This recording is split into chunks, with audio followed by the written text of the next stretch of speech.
Hello CMA Final students, welcome to BCCA. If you really wanted to secure good marks in CFR, here is the way in BCCA.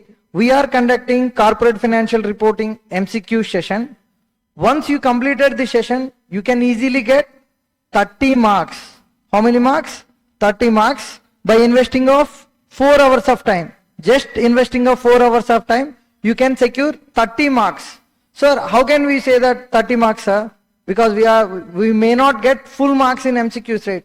Yes, we know that, but we are not only just reading the MCQs, but we will provide some basics which will be useful in not only in MCQs, but which are useful in solving of descriptive answers also. So by all together, you can easily get 30 marks. So by investing of just 4 hours. So what are the resources you can provide, sir? For this session, we are providing MCQ booklet and handwritten notes. So this is our MCQ booklet. So we are providing chapter wise MCQs, and in this MCQs we are compiling past papers, model question papers as well as textbook MCQs. So we are covering everything here, and apart from this we are covering the basic theory which will be useful for the solving of MCQs. By using this you can easily solve the questions. And apart from this, we have solved all the MCQs in my handwritten notebook. So these are the MCQs, MCQ 1, 2, 3. So in such a way, I solved each and every MCQ of calculation part. So with this session, you can easily secure 30 marks for sure. Let's start our session with Ind AS 103, business combinations. So there are 40 MCQs in business combinations, which is very important chapter, not only for descriptive questions but also for MCQs. So most of the focus is on Ind AS 103 is only. So Ind AS 103 is business combinations and business restructuring and internal reconstruction as well as external reconstruction. These are the topics covered under the chapter 16. Before getting into the MCQs, let's have some basic theory which will be helpful for solving MCQs. So business combinations are there. For example, P Limited acquired the Q Limited. Means acquires means it take over the business. It take over the business of Q Limited. So this is called business combinations. The P Limited is called acquirer and Q Limited is called acquiree. So how to account for this in the P Limited books? So this is the basic problems. So business combinations will be there. In business combinations, there is normal acquisitions and common control acquisitions. There are two types of acquisitions in business combinations. Sir, what is the difference between both? If the control is changed from one management to other management, then it should be accounted under Ind AS 103. It is called normal acquisitions. There is no change in the control of the business. Before acquisition, the control lies with the same shareholders. After acquisition of acquiring company by acquirer company, still the control lies with the same shareholders, then it comes under the common control acquisitions. Ind AS 103 deals only normal acquisitions. Then common control transaction, then who is dealing with common control acquisitions? Appendix C of Ind AS 103. There are mainly business combinations are classified into two types: normal acquisitions and common control acquisitions. Normal acquisitions accounting treatment is dealt by Ind AS 103 and common control acquisitions is dealt by Appendix C of 103. Okay, then next one. In normal acquisitions, for accounting method we follow acquisition method. For doing accounting, we are following acquisition method in normal acquisitions. In common control, we are following pooling of interest method. Then what is acquisition method? how should we account for it? In acquisition method, we will take fair value of assets and liabilities of acquiring company. Okay. Then in pooling of interest method, we will record assets and liabilities at carrying values. In common control, we will record assets and liabilities at carrying values. In acquisition method, we will record it at fair values. Then purchase consideration. How do we calculate the purchase consideration in normal acquisition method? At fair values. In common control method, like pooling of interest method, how we need to calculate the PC? At face value of the shares. In common control method, most of the PC is issued through issue of the shares.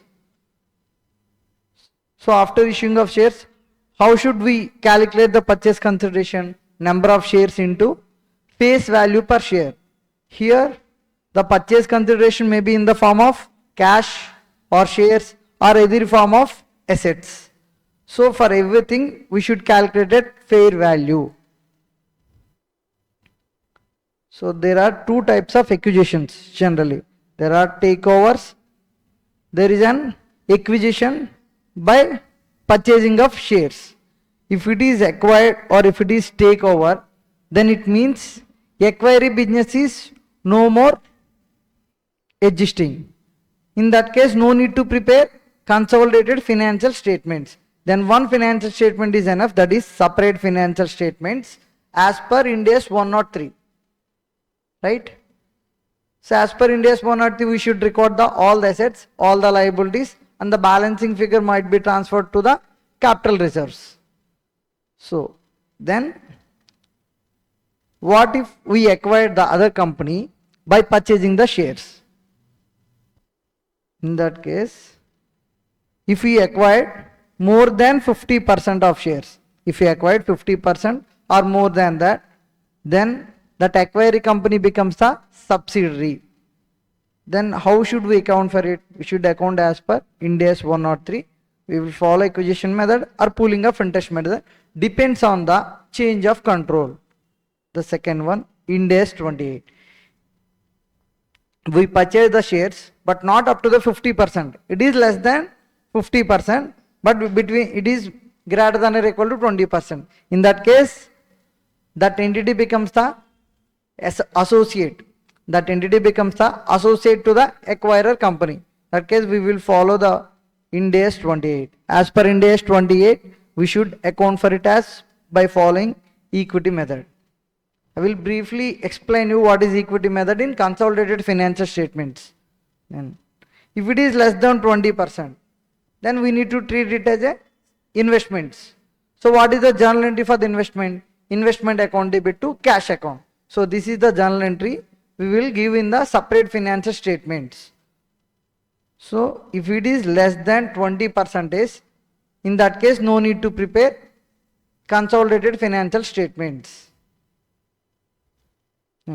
Come to acquisition method. So our most of the MCQs is focused on acquisition method only. Let's go to solve MCQs. A Limited acquires 80% of B Limited for 12,80,000 paid by equity at par. The fair value of B's net assets at the time of acquisition amounts to 9 lakh rupees, and NCA is measured at proportionate net asset method. Sir, what is NCA? Non-controlling interest.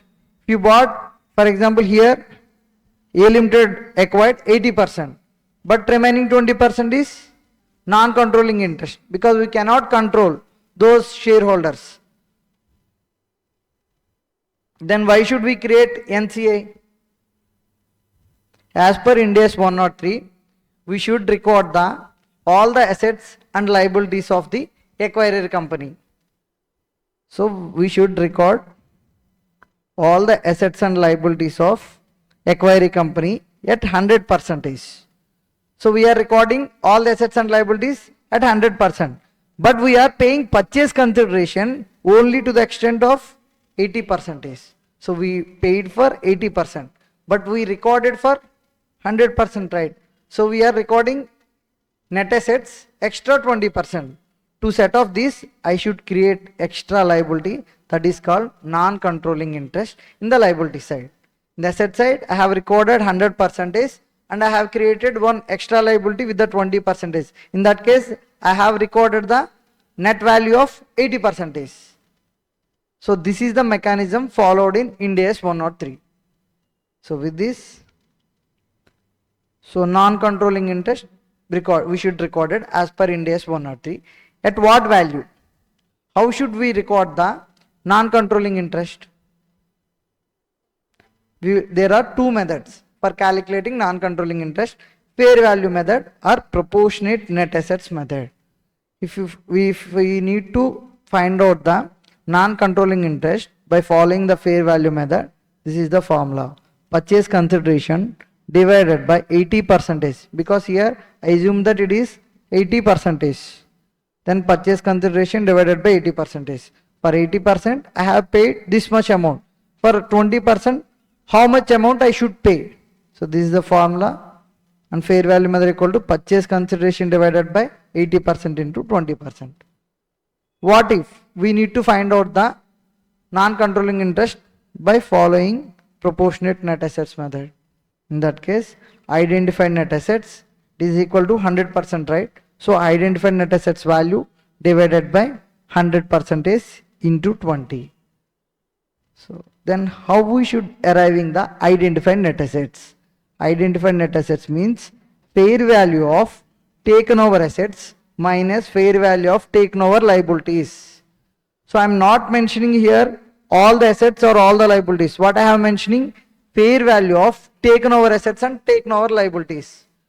So in some acquisitions we may not take some assets or some liabilities, even though it is recorded in the balance sheet of acquiring company. In some cases we will record the extra liabilities or extra assets which are not recorded in the acquiring books. So we can record more than what they have already recorded in the balance sheets. Simply saying, one contingent liability is there. As per the provisions of the normal accounting principles, we are not supposed to record the contingent liability in our balance sheet. But as per business combinations, while we are acquired the other company, when we acquired the other company, while recording the net assets and liabilities, we can record the contingent liability of acquiring company also, even though it is not recorded in their balance sheets. So that's why I have mentioned the word taken over assets and taken over liabilities at fair values. So fair value of taken over assets minus fair value of taken over liabilities, we can get the amount of identified net assets.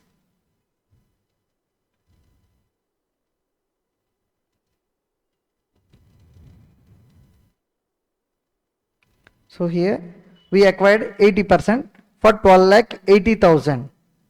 The fair value of B's net assets at the time of acquisition 9 lakh rupees. So NCI is measured at proportionate net asset method. What is the value of the goodwill? So what is the format here? Purchase consideration 80%, 12,80,000. NCI I don't know, but I know the percentage, right? Because I purchased only 80%. Remaining percentage is non-controlling interest minus identified net assets 100%. What is identified net assets which has been given in the MCQ? 9 lakh rupees. So I don't know the NCI and I need to find out the goodwill also.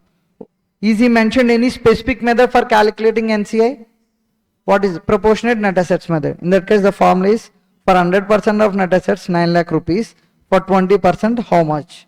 Then 9 lakh divided by 100% into 20%, 1,80,000. This is the NCI. So how can we arrive the goodwill? 12,80,000 plus 1,80,000 minus 9 lakh, we can get the 5,60,000. What if the amount with what name we should record it if the balancing figure is a negative? Gainer? Okay. If the balancing figure is positive, it is goodwill. It is clear, right? Then if it is negative and we know the reason why we have arrived at the negative figure, if we know the reason, in that case it is gain on bargain purchase. If you don't know the reason why we have arrived at the negative figures, in that case we should create it with capital reserve. So it depends on the situations. Some in your book, some questions they have mentioned as capital reserve as the balancing figure. In some questions they might be mentioned gain on bargain purchase. So don't confuse between them. Depends on the assumption. If you want, you can write the assumption also. So I assume that there is no clear reason. That's why I assumed the balancing figure is the capital reserve. So there is no question specifically asking about this, but there is some chaos. In few illustrations they have mentioned as a capital reserve. In few they have mentioned as a gain on bargain purchase.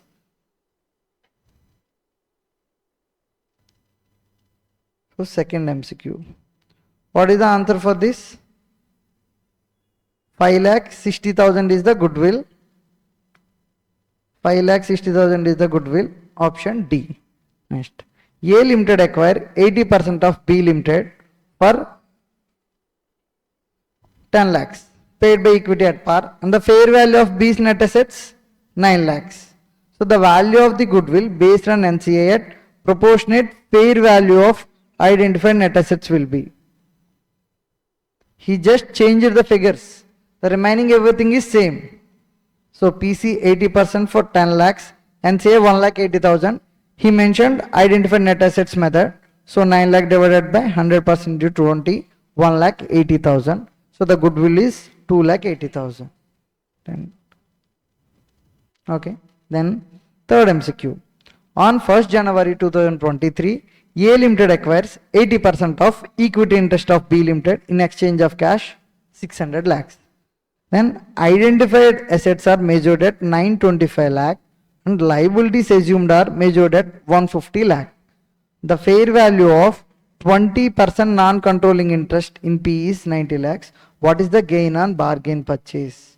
He is asking what is the gain on bargain purchase. How much we paid for acquiring 80% is 600 lakhs. So this is PC. And the identified net assets are measured at assets 925, fair value of assets taken over 925, fair value of liabilities 150. I need fair value of net assets. So fair value of assets minus fair value of liabilities. What is the balancing figure? 775. So the PC is 600. NCA is directly mentioned in the MCQ. So it directly mentioned in the MCQ. So I have taken directly from there itself. So 600 plus 90 minus 775, 885. Fourth MCQ. The answer is 85. Gain on bargain purchase is 85 lakhs. Gain on bargain purchase 85 lakhs. The option B. Fourth, A Limited takes over B Limited for 12,60,000. Fair value of B's net assets at the time of acquisition 11,80,000. Calculate the goodwill. In this case, this is not an acquisition by purchasing the shares. So this is another method. So in this case, there is no need to find NCA because we are acquiring the entire company. We need to assume that we have acquired the 100%. So there is no question of NCA. Because it will be very easy. PC minus, this is the amount we have paid. This is what we have get in return for paying PC. And this is goodwill. 80,000 is the goodwill. So 80,000 is the goodwill. Answer B. Okay. Then go for MCQ 5. Q Limited acquired 60% interest in R Limited on January 1, 2023. So Q Limited paid 900 lakhs in cash for their interest in R Limited, and fair value of assets 2000 lakhs and fair value of liabilities 1000 lakhs. NCA is measured at proportionate net assets. What is the value of the goodwill? We know the PC 900 plus NCA percentage is 40% because we have purchased 60%. So how should we calculate the NCA? proportionate net assets method. What is the identified net assets?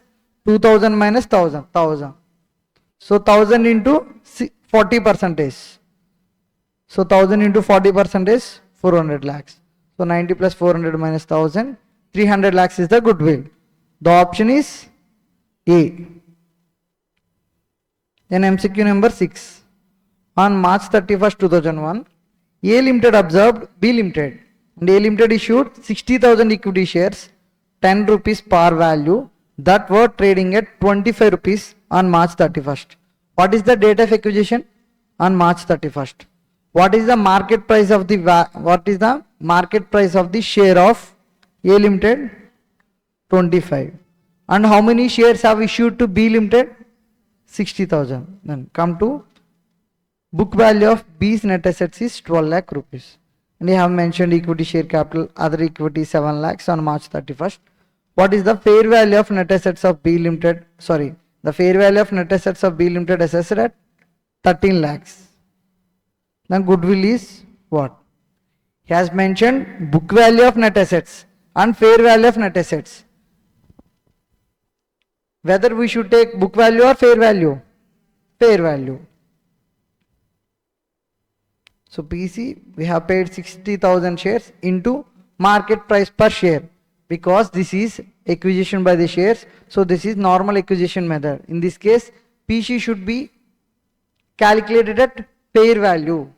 If it is a common control, P at face value. Here it is market value. So market value is 25 rupees. What is the identified net assets? Fair value of identified net assets 13 lakhs. The goodwill is 2 lakhs. What is the answer? Goodwill is 2 lakhs. Option A is the answer. Then as per Ind AS 103, while calculating the accounting and reporting for business combinations, goodwill is calculated as consideration plus non-control interest minus net assets. So PC plus NCA minus identified net assets. Option A, the 8th one.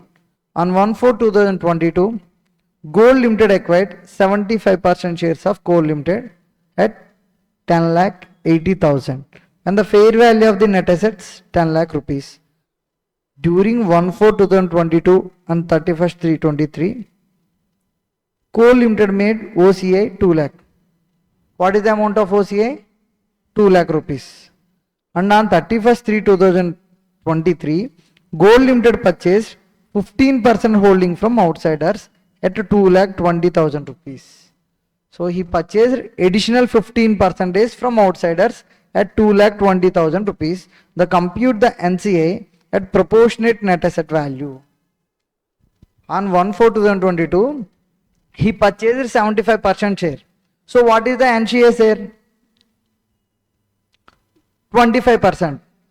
So on 31st/3/2023, mean after 1 year, he purchased again 15% of shares from the outsiders. Then our NCA percentage come down to NCA percentage 10%. Before it is 25%. Now it becomes the 10%. Then what is the meaning? The NCA has been reduced from 25 to 10. So what is the reduction in the NCA? 15%. So I need to find out the carrying amount of that 15%, and what is the amount I have paid to buying that 15%. 2,20,000 is the amount I have paid for buying that 15% from outsiders. This NCA is shown as a liability in my balance sheet, right? So I have paid 2,20,000. So what is the amount of liability that is going to be reduced in my balance sheet? I need to find out this. So MCQ 8. So what is the PC value? 10,80,000 I have paid. Remaining NC is 25%. He has mentioned in the question I should follow the net assets method. So what is the net assets? 10 lakhs. So 10 lakhs into 25%, 2,50,000 is the NCA as on the date of 1/4/2022. 1/4/2022. Then I need to find out the carrying value of 15% NCA on 31st/3/2023. Why? We are buying extra 15% from the outsiders on 31st/3/2023. What is the opening of NCA? Sorry, 2,50,000 is the opening NCA. What is the opening net assets? Opening net assets means 10 lakh rupees. Then he has mentioned something in the question. During the year, so 1 year has been elapsed, right, from the date of acquisition. During that year, Coal Limited made OCA 2 lakh rupees. OCA means other comprehensive income. It is like a profit or gain we have earned during that period. So this is a kind of profit. So what is the profit? 2 lakh rupees. So our opening net assets is 10 lakh rupees, and what I have earned during this one period, during this 1 year, 2 lakh rupees. So my total net assets as on 31st/3/2023 becomes 12 lakhs. So our net assets becomes 12 lakhs. He's mentioned that NCA should be valued at proportionate net assets method. So 12 lakh divided by 100% into 15%, because I need the value of 15% of NCA on 31st/3/2023. So what is the value? 1,80,000. So he just asked what is the NCA at proportionate net asset value on 31st/3/2023, because we can find out easily NCA on 1/4/2022, but he wants NCA on 31st/3/2023. So I need to find out the compute the NCA of. Is not asking balance NCA. What is the balance NCA? 10%. But he is asking the what is the value of the NCA you have lost, like you have to reduce it from your books. So he is asking the compute the NCA value of 15%. So don't think like remaining 10%. He is not asking balancing 10% NCA value. He is asking 15% of NCA value. NCA at proportionate net asset value, 15% NCA value is 1,80,000. Next. Option A. Then it is a continuation of 8th question. So as mentioned, 1/4/2022, same 10,80,000, net assets is 10 lakhs, and OCA made is 2 lakhs. And he purchased 15 from the outsiders at 2,20,000. Has given the same thing, but he is asking here compute the gain or loss credited or debited to other equity. Gain or loss debited or credited to other equity. What is the amount I have paid for this? 2,20,000. I have paid 2,20,000 rupees for decreasing this NCA. NCA is liability, right? So I have paid 2,20,000 for decreasing 15% of NCA. This is my outflow. So what is the amount reduced from the carrying value of NCA? I have already found out the carrying value of 15% on 31st/3/2023 by using net assets method. How I arrive at net assets? Opening net assets plus additions in the form of gains. So here this is the carrying value of NCA. This is the liability I have reduced it from my books. So I have settled the liability of 1,80,000 rupees by paying 2,20,000 rupees. I have paid more, right? So what is the loss? 40,000. So this loss has to be transferred to other equity. So this is the cash outflow. So I have paid 2,20,000 by reducing the liability to the extent of 1,80,000 from my books. So remaining balancing figure is the loss. 40,000 is the loss. The option is A. 40,000 is the loss. So this is important MCQ. the 8th one and 9th one. Remaining all are, you no need to practice again and again because remaining in repetitive nature. But 8 and 9 are some exceptional, some difficulty levels will be there. One of the one of the forgetting tendency point is, we may assume that compute of NCA, we may assume that it is 10%. So we may think like that, he may asking about the balancing figure of NCA. Okay, what is the balancing amount of NCA value? But he is not asking balancing NCA value, he is asking 15% NCA which have been purchased from the outsiders. Then come to 10th MCQ. D Limited acquired 100% of equity of F Limited on 31st March 23. The purchase consideration is 10 lakhs. He paid this 10 lakhs immediately. But remaining 1.25 lakhs, okay, remaining 1.21 lakhs, he paid in each of the subsequent 2 financial years. He paid 1.21 in 1 year, and the second year also he paid 1.21. So the discount rate is 10%. Compute the value of the total consideration at the acquisition date. We need to find out the purchase consideration. For calculating purchase consideration, as given, I have paid today itself 10 lakh rupees. But he has mentioned other thing, 2 further payments of 1.21 lakhs. He need to pay 2 further payments of 1.21 lakhs. If the return on equity exceeds 20% in each of the subsequent 2 financial years. In the next financial year, if the return on equity exceeds 20%, I should pay 1.21 lakhs. And the third year, if it exceeds 20%, I need to pay 1.21 lakhs.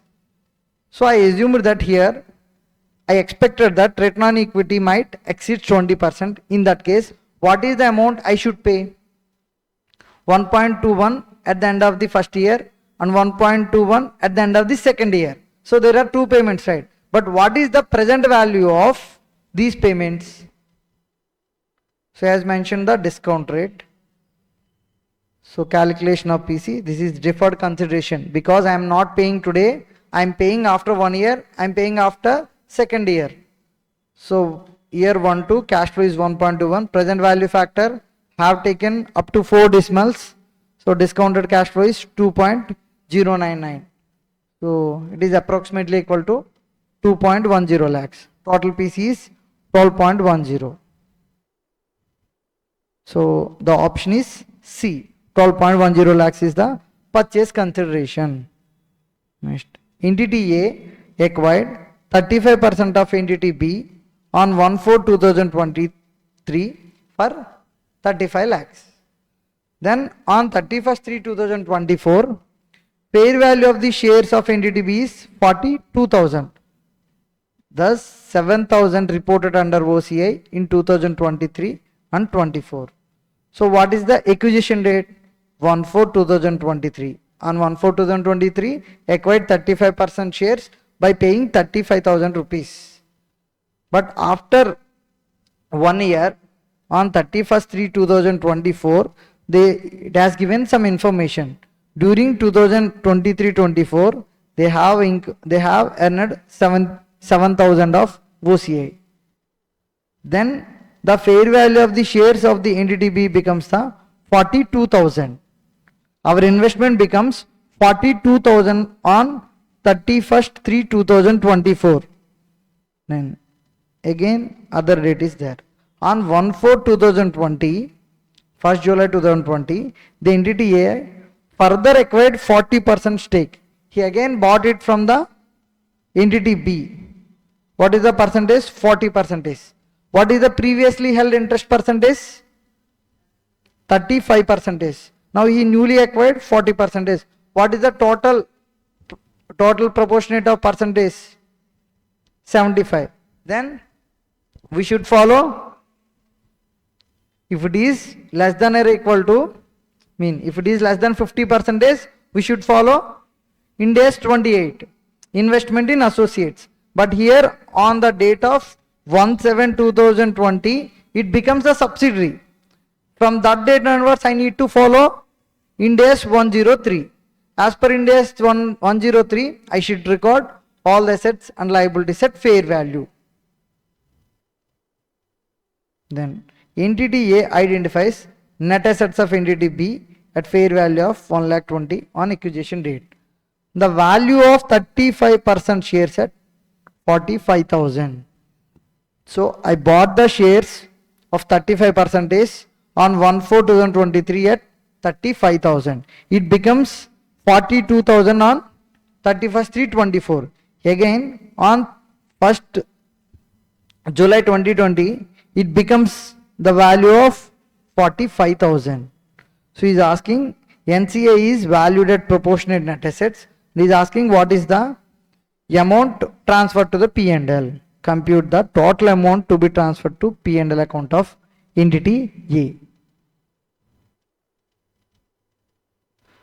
So I bought 35% on 1/4/2023 at 35,000. Again he has mentioned that it becomes 42,000 rupees on 31st/3/24 after 1 year. How it becomes 42,000? 7,000 is the income earned during this period with respect to 35%. So this is not total income earned by the organization. This is our share of income. Okay, don't think it as it is a total share of income. So I need to take 35% out of 7,000. Please don't think in such a way. Okay, take entire 100% because he has given our share only. So 35,000 plus 7,000, it becomes 42,000. On 1/7/2024, it becomes 45,000. So from this date onwards, we need to follow Ind AS 28. I need to follow Ind AS 103. So I need to de-recognize this investment in my consolidated books. Why? Instead of recording investments, I should record entire assets and liabilities. So on 1/4/2023, I bought investment account debit to cash. At initially, I should record it at cost. Cost is 35,000. Next, at every reporting date, I should revise my investment value.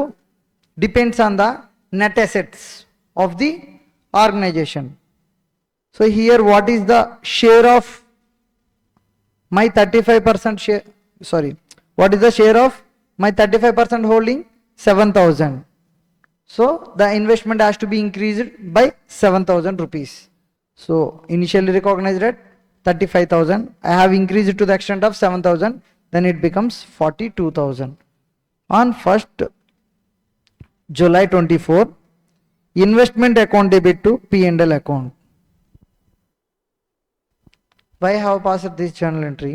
He has mentioned that on 1st July 2024, the investment becomes 45,000 rupees.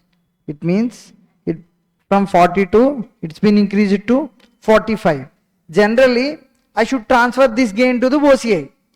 So this 3,000, because that's what I did at 31st/3/24. But here, from this date onwards, there is no need to follow Ind AS 28.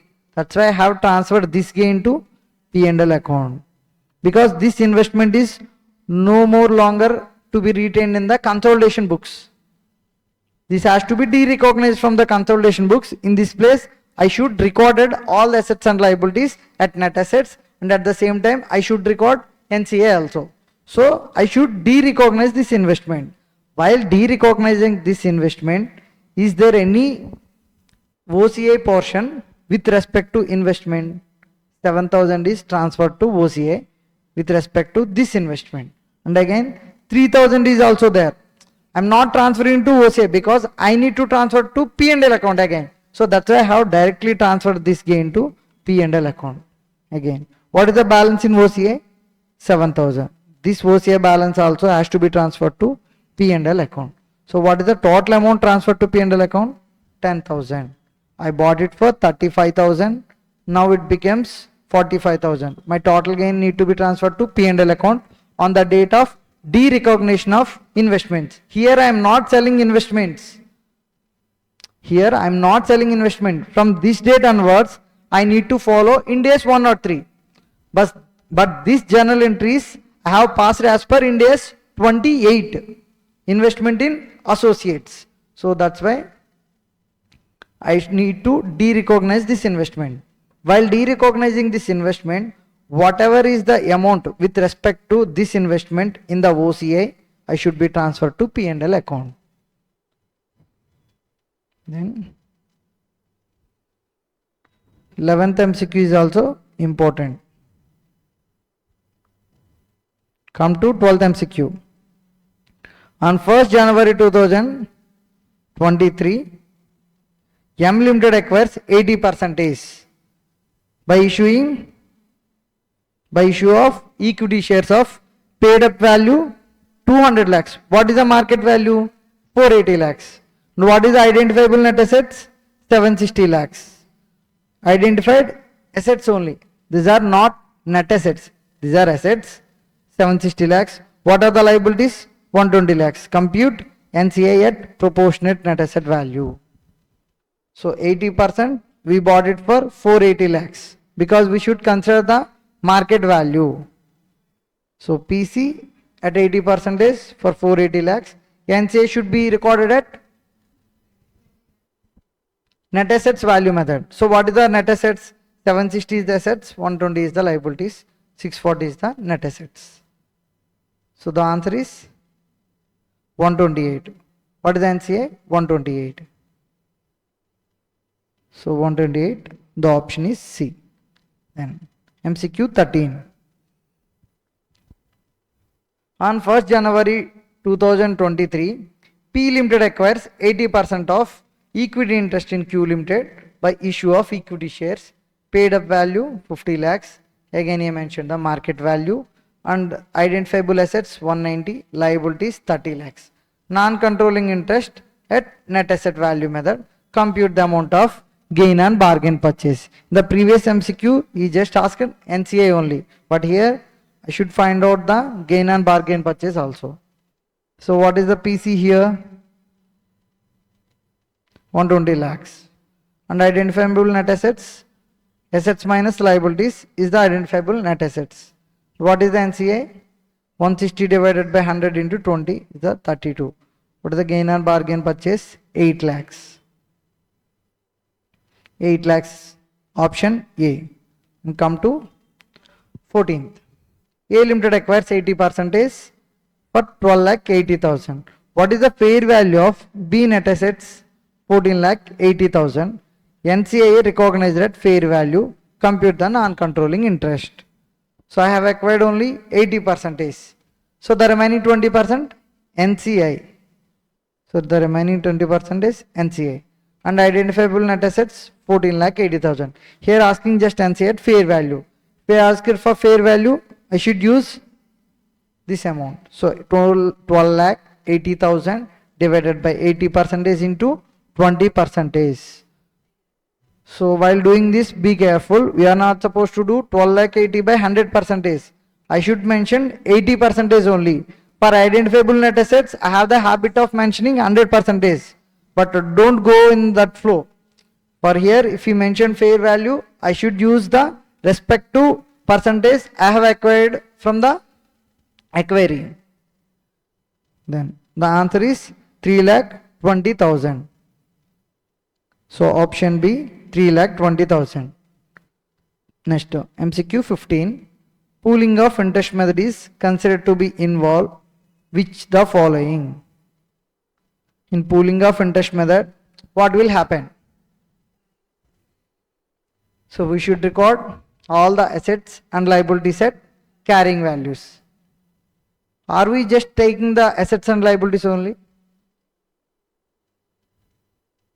Apart from the assets and liabilities also, we should record other equity in pooling of interest method. When should we follow pooling of interest method? In common control transactions. What is common control transactions? Even after the acquisition of the company, even after the acquisition of acquiree by the acquirer, the control is lies with the same shareholders. In that case, it is called common control transactions. Common control transactions is not dealt by Ind AS 103. It is dealt by Appendix C of Ind AS 103. Because there is a specific MCQ regarding this applicability of Ind AS 103 and Appendix C. That's why I have mentioned so many times. So in pooling of interest method, I should record all the assets and liabilities at carrying values, and apart from the assets and liabilities, I should record other equity at carrying values. So I should check with the assets and liabilities of combined entities are reflected at the carrying amounts. Okay, this is okay. Then assets and liabilities of combined entities reflected net realizable value. So this is not okay. Then no adjustments are made to reflect fair values or recognize any new assets or new liabilities. So no adjustments for fair values and no recognition of new assets and new liabilities. But in acquisition method, we can record the new assets and new liabilities. What are the new assets and new liabilities? Apart from the recorded assets and recorded liabilities in the acquire books, we can record other assets and liabilities which are not recorded in the acquire books. But in pooling of interest method, we should take only the assets and liabilities which are recorded in acquire books. We cannot take other assets and liabilities which are not recorded in acquire books. See, that's what is mentioning. So no recognition of any new assets and liabilities. So the option is D. So option A is correct and option C is correct. So the option D, both 1 and 3. The option D. And go for 16. How is the non-controlling interest shown in the financial statements of acquirer at the time of business combinations under Ind AS 103? Non-controlling interest is asset or liability? Whether non-controlling interest is a asset or a liability? Liability. So it is liability. It is shown as a liability. Whether I need to show in a liability side? Yeah. So generally for Ind AS 103, for Ind AS complying statements, there is 3 elements in the balance sheet. First one is assets. We started with assets in the Ind AS complying balance sheets. First one is assets. Second one is equity. Third one is liabilities. So in which part we should record it in our balance sheet? So we should record it in other equity. We need to show it as an item under other equity. So generally for understanding purpose, I have mentioned it as a liability. So normal in horizontal balance sheet, one side is assets and other side is liabilities, right? So in that sense, I mentioned for easy understanding purpose. So but actually non-controlling interest should be recognized in other equity as a separate line item. The option is B. As per Ind AS 103, accounting and reporting of business combination is done under acquisition method, purchase method, pooling of interest method, none of the above. Acquisition method. So how we are saying that is acquisition method? Pooling of interest method is also there, right? Then why you are not mentioning pooling of interest method? I already told you that acquisition method is dealt by Ind AS 103, but pooling of interest method is dealt by Appendix C of Ind AS 103. That is not Ind AS 103. It's just an appendix. Appendix C. So that's why he has mentioned only Ind AS 3 deals with acquisition method. Ind AS 103 doesn't deals with the pooling of interest method. Then what about purchase method?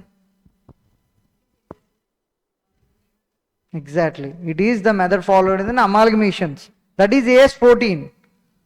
So in AS 14, we should use the method purchase method. So but this is Ind AS 103. That is accounting standards. These are Ind AS. Indian accounting standards. In Indian accounting standards, there are two methods only.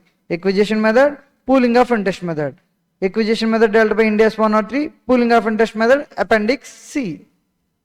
Then the option is A. Come to MCQ 18.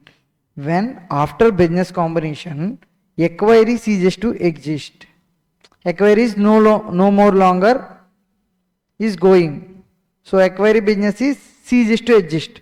Then it is to be recorded in the books of who said? In the standalone accounts. In the separate financial statements of acquirer. Because acquiry is not there. Acquiry itself is not adjusted. If the acquiry is adjusted, I should record it in CFS as well as SFS also. Separate financial statement, I should record it like just an investment. But in consolidated financial statement, how should I record? It depends on the extent of percentage I bought in that company. If I bought only to the extent of 20%, I bought only to the extent of 50% or less than 50%, I should follow Ind AS 28. If it is 50% or more, I should follow Ind AS 103. So the consolidated financial statements dealt by Ind AS 28 and Ind AS 103 as well as Ind AS 110. So this discussion will be there at consolidated financial statement. I am just giving small glimpse. So next one, option A, acquirer. Then Ind AS 103 has a wider scope than AS 15, AS 14, AS 16, AS 13, AS 14. So they are asking very easy questions and that too repetitive. Only there are 4 or 5 MCQs are there. We should practice it. That's all. That's enough. Remaining, you no need to practice it. You just refer it. MCQ 20. At what value is non-controlling interest recorded in the books of acquiry at the time of business combination transaction under Ind AS 103? So it is recognized either at fair value or at proportionate fair value of identified net assets. So we can follow fair value method or proportionate net assets method. And option D. MCQ 21. Ind AS 103 states that the acquirer obtaining control over acquiry recognizes and measures in its consolidated financial statements at acquisition date. Obtain the control of over acquiry. Then it becomes a subsidiary. Then subsidiary, how should we record it? And he has mentioned Ind AS 103. As per Ind AS 103, acquisition method. In that case, fair value of assets and liabilities. Fair value of taken over assets and taken over liabilities. So let's check with the options. The identifiable assets acquired, the liabilities assumed at fair value. Then any non-controlling interest in acquiry at fair value and proportionate value. The goodwill acquired in the business combination or gain on bargain purchase. The option is all the above. Then come to MCQ 22. X has acquired 100% of equity of Y on 31st/3/2023. The purchase consideration comprises of immediate payment 100 lakhs and remaining 3 further payments of 5 lakh rupees each. They will pay only if return on equity exceeds 20% in each of the subsequent 3 financial years. So I have paid 100 lakhs today itself and remaining amount I should pay in 3 installments, and that amount I will pay only on the satisfaction of some conditions. What are the conditions? The return on equity should exceed 20% in each respective financial year. In that financial year, if the return on equity exceeds 20%, then I will pay. If not exceeds 20%, I am not supposed to pay. Here, generally an assumption, General assumption is the return on equity will be going to exceed 20%. That way I should added all the amounts in my purchase consideration calculation. So what is the present value of deferred consideration? Deferred consideration is 5 lakh rupees. In each year 5 lakh rupees. So 1 to 3 years I should find out the present value annuity factor. So for the 20%, calculate the present value annuity factor. Tell me up to 4 decimals. I am following 4 decimal system. So tell me the amount.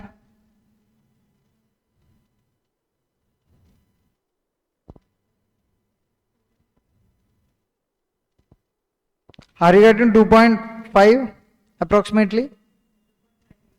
Okay, then what is the discounted cash flow? 5 lakhs into 2.587. Then 100 lakhs plus deferred consideration 112.9435. The option is 112.94.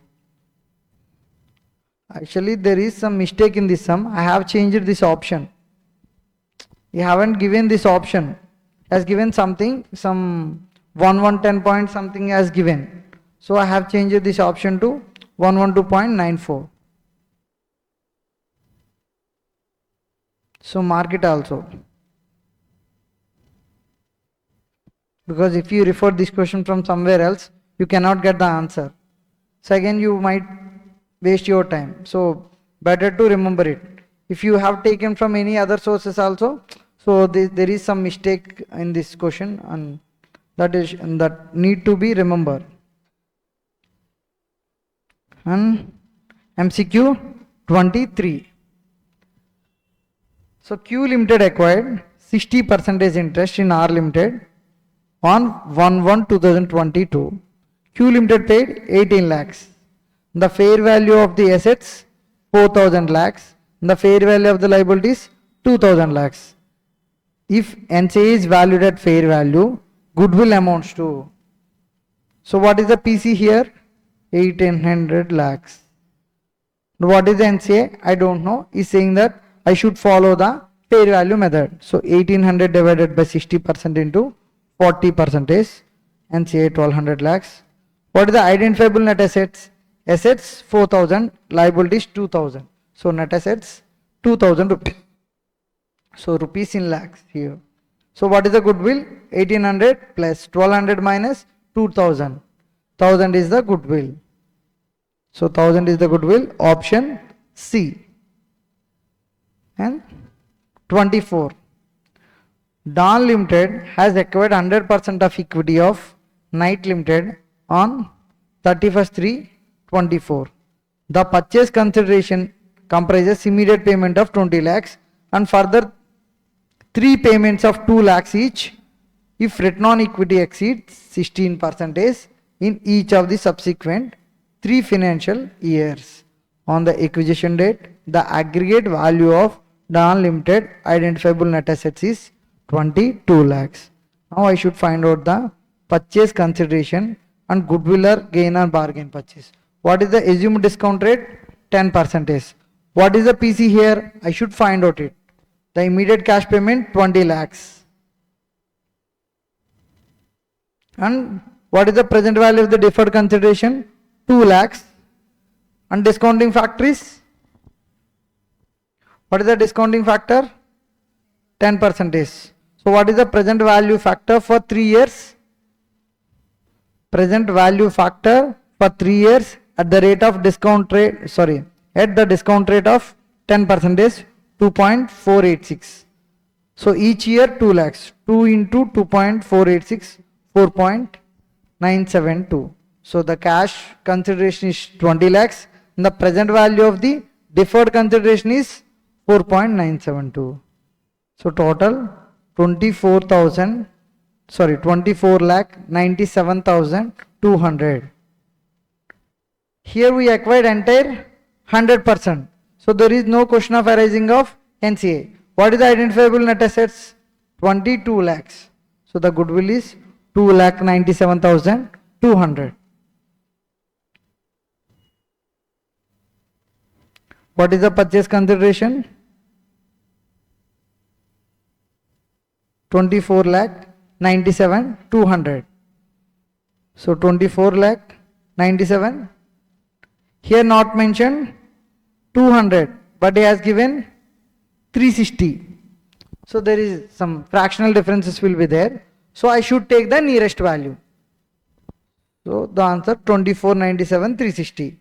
So 2497 360 is held in 2, right? So I should calculate goodwill also. Goodwill 297 200. So 297 360. So the answer is D. Take the nearest values.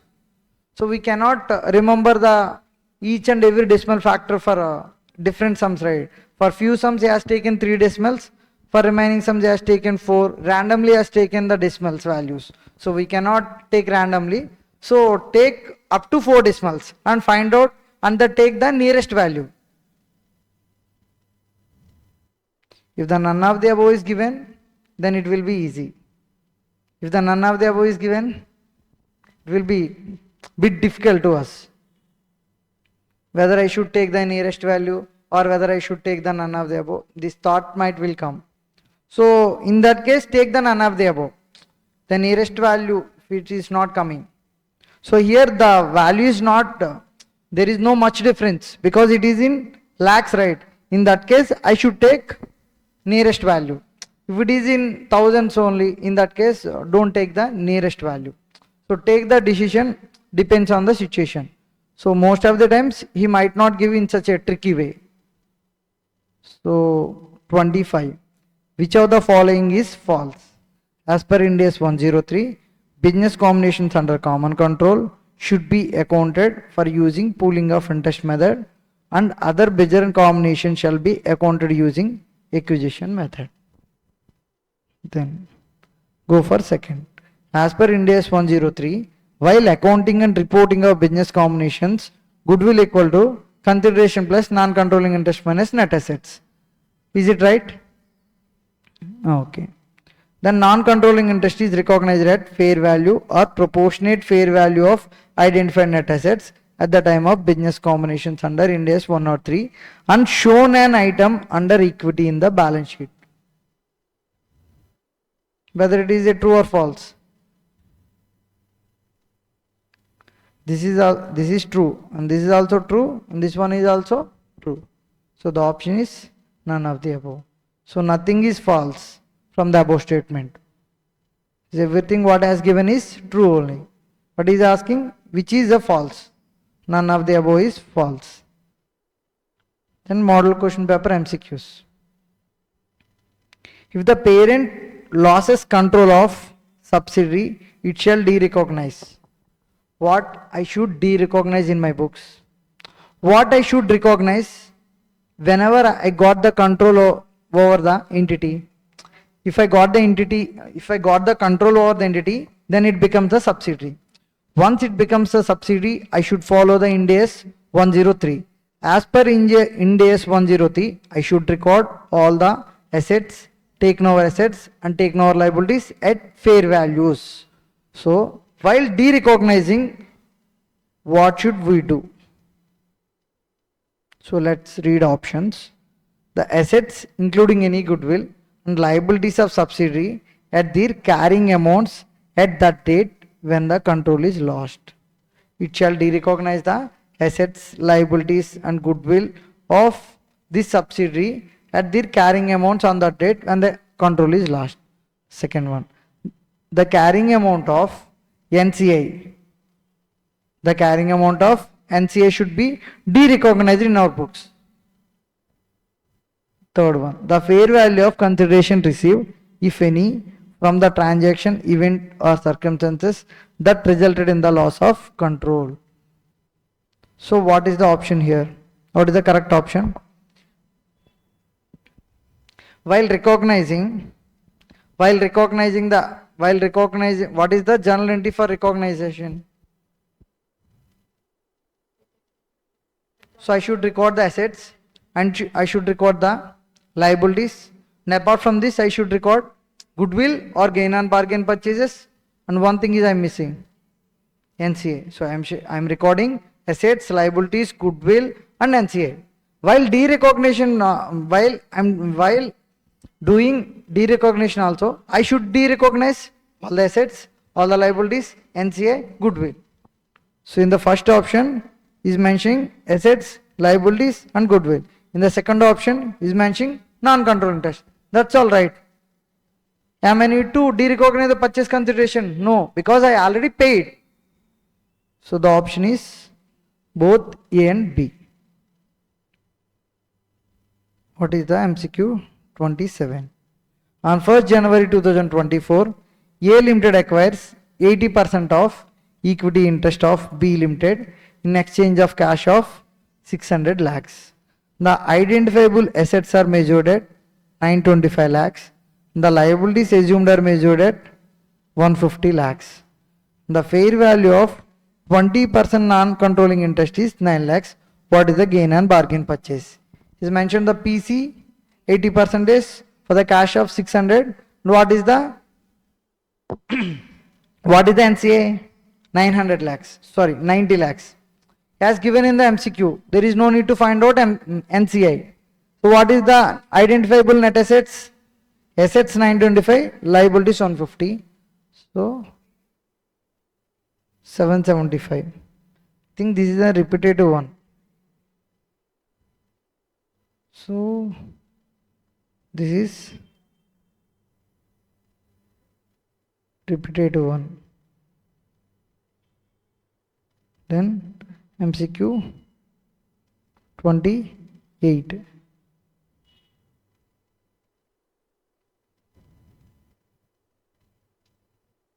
Ind AS 103 states that acquirer obtaining control over acquiree recognizes and measures in its CFS. CFS means Consolidated Financial Statements at the acquisition date. What I am going to recognize? Assets, liabilities at fair value, and NCA, whether I can use fair value or proportionate net assets, and the third one is goodwill or gain on bargain purchase. I should record everything. So option is all of the above. MCQ 29. Q Limited acquired 75%. For this, they paid 900 lakhs in cash. So the PC for the 75% is 900 lakhs. What is the fair value of the assets? 2000 lakhs, and the fair value of liabilities 920. So 2000 minus 920 is the fair value of liabilities. NCA at fair value and proportionate value. I should find out the NCA by using two methods.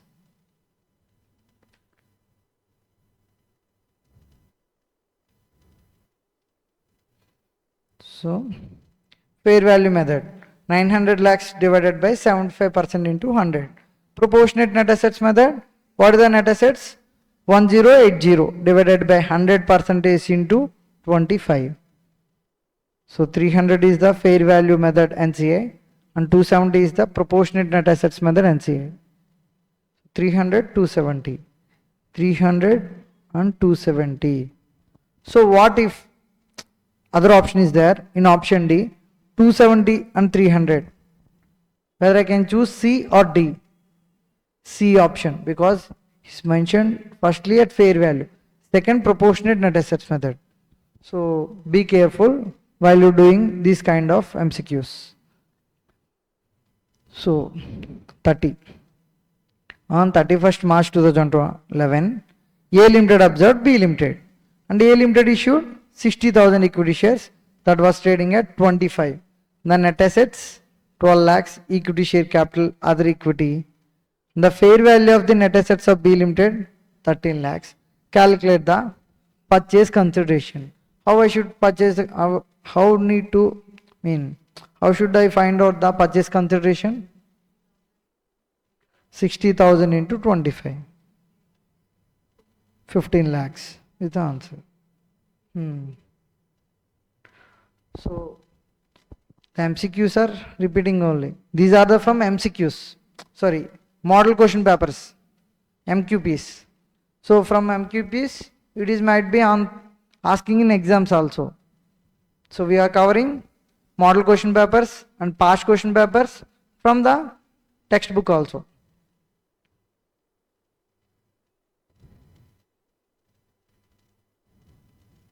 Then 32, right? Sorry, 31. On January 2021, A Limited acquires 80%. A Limited acquires 80% in exchange of cash 600 lakhs. What is the PC? 600 lakhs for 80%. What is? So this is also repeated. Then come to 32. In business combinations, control of business can be obtained by. So I can acquire the other business by acquisition of shares, by the legal process, by acquiring assets and assuming liabilities. Such assets and liabilities must constitute business, otherwise it is not a business combination. Simply I have purchased few assets and few liabilities from the other company. It doesn't mean that I have bought the business. Should constitute the business. While I am buying the assets and liabilities, I should take the control of the business also. If I taken the control of the business, then it should be considered in the business combinations. Otherwise, simply it is a purchase of assets. That's it.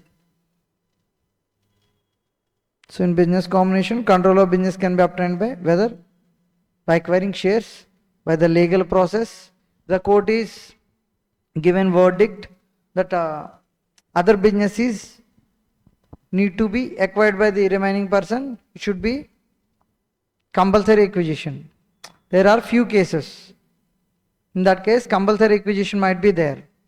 In that case, by the other legal process. So, example for this is taken money from other company. A Limited taken money from B Limited. So, A Limited is unable to repay to B Limited. B Limited went to the court and B Limited is saying that hand over the company because they are unable to pay the debts. So, B Limited is saying I am willing to take that company. I mean I willing to pay the liabilities on behalf of A Limited and I want to take the A Limited business. And the court will give verdict that give the permission to the B Limited to take over the A Limited because to pay the liabilities of outsiders. In that case, acquiring of A Limited by the B Limited through legal process. Then 33. A Limited acquires B Limited by purchasing 70% of equity in cash at the rate of 17.5 lakhs. Fair value of NCA is 12 lakhs. The value of net identifiable assets and liabilities as measured in accordance with the Ind AS 103 is determined 8 lakhs. What is the goodwill?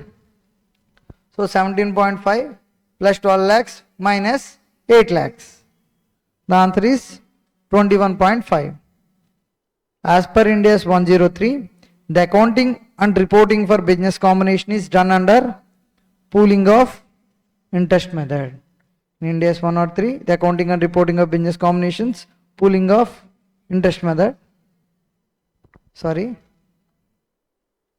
So accounting and reporting of business combination come under acquisition method, not pooling. So okay. Acquisition method. Okay. So this is wrong. The answer is A. Then MCQ 35. C Limited acquired a 60% interest in G Limited on 1st January 2021. C Limited paid 700 lakhs in cash for their interest in G Limited. What is the fair value of the assets? 1800 lakhs. Fair value of liabilities 900. Compute the non-controlling interest.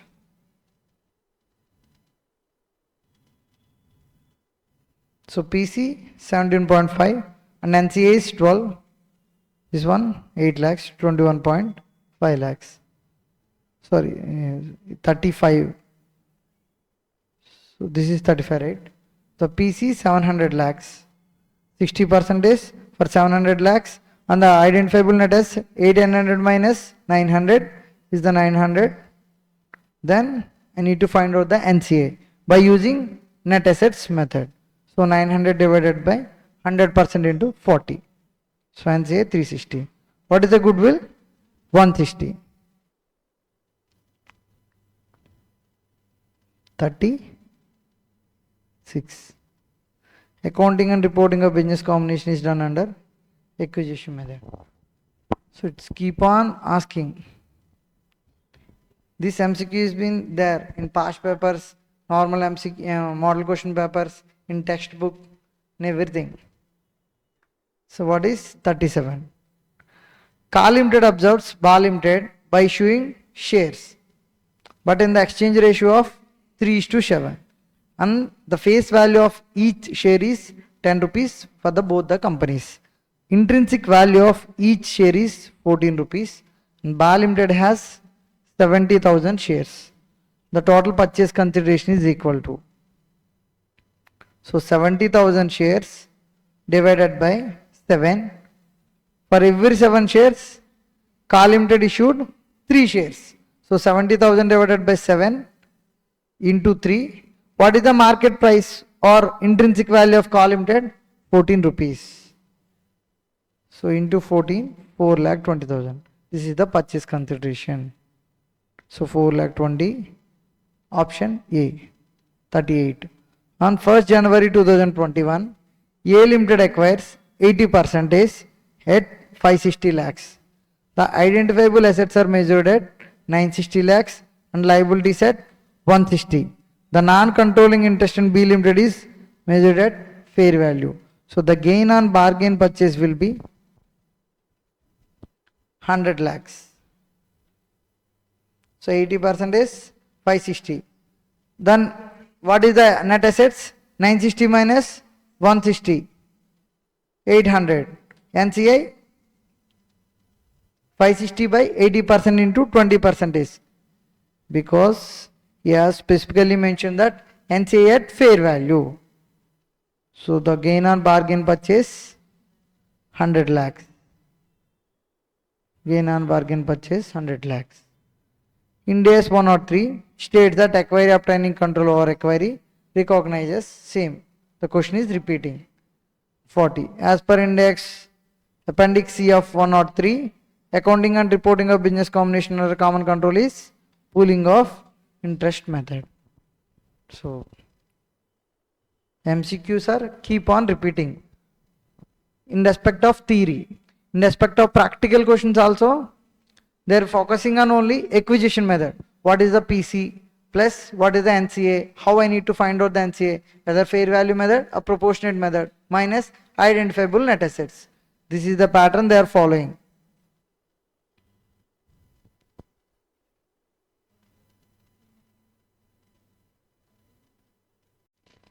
The next chapter is consolidated financial statement and standalone financial statements. So there are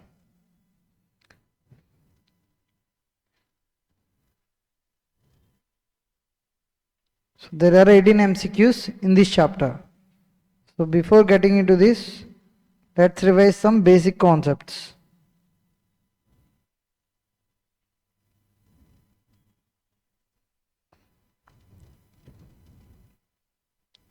Investment in other company.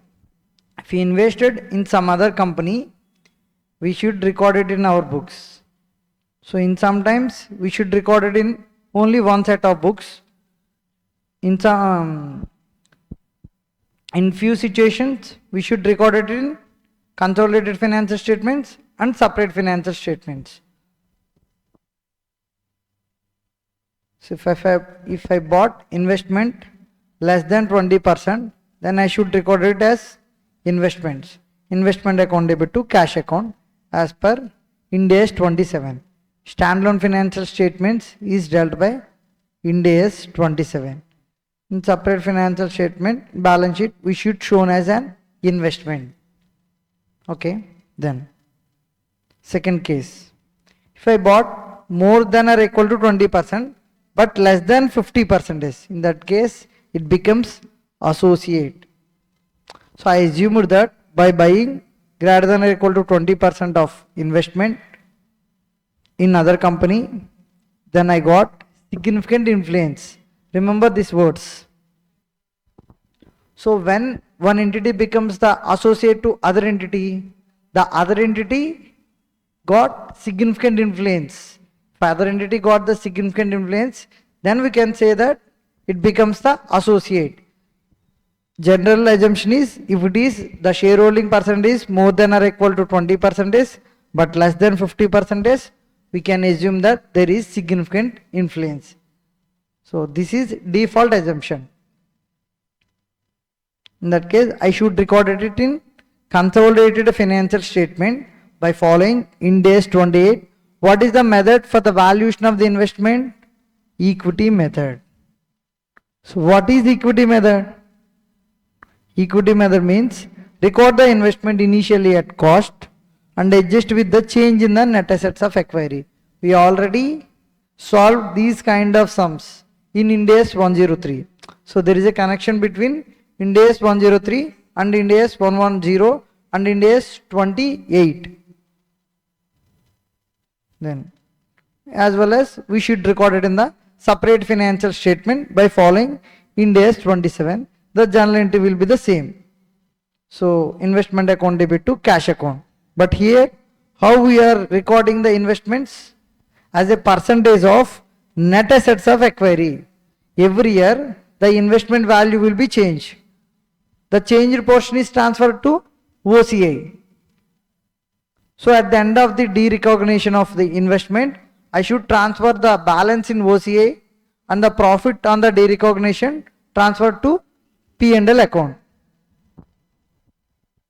At the derecognition, what is the, I need to check, is there any balance in the OCI with respect to the particular investment? And apart from that, is there any profit or loss while derecognizing this investment? The entire amount has to be transferred to P&L accounts. There is an MCQ in Ind AS 103 with respect to this concept. Then, next, the percentage is greater than or equal to 51%. Then I got the control of other entity. If I got the control of other entity, it becomes the subsidiary. When it becomes the subsidiary, what is the accounting treatment? I should follow the consolidated financial statements. If the acquiry business is continued, I should prepare separate financial statements and consolidated financial statement also. In separate financial statement, what is the journal entry? Investment account debit to cash account. In consolidated financial statement, on acquisition date, I should follow the Ind AS 103. For every balance sheet date, I should prepare the consolidated financial statements by following the rules mentioned in Ind AS 110. Then, come to third option. Here I mentioned acquiry business continues. What if acquiry business closed? Then the journal entry should be passed only in standalone financial statements. There is no need to prepare consolidated financial statement. For consolidation purpose, I need some other separate financial statements, right? For preparing separate financial statements, there is no acquiry. Acquiry is not at all existed. So I should prepare this journal entry as per Ind AS 103 in separate financial statements only. So assets, I should record the assets, I should record the liabilities, and the balancing figure is goodwill or capital reserve. This journal entry will occur only when the acquiry business is closed. If the acquiry business is not closed, then I should prepare as per Ind AS 103 in CFS. CFS means consolidated financial statements. Then, here I need to understand the word investment entity. What is investment entity? Then what is the relevance for it? Here we are discussing about consolidated financial statements, right? Then what is the relevance of investment entity in this discussion? Because there is no need to prepare consolidated financial statement by the investment entity. Generally, there is a requirement in the Companies Act provisions. Every company should prepare consolidated financial statements along with the separate financial statement if it contains subsidiary or associate. If it is subsidiary, Ind AS 103 on the acquisition date. On the measurement date, mean every balance sheet date, Ind AS 110. Then, if it is becomes associate, what is the accounting standard we should follow? Ind AS 28, associate. Ind AS 28. On acquisition date as well as on the reporting date also, we should follow Ind AS 28 only. Then, so investment entity, no need to prepare consolidated financial statements. But one condition he has mentioned, if measure those kind of investment at fair value transferred through P&L as per Ind AS 109. What is the Ind AS 109? Financial instruments, measurement and recognition of financial instruments. So this is a kind of financial instruments, right? Investment is also a kind of financial instrument. So we should record it by following the Ind AS 109 provisions. In that there are two options. We can record it as at fair value transfer through OCI or fair value transfer through P&L. Depends on the circumstances. If an investment entity follows fair value transfer through P&L method, then in that case, that investment entity, that parent investment entity, no need to prepare consolidated financial statements. And what is investment entity? There is some specific definition given by Companies Act. So what is investment entity? Obtain funds from investors. Investment entity must obtain funds from the investors. And the business purpose is, what is the business purpose of investment entity? It should invest somewhere for getting returns. So business purpose is investment for getting returns. And the third one, measure the investment at fair value. Three conditions are satisfied, then we can call that entity as an investment entity. Then come to joint arrangement. Come to joint arrangement. Here, Ind AS 110 is there. Consolidated financial statement held by Ind AS 110 and Ind AS 28 also. Ind AS 110 deals with investment in subsidiary. But Ind AS 28 deals with, apart from investment in associates, they have mentioned other word, investment in joint venture. So our discussion is based on this, investment in joint venture.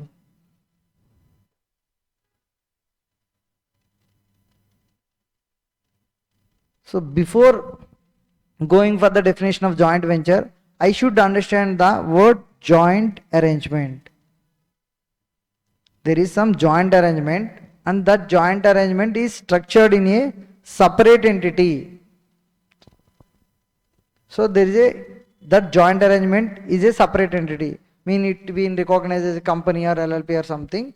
So here we are following Ind AS, right? So that's why separate entity means company only. So joint arrangement is a separate entity.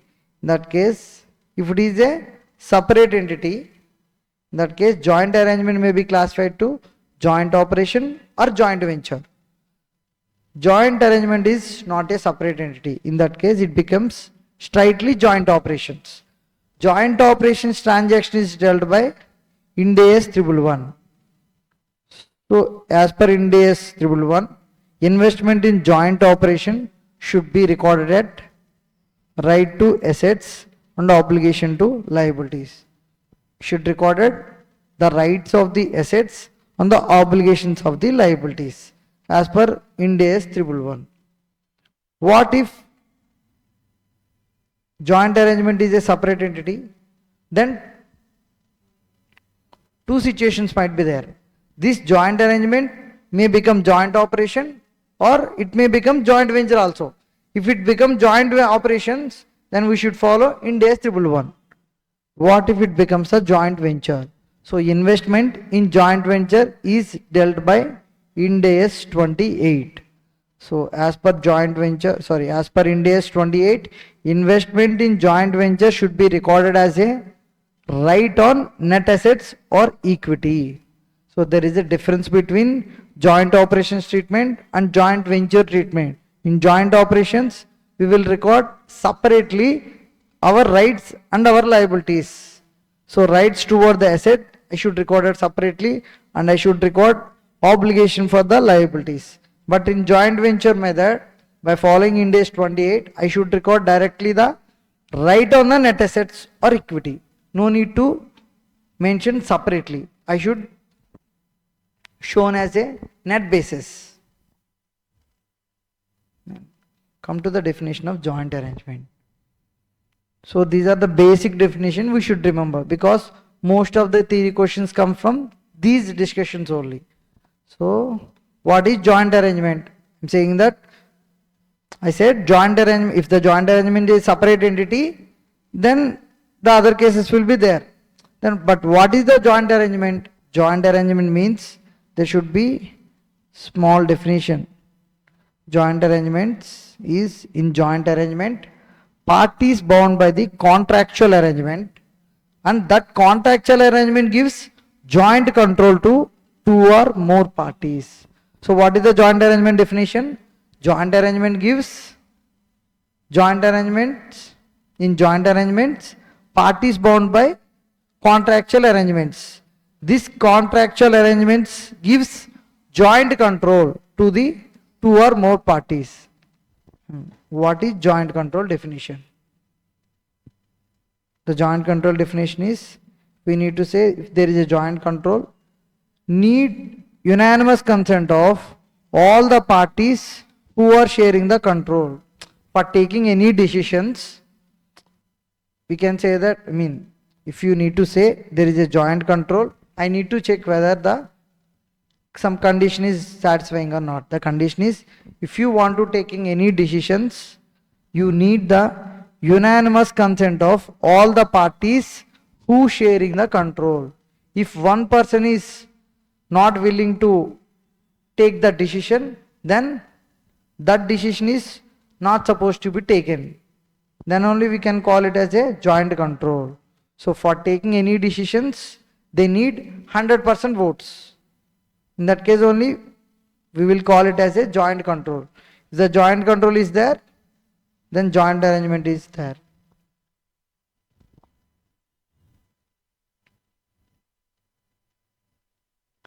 Consolidated financial statements are prepared by Ind AS compliant company if it holds shares in the investee company. So the parent company holds the shares in the investee company. So it need to be prepared Ind AS compliant consolidated financial statements when it entailing 20% or more voting rights, having significant influence over the investee company called associate as per Ind AS 28, entailing joint control over the investee company called joint venture as per Ind AS 28, entailing control over investee company called subsidiary company as per Ind AS 110. The answer is all of the above. The consolidated financial statements will prepare when if it is 20% or more. Here I am mentioning significant influence. So if significant influence is there, it becomes associates. If the control is there, it becomes subsidiary. If the joint control is there, it becomes joint venture. To become the joint arrangement, there should be the joint control. If there is a joint control, then it should be the joint arrangement. If there is a joint arrangement, there should be joint venture or joint operation also. For creating joint venture, there should be the feature of joint arrangement and joint control. The option is D. Consolidated financial statements should be prepared for the associates, for the subsidiaries, for the joint ventures. Then, when consolidated financial statements are prepared, the investor company shall also prepare individual standalone financial statements which are named as a separate financial statements. As per which standard I need to prepare separate financial statements?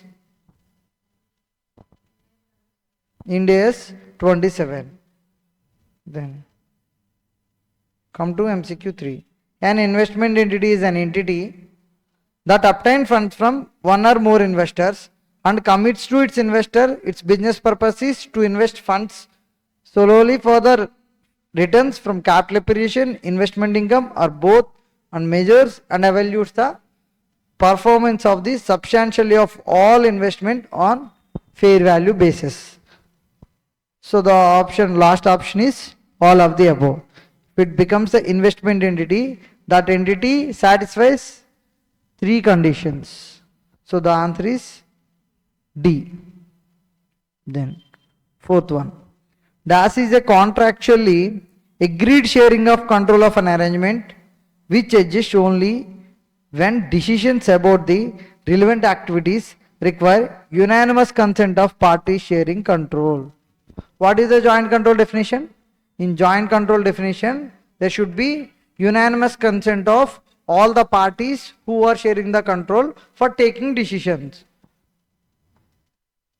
So it has control of another entity, that is investee as described in paragraph 5(6) of Ind AS 110. Next, it has a joint control of arrangement or significant influence over another entity.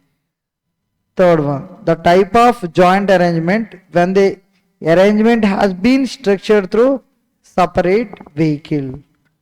Or D, option is B, because it is a joint control definition. If you need to say there is a joint control, there should be unanimous consent of the parties for taking the decisions. So this is one important one. Then a joint arrangement is either joint or joint venture. Joint operation. Joint arrangement may be joint operation or joint venture. Option A, joint operation. Next, dash is a method of accounting whereby investment is initially recognized at cost and adjusted thereafter the post acquisition change in the investor's share of the investee's net assets.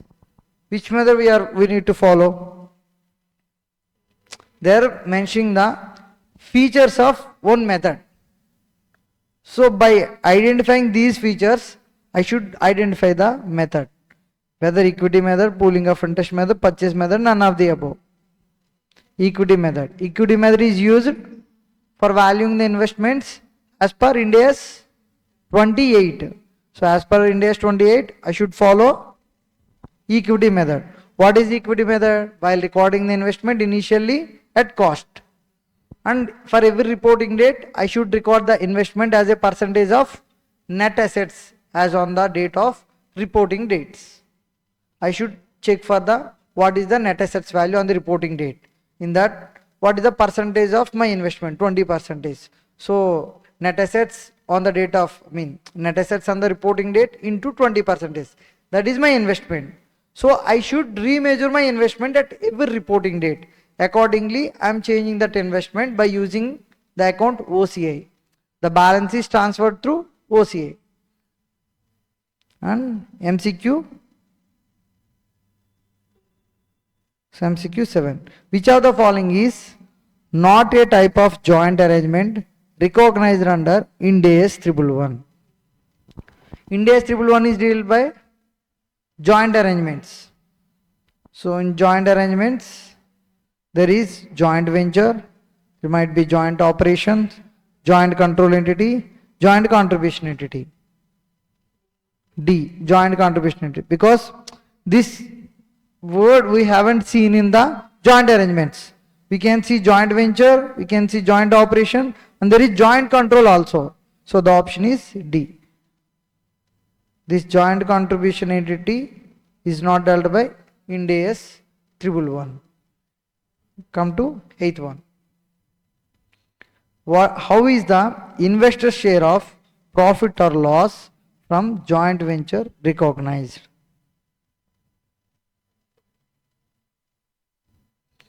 Joint venture will be there, right? Our share is there for the profit or loss, equity. So I should be added to the part of equity. So if I earn a profit, I should add it to my P&L, right? So My company is the parent company. I acquired the shares of other company or I acquired the control of other company. In that case, I should record every year the profit earned by that company.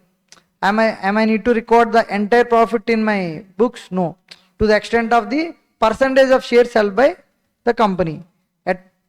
So this profit has to be added to the original profit earned by parent company. So every profit aspect be transferred to other equity. From the P&L, it has been transferred to the other equity. Then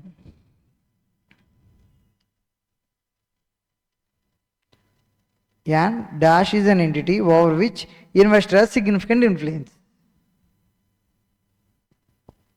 Investor has significant influence, whether associate, joint venture, partnership, all of the above. Associate.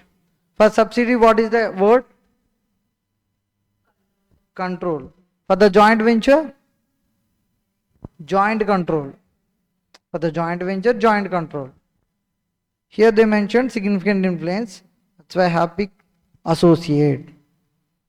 So come to MCQ 10. Joint arrangement, where the parties have joint control of arrangement and have rights to the net assets of the arrangements. In joint venture, I should record the right on net assets or equity. In joint operation, I should record it separately. I should record rights to the assets separately and obligations to the liabilities separately.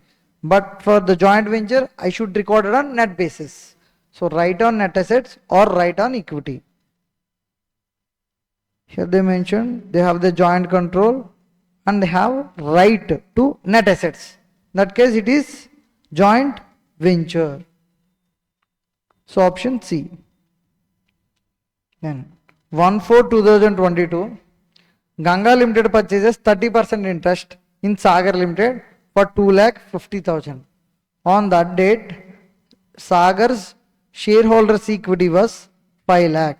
The carrying value of identified net assets equal to book value. The Ganga correctly reports this significant influence investment using equity method.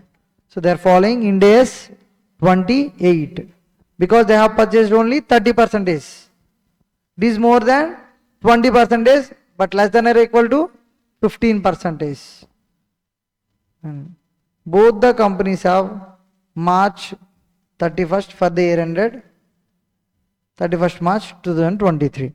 Sagar Limited reported net income of 1,50,000 and a paid total dividend of 40,000. Now calculate the amount of Ganga Limited would report as its investment in Sagar Limited on 31st/3/2023. What is the date of purchase of investment? 1/4/2022. I bought the investment of 30% at 2,50,000. I should find out what is the value of this investment. I should be shown as per Ind AS 28. As per Ind AS 28, I should follow the equity method. What is equity method? Initially recognized at cost. So I have recorded 2,50,000. But every reporting date, this is reporting date, right? 31st March 2023. What I need to check? I need to check what are the net assets on the date of 31st March 2023. So here they are not mentioned the assets. They have not given any information regarding with the total assets, but they are giving information share of income. They are giving information regarding with income. So opening 2,50,000. This is opening balance of investment. Then what is the income? Net income is 1,50,000. Out of this 1,50,000, they paid dividend of 40,000. What is the net profit after payment of dividend?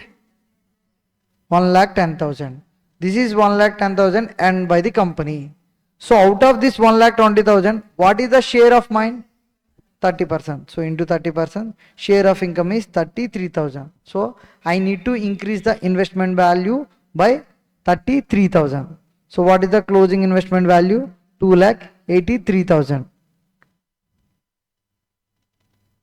2,83,000. Option C. And as per Ind AS 112, certain disclosures are required to be made about non-controlling interest. Some item of disclosures are given below. As per Ind AS 112, they are discussing disclosures. 112 is deals with disclosures about interest in other entities. So we should focus on the standard.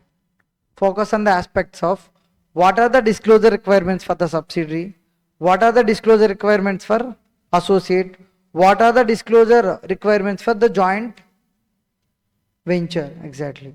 Okay, I should remember these disclosure requirements. So as per 112, about non-controlling interest, what is the disclosure requirements? So the name of the subsidiary should be mentioned. So this is right, this is an required disclosure. And accumulated NCI at the beginning of the reporting period. So no need to mention accumulated NCI at the beginning of the reporting period. Then proportion of ownership of interest held by the NCI. What is the NCI percentage? Then accumulated NCI at the end of the reporting period. So the disclosure is required, the disclosure required with regard to accumulated NCI at the end of reporting period, not at the beginning of the reporting period.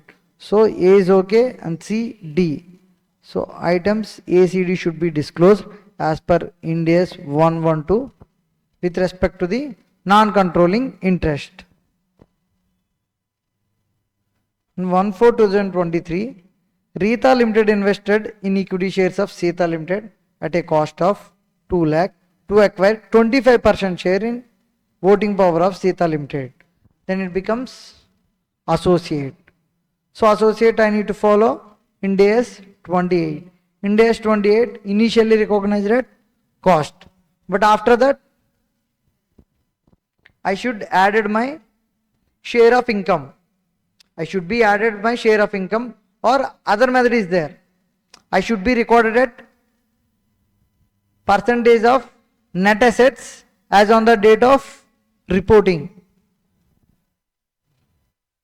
So Sita Limited is now an associate of Rita Limited. On 31st/3/2024, Sita Limited earned a net profit of 20,000 and other comprehensive income of 4,000, and in the year 23-24 declared dividend of 8,000. What is the carrying amount of investment on 31st/3/2024? The same MCQ. The method is same. So I have purchased the investment of 25% at 2 lakhs. This is an opening balance. I need to find out this 25% value on 31st/3/24. Opening is 2 lakh. What is my share of income? For this I need to find out what is the total income. 20,000 and OCA balance is 4,000. OCA is also the kind of profit. So that's why I have added both. 24,000 minus what is the dividend? 8,000. So 24,000 minus 8,000. This is the profit is available. Out of this, my share is 25%. So I should added my share of income to the opening balance of my investment value. So what is the investment value as on 31st/3/24? 2,04,000 rupees. Next, 14th. Surendra Limited, parent. Surendra Limited is a parent. Sold goods costing 400 lakhs to its 80% subsidiary Narendra Limited at 480 lakhs. And 50% of these goods are lying in the stock of Narendra Limited at 31st/3/24. And Narendra Limited has measured this inventory at a cost of 240 lakhs and the tax rate is 30%. The deferred tax to be shown in the consolidated financial statements is. What is the deferred tax to be shown in the consolidated financial statements? So this is balance sheet approach, right? So I should find out the tax base of the asset and recorded value of the asset. So here, what is the asset here? Inventory. So inventory is the asset here. Mean closing stock. Closing stock we are showing in asset side, right? So this is with particular to the asset base. So for the assets, I need to find out the tax base. I need to find out the recorded value in consolidated financial statements. So Surendra Limited sold goods to Narendra Limited. What is the cost for this goods to the Surendra Limited? 400 lakhs. So it becomes subsidiary, right? So what is the 50% of stock value? The cost is 400 lakhs. Don't take the selling amount. The selling amount is 480 lakhs. If I recorded at 480 lakhs, I need to deduct the unrealized profit on the remaining closing stock. That's why I have recorded at 400 lakhs. So out of 400 lakhs, only 50% is lying in my stock. So I am recording it as 200 lakhs, right? So this is the basic cost. Tax base is 200 lakhs. But what is the recorded value? 240 lakhs. Why? Because they have sold at 480 lakh rupees. So Narendra Limited recorded it at 480 lakh rupees. So out of 480 lakhs, 50% has been going out of for sale. But remaining 15% is held with Narendra Limited. This 240 lakhs included profit element. Profit margin is included in the 240 lakhs. Whose profit margin? Surendra Limited made a profit margin, right? So that profit margin is recorded in this 240 lakhs. So but income tax department, the tax base will be 200 lakhs only. So you are just increasing the 400 lakhs of goods worth to 480 lakhs. Both are same, but you are selling at higher prices. You are just inflating it. I will not take that amount. I need to take the base amount. What is the cost? 400 lakhs. This is the base, 200 lakhs. What is the recorded value? 240 lakhs. So the tax base minus recorded value into tax rate. So 200 lakhs minus 240 is 40 into 30% is 12 lakhs is deferred tax liability. So don't take for 480 lakhs. If you taken 480 lakhs, again we need to deduct the profit element from that. So this is the goods, unsold goods remained as a stock in the closing stock of subsidiary. Which goods has been purchased from the parent entity. So whatever the goods purchased from the parent entity is being remained in the closing stock of the subsidiary. At the end of the year, I should deduct the profit element made by the parent entity. Because at the end of the day, while preparing consolidated financial statements, both are same, right? So there is no difference between Surendra Limited and Narendra Limited. I am combining both. In that, there is some unrealized profit element is there. So I am not supposed to record it as a profit. So I should deduct that profit element with respect to the transaction.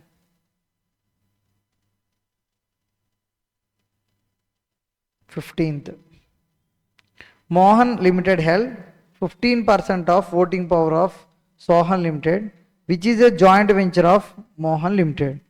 The carrying value of investment in Sohan Limited is 1,50,000. Now, out of 50% of stock, Mohan Limited sells 20% stake in Sohan Limited to a third party for a consideration of 1,20,000. The fair value of the retained 30% interest is 1,80,000. What is the gain or loss recorded by Mohan Limited in its profit or loss? This is an important MCQ. 15th one.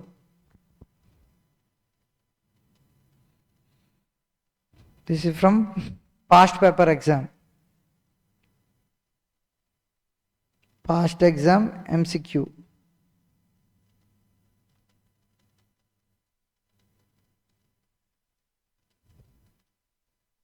Mohan Limited purchased 50% at 1,50,000. So what is the date? Haven't mentioned any date. So initially he purchased at 50% at 1,50,000. Then after selling off remaining 20%, the carrying value of investment becomes 1,80,000. So how you are saying 1,80,000? The fair value of the retained 30% interest is 1,80,000. Generally, investment should be recorded by using equity method. Equity method means fair value of the net assets. Fair value of the net assets. Out of this, I should take my portion. For example, there is a fair value of the net assets of 100 rupees. If I add a share of 20%, 100 into 20% is 20 rupees. I should record it at 20 rupees on that respective date. On this date, the fair value of the retained 30% interest is 1,80,000. Has given directly my 30% investment should be at 1,80,000. But originally it was 1,50,000. 1,50,000 for 50%. But today, even for the 30%, the value will be 1,80,000. So what is the carrying value of the remaining investment? So originally I have 50%.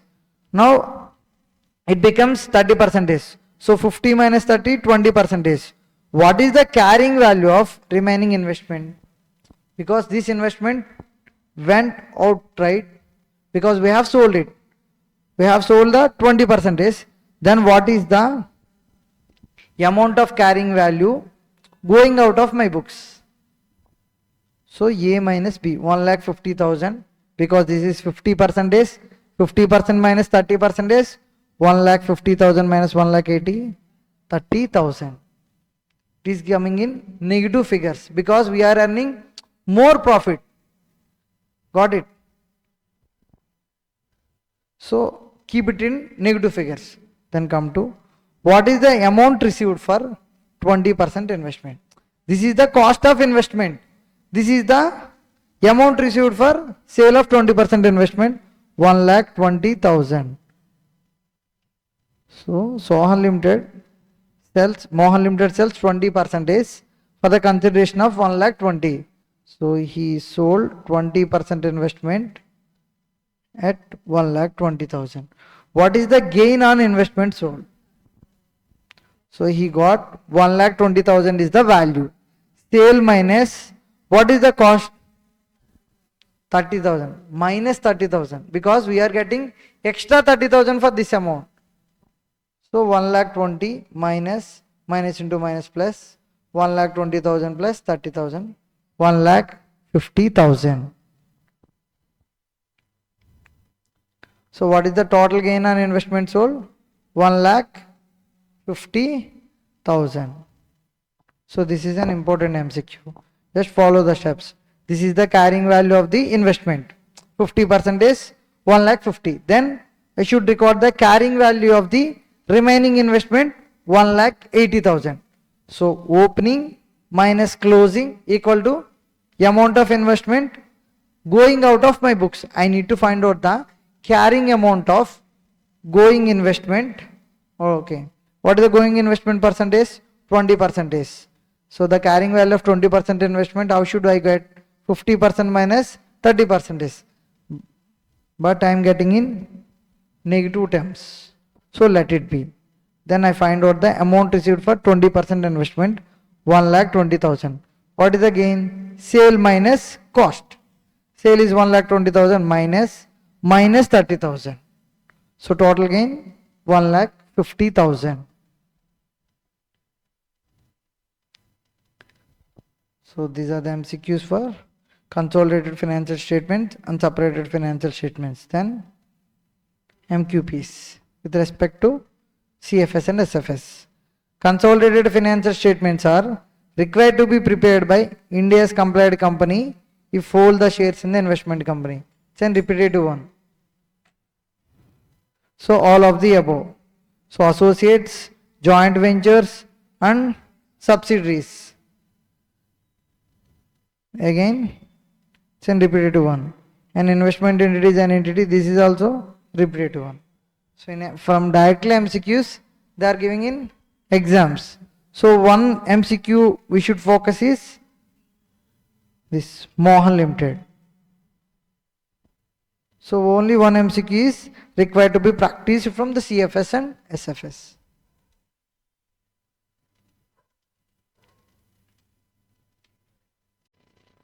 The next topic is government accounting. This is a completely theory chapter. So for this, there are so many concepts are there. So just we need to have a glimpse on it. Then we can go for MCQs. What are the features of the government accounting? So this chapter deals with the government accounting. So what are the features of government accounting?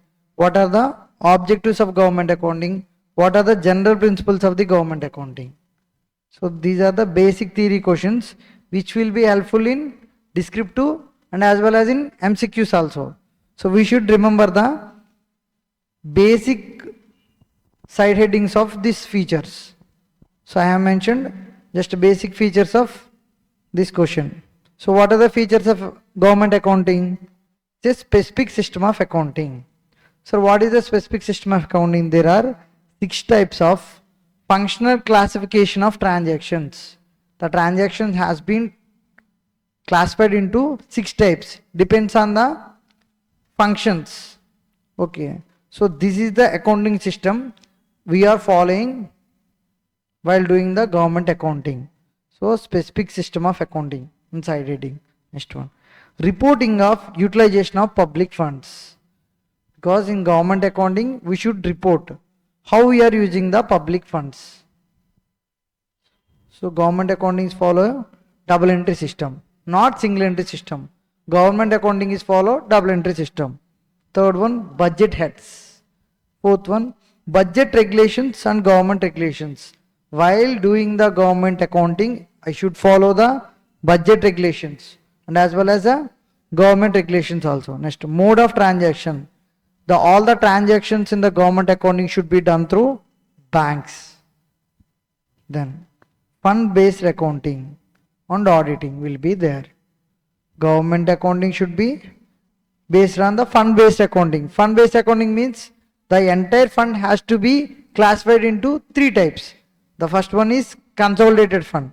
The second one is contingency fund. Third one is public accounts. So depends on the usage of the funds, we have classified into 3 funds. The consolidated fund is used for the planned expenses and the contingency fund is used for unplanned expenses, and there is also public accounts. We will discuss what is the consolidated fund, what is the purpose, and the purpose of remaining 2 funds also. But so far just remember there are 3 funds. So what are the features? Specific system of accounting, reporting and utilization, double entry system. Budget related, there are 2 points: budget heads and budget regulations, government regulations. Mode of transaction through banks, and the fund based accounting and auditing should be there for the government accounting. The second question is objectives of government accounting. Why we need to do government accounting? To provide reliable data. So I am writing in the flow of financial statements. So first I need data for recording transaction. So data, after that transaction, after that with these transaction I prepare financial statements. Okay. Then provide reliable data, record financial transactions, then using this financial transaction prepare financial statements and reports. Why I am preparing financial reports and why I am recording everything? To avoid excess expenditures and to prevent misappropriation of government funds and to help preparing annual budgets.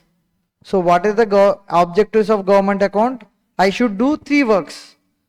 Using these 3 works, I achieved 3 purposes. So what is the works I should do? Provide reliable data and then record financial transaction and prepare financial statements and reports. And by using these 3, I can achieve the purpose of, I can avoid excess expenditure, I can prevent misappropriation of government funds, And the third one is to help in preparation of annual budgets. By using this government accounting, by government accounts, while preparing the annual budget, they will take into consideration. Then, what are the general principles of government accounting? So, there are general principles for government accounting.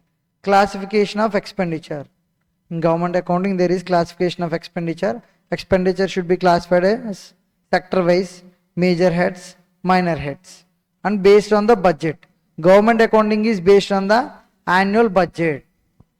So in budget, if there is imposed any regulations or for the particular sector, this is the funds, beyond that we are not supposed to allow. So if there is there, while doing the government accounting, I should check, is there any limit crossed above the budgets. So government accounting should be based on the budget. Then end products of the government accounting. What are the end products of the government accounting? Monthly accounts and annual accounts. By preparing government accounts, I can get the monthly accounts of government, I can get the annual accounts of the government. Then what is the period? 1st April to 31st March. What is the basis of accounting? Whether I should follow cash basis of accounting or accrual basis of accounting? Cash basis of accounting for all the transactions. Of course, there is an exception to the cash basis of accounting, that is book adjustments. For the book adjustment, I should follow accrual basis. For the remaining everything, I should follow cash basis of accounting. What is the form of accounts? The account should be classified as 3: consolidated fund, contingency fund, and public funds. These 3 funds has to be maintained by which office? Pay and accounts office maintain these 3 funds. So there will be an office, pay and account office is there. This is one level of system while doing the government accounting. So this office people maintain these funds: consolidated, contingency fund, and public accounts. And what is contingency fund? We should remember the article number because there is MCQ regarding with this article numbers. Article 266 subsection 1 is deals with the consolidated fund. It is the largest fund because everything has to be transferred to this consolidated fund only. What is the credits and what are the debits out of this fund? All the taxes and all the incomes and loans taken by the government credited to this fund. What are the debits? Means what is the expenditure incurred out of this fund? All the expenditure of the government incurred out of this fund only. But before incurring expenditure out of this fund, I should take the prior permission of the parliament. I should take prior authorization of the parliament if I need to incur any expenditure out of consolidated fund. Come to public accounts. Second one is public accounts. Article 266 subsection 2. Then remittance and suspense. This account is also used for remittance and suspense. All the debts. What is the credit for this public accounts? All the debts other than included in the consolidated fund. Generally, all the debts and all the loans taken by the government should be credited to this fund. But few debts are there. Which debts? The debts which are not included in the consolidated fund should be credited to public accounts. And the parliament authorization is not required for payments out of public accounts. If I need to incur any expenditure out of public accounts, there is no need to take the authorization of the parliament for public accounts. Then come to third one. Contingency Fund of India. The Contingency Fund of India, what is the article number? 267. This is also known as, more or less, it is an impressed account of contingency fund. Sorry, it is an impressed account of Government of India. So it is held by the Secretary on behalf of the President. This fund is held by the Secretary on behalf of the President of India, and it is used for unexpected expenditure. And consolidated fund is used for expected expenditure or planned expenditure. But contingency fund is used for unexpected expenditure or unplanned expenditure. For example, there is a floods. For using the amount out of consolidated fund, I should take the permission of Parliament. For that, I need to conduct the Parliament sessions, right? So there is an emergency situation. I cannot do the Parliament sessions immediately. So in that case, I should use the amount from out of contingency fund of India. So after utilization of expenditure from the contingency fund, I should take the permission from the Parliament. So, but it is not prior permission. Prior authorization is not required, but post authorization is required for contingency fund. Prior authorization is required for consolidated fund. For the public accounts, no authorization is required. Then, one more important concept, comparison between government accounting and commercial accounting. What is the comparison between government accounting and commercial accounting? Government accounting, government organizations is following government accounting. Commercial accounting is followed by non-government organizations. Next, what is the objective of government accounting? Recording and reporting of utilization and position of the public funds. This is the main objective of doing government accounting. What is the main objective of commercial accounting? I should find out the profit or loss or financial position of the company, means balance sheet. The scope is more elaborate in government accounting. The scope is less elaborate when compared with the government accounting. The budget. Follow the government budgeting system in the government accounting. In this, no need to follow the budget. So in budget, there are some restrictions or there are some rules. There is no need to follow the while doing commercial accounting. Then, what is level of accounting? System of central and operating level. There is two systems, central level and operating level in government accounting. In this, there is no provision of central and operating level. There is no kind of classification in commercial accounting. Come to rules and provisions. I should follow financial rules and provisions of the government while doing the government accounting. Normal accounting, I should follow GAAP, generally accepted accounting principles. Then auditing. Recognized department of the auditing is done by the recognized department of the government. Here, professional auditor. Okay. Here they're not mentioning about government companies. They're mentioning about government corporations are there, right? So for that, there is no need of separate auditor. If the company is involved, then only normal auditor will come into picture. Some government organizations are there, government institutions will be there. Those are not in the form of companies. They are in the form of departments. For those kind of departments, the auditing is done by the departments of the government. There are some recognized departments for auditing those kind of government institutions. Then here is the one of the person who are doing the auditing for the entire government, Controller and Auditor General of India. Shortcut we used to call him as C&AG. So he is an individual person. C&AG are not a group of person. He is just an individual person appointed by President. What is the tenure of C&AG? 6 years. Then C&AG is appointed by President and the tenure is 6 years. Everything is fine. But what is the article numbers dealt by the Constitution? 148 to 151. Then he is the external auditor for the government-owned corporations and he can conduct supplementary audit of government companies. For the government companies, the auditor should be appointed separately because as per the Companies Act, every company, the auditor should be appointed. Whether it is a government company, it is a normal company.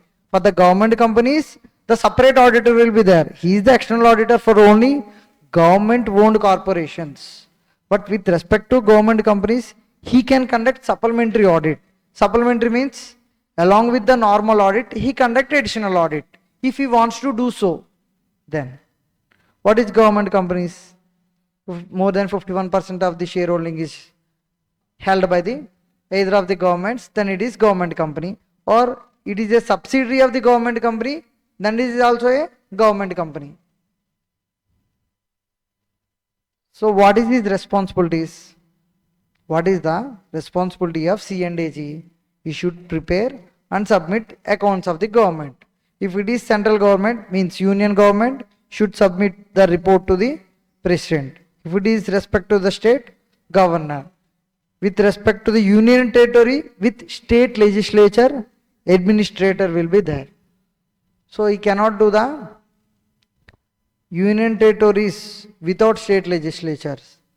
Union territories without state legislatures comes under union government. So there is no need to do separately. It comes under union government. So for the union territories with state legislature, he need to submit it to the administrator. Then one more responsibility is compilation and keeping of accounts.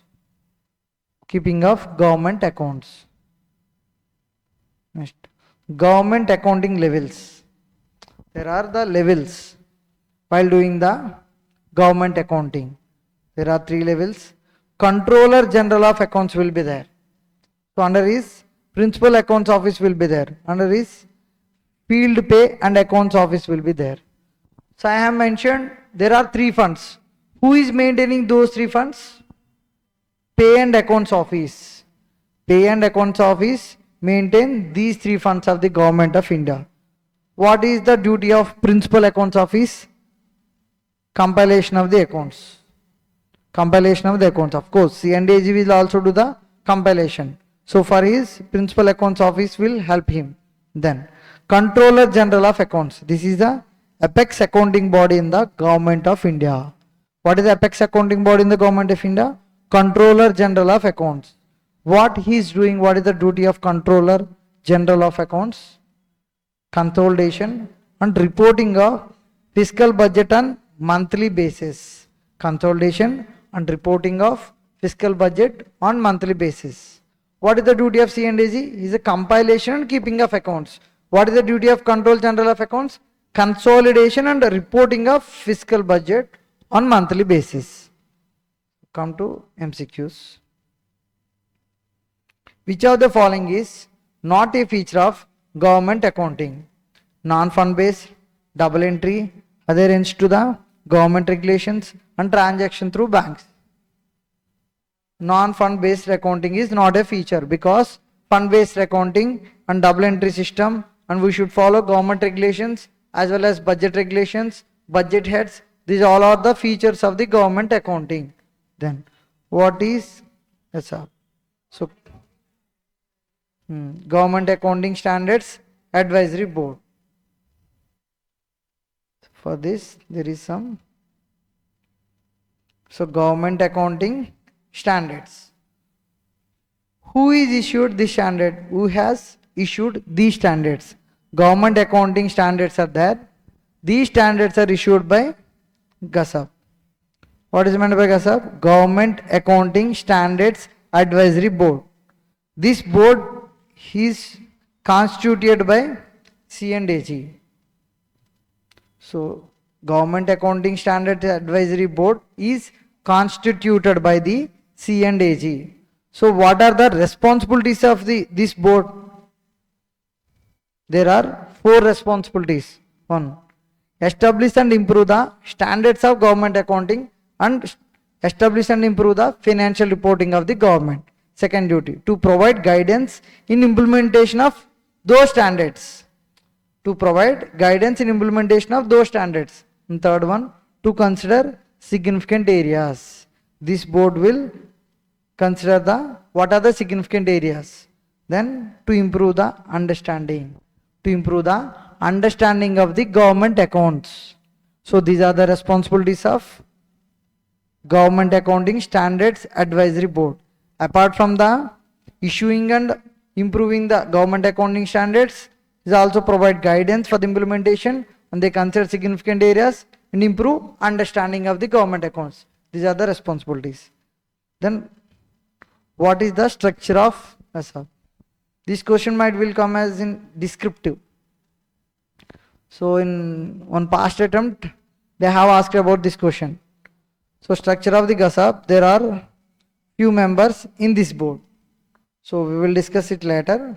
let's come back to our MCQ discussion.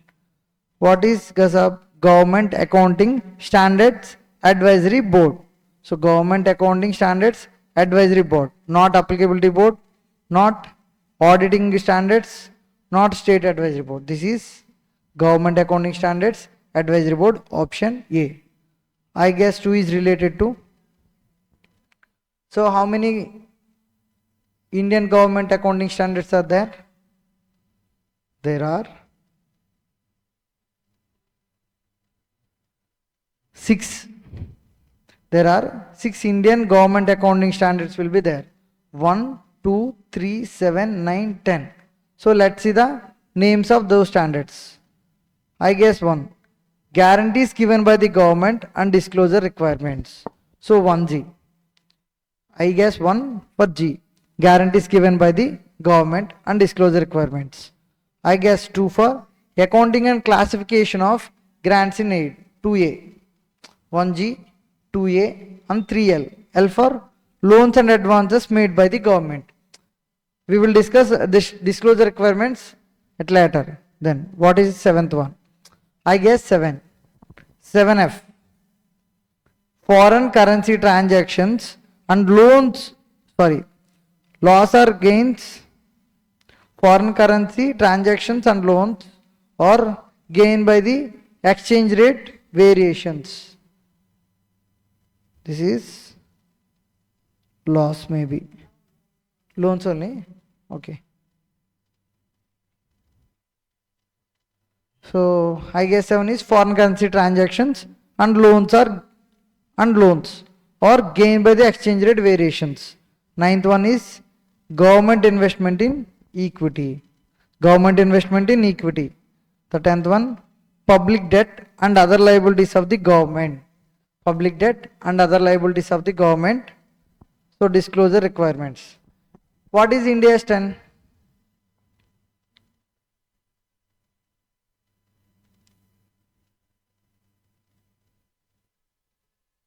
Ind AS 10, contingent liabilities. So for that word you just remember this. So IGS 10 is also deals with liabilities of the government. So public debt and other liabilities of the government. Disclosure requirements. I guess 9, government investment in equity. 9 for equity. So investments in equity. 7 for foreign currency transactions and loans.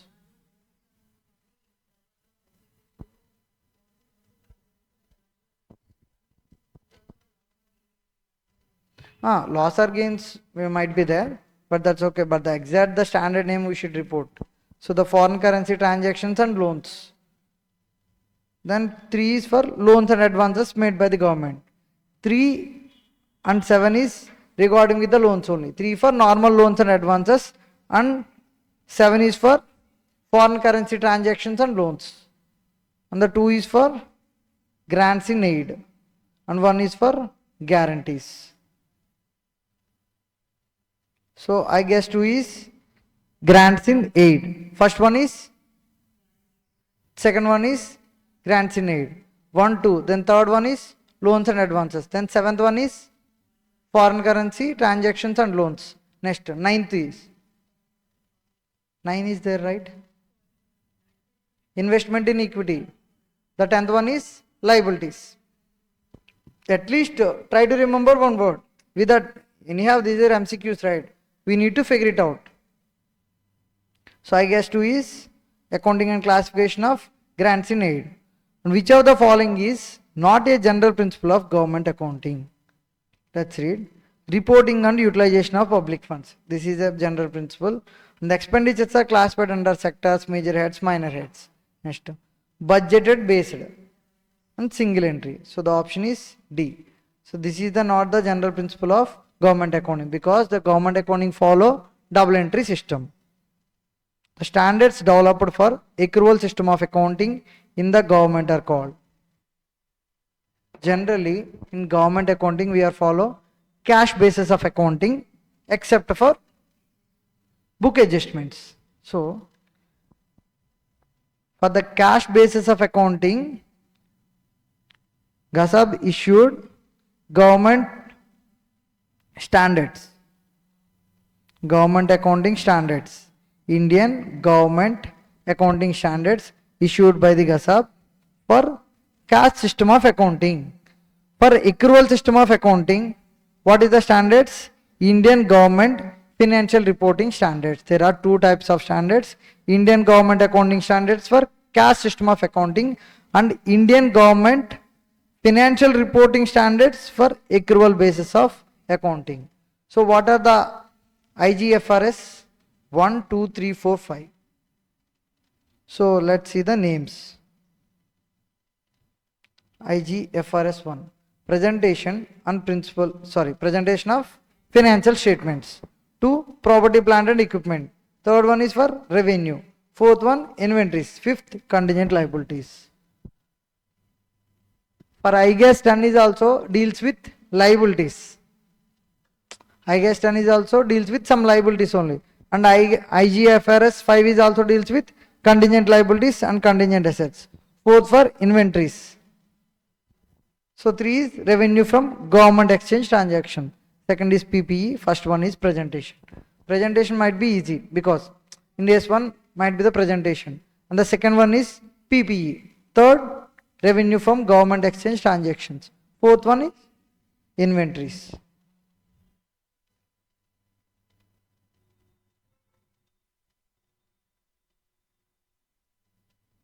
The standards developed for accrual system of accounting in the government are called Indian Government Financial Reporting Standards. For the cash system, Indian Government Accounting Standards. So the option is C for accrual system. Which of the following is responsibilities of GASAB? Formulating and proposing standards that improve the usefulness of the financial reports.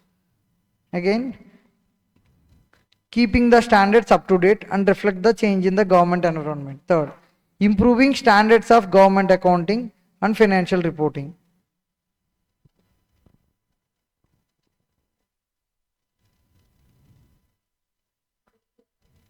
So option D, ఒకసారి check చేయండి. D ఉందా? Okay. Option D. So all of the above. So it can formulate and keeping the standards up to the date and improve the standards. Next. As per the Constitution of India, the accounts of the government are kept in.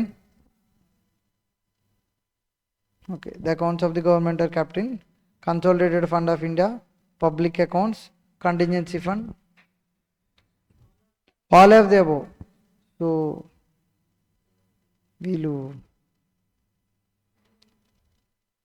all of the above.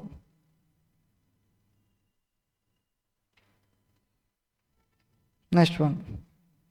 Next part is regarding with disclosure requirements.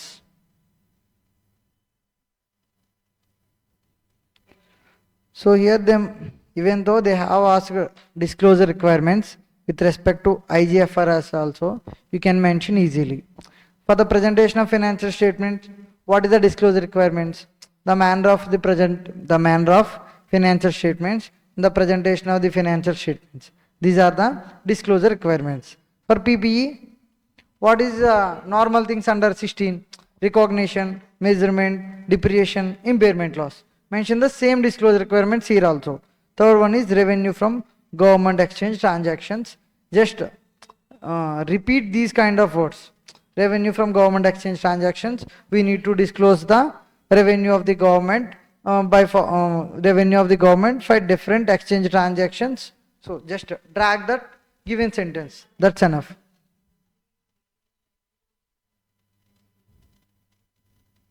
I'm not mentioning about that MCQ. I'm normally saying that. Then IGFRS 4 inventories. They're mentioning about, if they're asking any disclosure parts with respect to inventories, we need to mention the cost formulas, revenues and expenses. So contingent liabilities other than guarantees and contingent assets disclosure requirements. We should disclose separately for the contingent liabilities of the state government, and we should disclose separately for the contingent liabilities and contingent assets for state government. And come to disclosure parts of I guess. For the 10, public debt and other liabilities of the government and disclosure requirements. Okay, then I should mention the opening balances and the additions and the discharges means repayments during the year, and the closing balances and the net change in rupee terms for internal debt, for external debt, for other obligations also. Apart from that, I should disclose what is the interest paid and what is the interest received. So these are the disclosure requirements. So opening balances, additions, discharges and closing balances, net change in rupee terms of internal debt, external debt, other obligations. We can write it as 3 points. So in rupee terms of internal debt, repeat the same words and write it as a external debt, second point, and third point is other obligations. And the fourth point is interest paid, the amount of interest paid and the amount of interest received details should be mentioned as per the disclosure requirements of IGAS 10. Next, government investments in equity. Detailed statements of investments and disinvestments. We can write it as a 2 parts. Detailed statements of investments and detailed statements of disinvestments. Second point is summary of investments. Third one is additional disclosures of investee entities suffered a loss of 3 consecutive years. If there any investee entities are there, so with that these investee entities are incurred losses for 3 consecutive years, we should disclose additionally apart from these 2. Then this is an important one. I guess 7.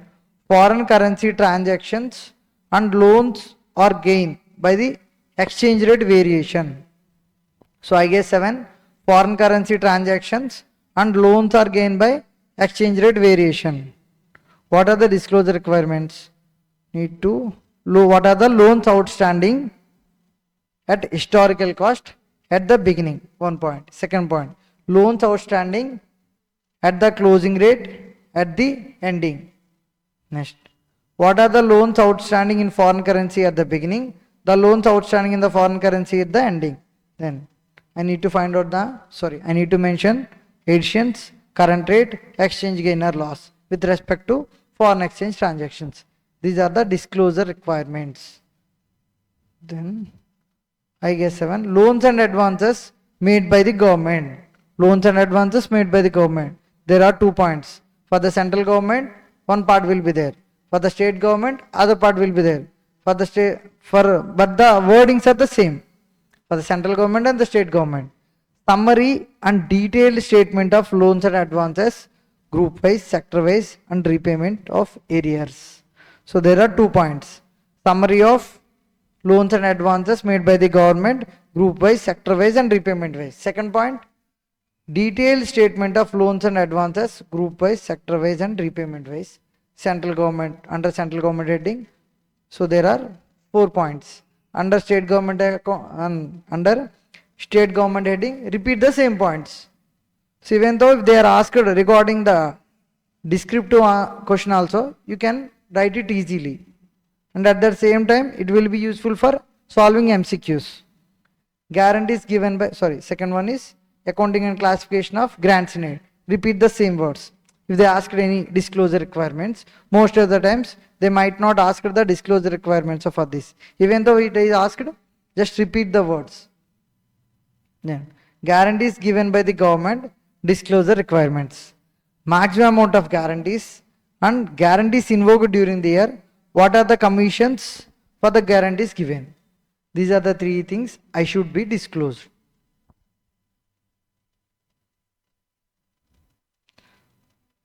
The financial statements of union government, state government and union territory with the legislature shall disclose the following details concerning public debt and other obligations.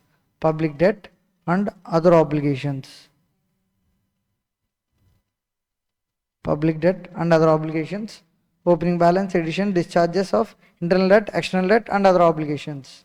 So here internal debt, here external debt, last one in respect of other obligations. The words will be the same. Opening balance, additions, discharges, closing balance, net change in rupee terms. So if they asked about any disclosure requirements under debts and other obligations, we can write these 3 points. So the answer is all of the above. Consolidated Fund of India is a fund referred to in dash of the Constitution of India. Article 266 subsection 1. Next. The financial statements of Union Government shall disclose the following details under loans and advances made by the Union Government in the annual financial accounts of the Union Government. So they are mentioning loans and advances made by the Union Government. What are the disclosure requirements? Summary of loans and advances group wise, sector wise, and other loan entities, and repayment in arrears. Then all of the above. The answer is all of the above.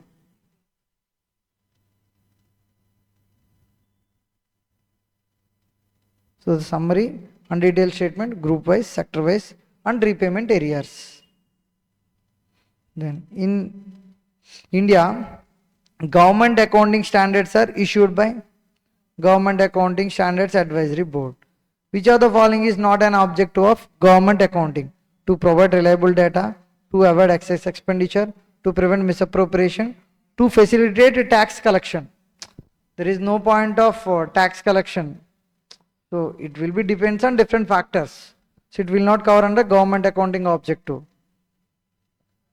Indian government accounting standards is deals with guarantees given by the government. So guarantees given by the government, disclosure requirements. Which of the following is not true? Non-fund based accounting and single entry system are not features of government accounting. So it is true. So GASAB stands for Government Accounting Standards Advisory Board, which issues Indian government financial reporting standards. True. Both the standards issued by GASAB only. Consolidated Fund of India is the fund referred in Article 266 subsection 1 of the Constitution of India, and IGAS 2 is related to accounting and classification of grants in aid. Option C, D, none of the above. So all these are truths. This is only false. So the answer is none of the above. Then IGAS 2 is related to grants in aid. So accounts and classification of grants in aid. Which of the following is not a general principle of government accounting? Single entry. Then Consolidated Fund in Article 266(1). For public accounts, 2. It's not section. Which of the following is not a feature of government accounting? Not a feature of government accounting. Non-fund based. Because government accounting is a fund based accounting. GASAB stands for Government Accounting Standards Advisory Board. There is one miscellaneous concept. Only one thing is there. So it is out of your syllabus. That's why I have included in miscellaneous concepts. The Orbit Limited provides you the following data regarding defined pension plan for the year. So benefits paid 2 lakhs, contributions 2,80,000, the fair market value of plan assets on closing 11,40,000, on opening 8 lakh. What is the amount of actual return of plan assets? So this standard is actually with respect to the Ind AS 19 employee benefits. But somehow you got this MCQ. So let's learn some one basic thing is there with this.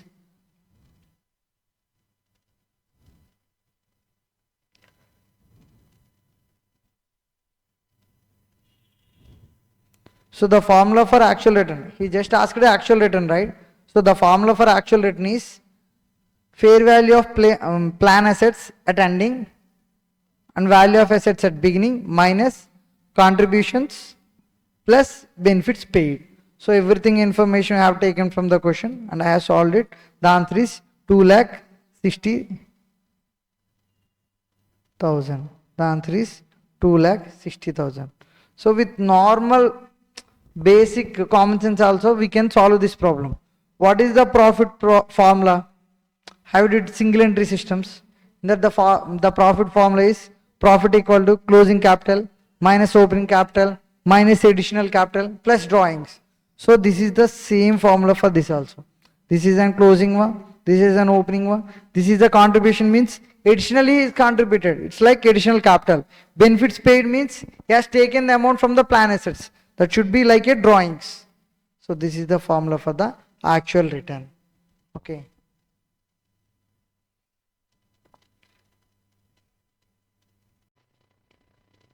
Chapter 14, Accounting of Financial Instruments.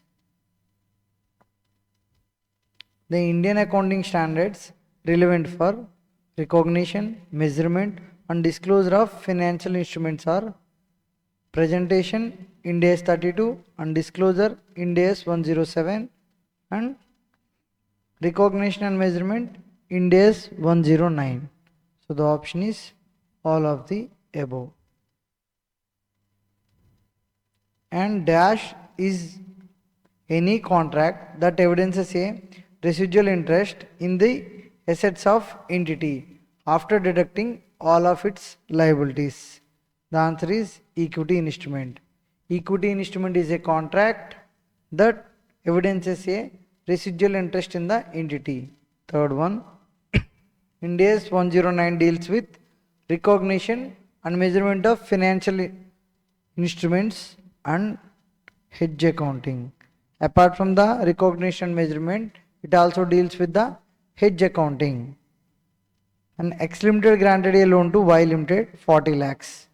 Should be repayable in after 2 years at 46 lakhs. However, due to economic recession, after 1 year, the repayable amount has been revised at 44 lakhs. The effective annual interest rate for such loan is determined at 6% per annum. The loan processing cost was 2 lakhs and the X Limited accountant suggested to compute the amount to be charged as a processing cost to the first year in the profit and loss account compute. The answer is 42 lakhs because apart from the 40 lakhs we have incurred the processing cost of 2 lakhs. So what is the total cash outflow? 42 lakhs. Next, the Indian accounting standards relevant for recognition, measurement and disclosure of financial statements.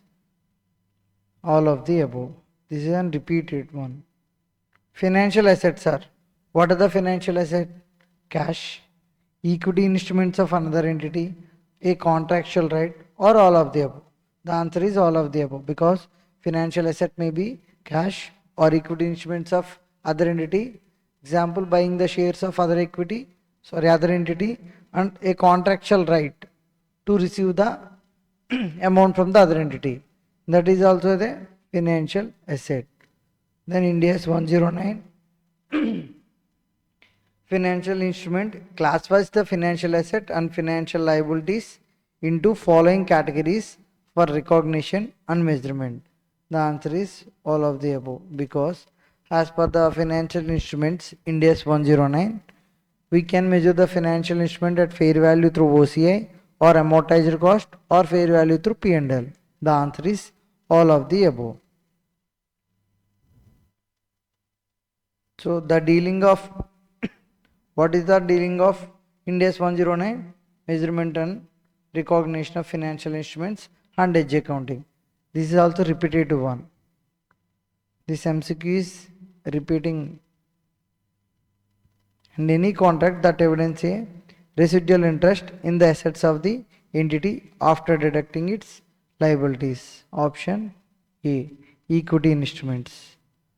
When objective of holding the financial asset does not include collection of cash flows by selling of financial asset, such financial asset measured at amortized cost. We are holding the financial asset and our intention is not selling this financial asset in the foreseeable coming future. We are just holding it with the intention of getting returns, not with the intention of selling it. In that case, such kind of financial asset should be measured at amortized cost. And which of the following is not true? Equity instrument is a evidence of residual interest in the net assets. So this is true.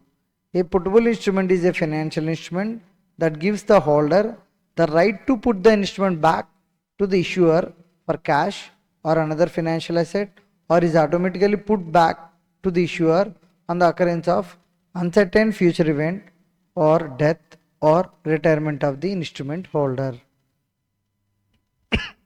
So this is also true, and go for C. Cash, an equity instrument of another entity, a contractual right or financial asset. These three are financial asset. What is the option D? None of the above. So all these three are true. The remaining option left with us, option D. So he is asking which is not true.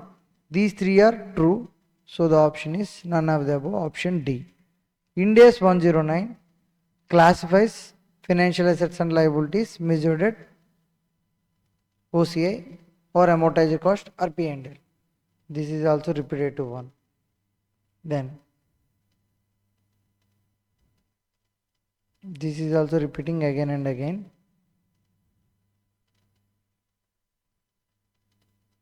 So these are the MCQs from model question papers.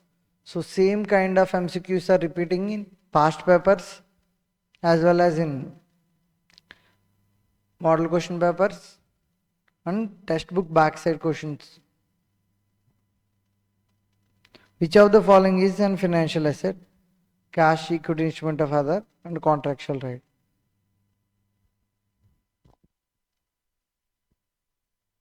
Then come to NBFC.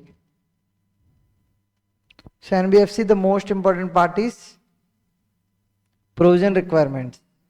What is the provision requirements for the different kinds of assets? So the assets has been classified as per the NBFC provisions: standard assets, substandard assets, doubtful assets, and loss assets. Depends on the classification, the provision requirements are changing. For the NBFC, deposited accepting NBFCs and non-deposit accepting NBFCs, but which is systematically important. For these two categories, the provision requirement is 0.4% for standard asset. For the NBFC, non-deposit taking and non-systematically important, the provision requirement is 0.25%. For substandard asset, it is 10%. For doubtful asset, up to 1 year, it is 20%. 1 to 3, 30%. Greater than 3 years, 50%. So this is for secured portion. This is for secured portion. If unsecured portion is there,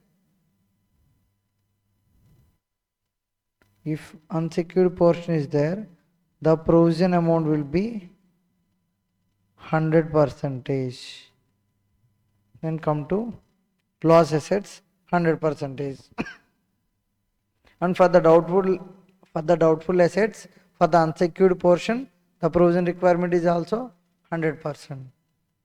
For the remaining, the rates has been changing. And come for non-performing assets. When should we call an asset as a non-performing asset? There are two main classifications of NBFC. NBFC, non-deposit taking and not systematically important. It classifies lease rentals and hire purchase asset as non-performing asset if it is overdue for more than 12 months. Other than lease rentals and hire purchase assets, then we need to classify it as a non-performing asset if it is overdue for more than 6 months. And come to NBFC, deposit taking and non-deposit taking, but which is a systematically important. What are the rules? The overdue, if it is overdue for more than 3 months, then it becomes the non-performing asset in case of lease rentals and hire purchase asset. And the The overdue period is 3 months for others also. So the overdue period is same for both lease rental and hire purchase assets and then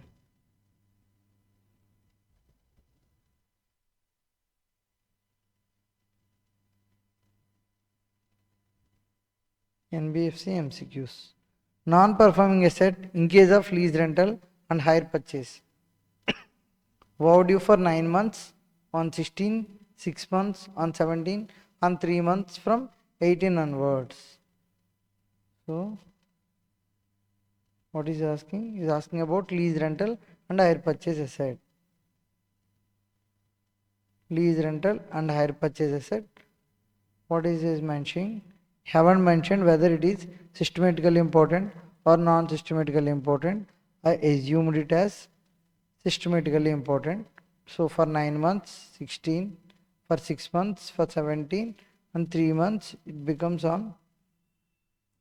3 months on 31st 3, 2018. So the answer is all of the above. The term public funds include debentures and the fund raised directly or indirectly through public deposits and bank finance. The answer is all of the above. And Ind AS is applicable to NBFC on and from 1/4/2018. Because from 1/4/2016 it has been applicable to companies other than NBFCs and banking companies.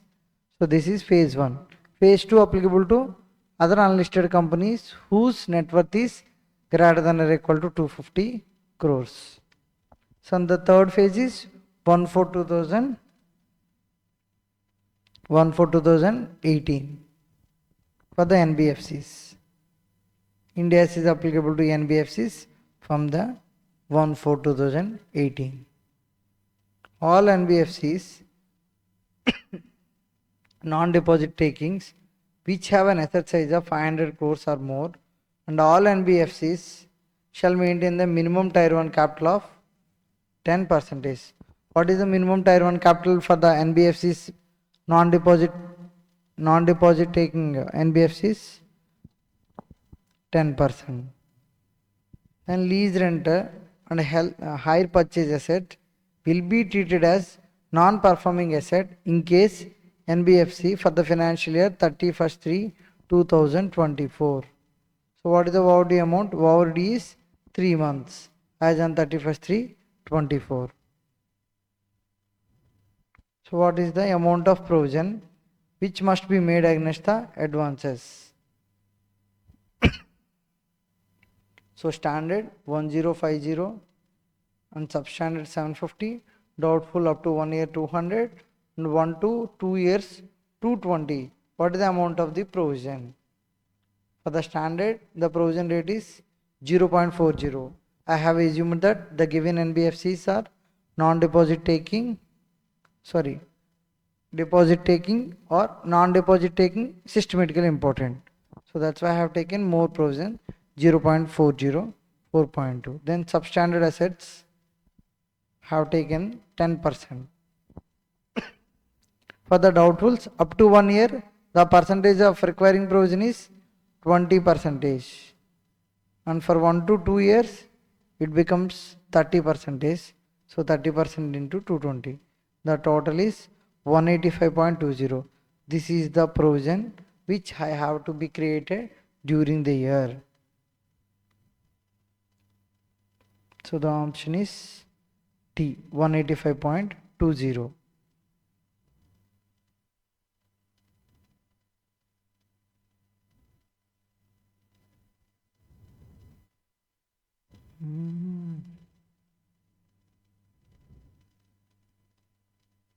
Next one is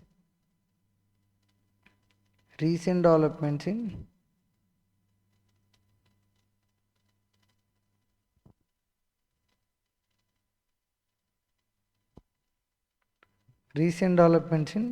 financial reporting.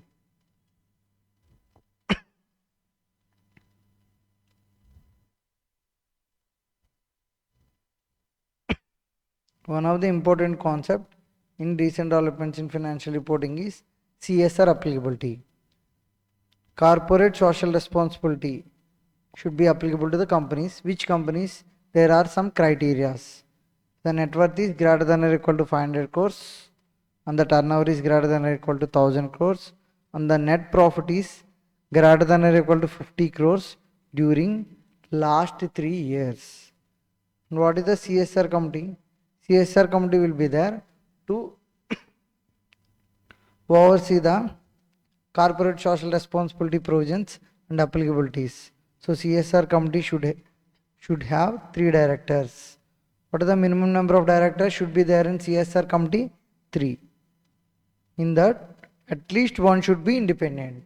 Out of 3, one should be the independent director in the CSR committee. Third point. What is the minimum expenditure we should spend as per the CSR policy? 2% of average of net profits of previous 3 years. So just remember it. What is the minimum expenditure we should spend?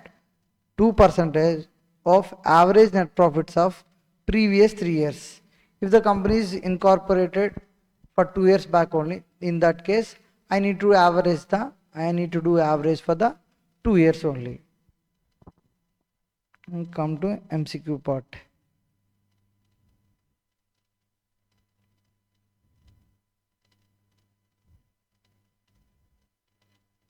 Right.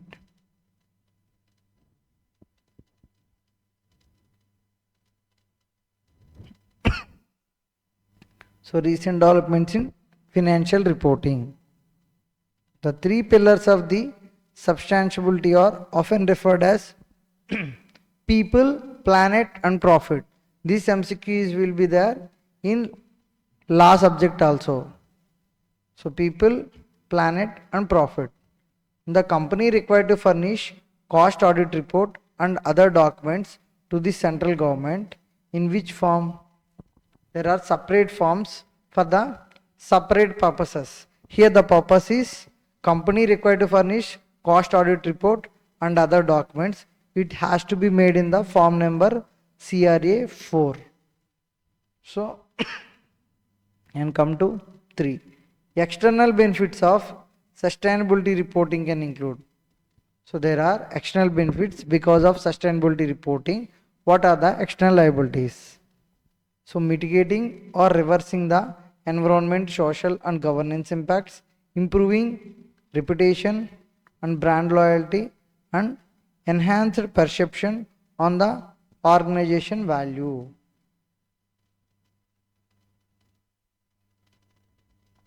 Option D. So mitigating or reversing and improving the reputation, enhance the perception or organization value.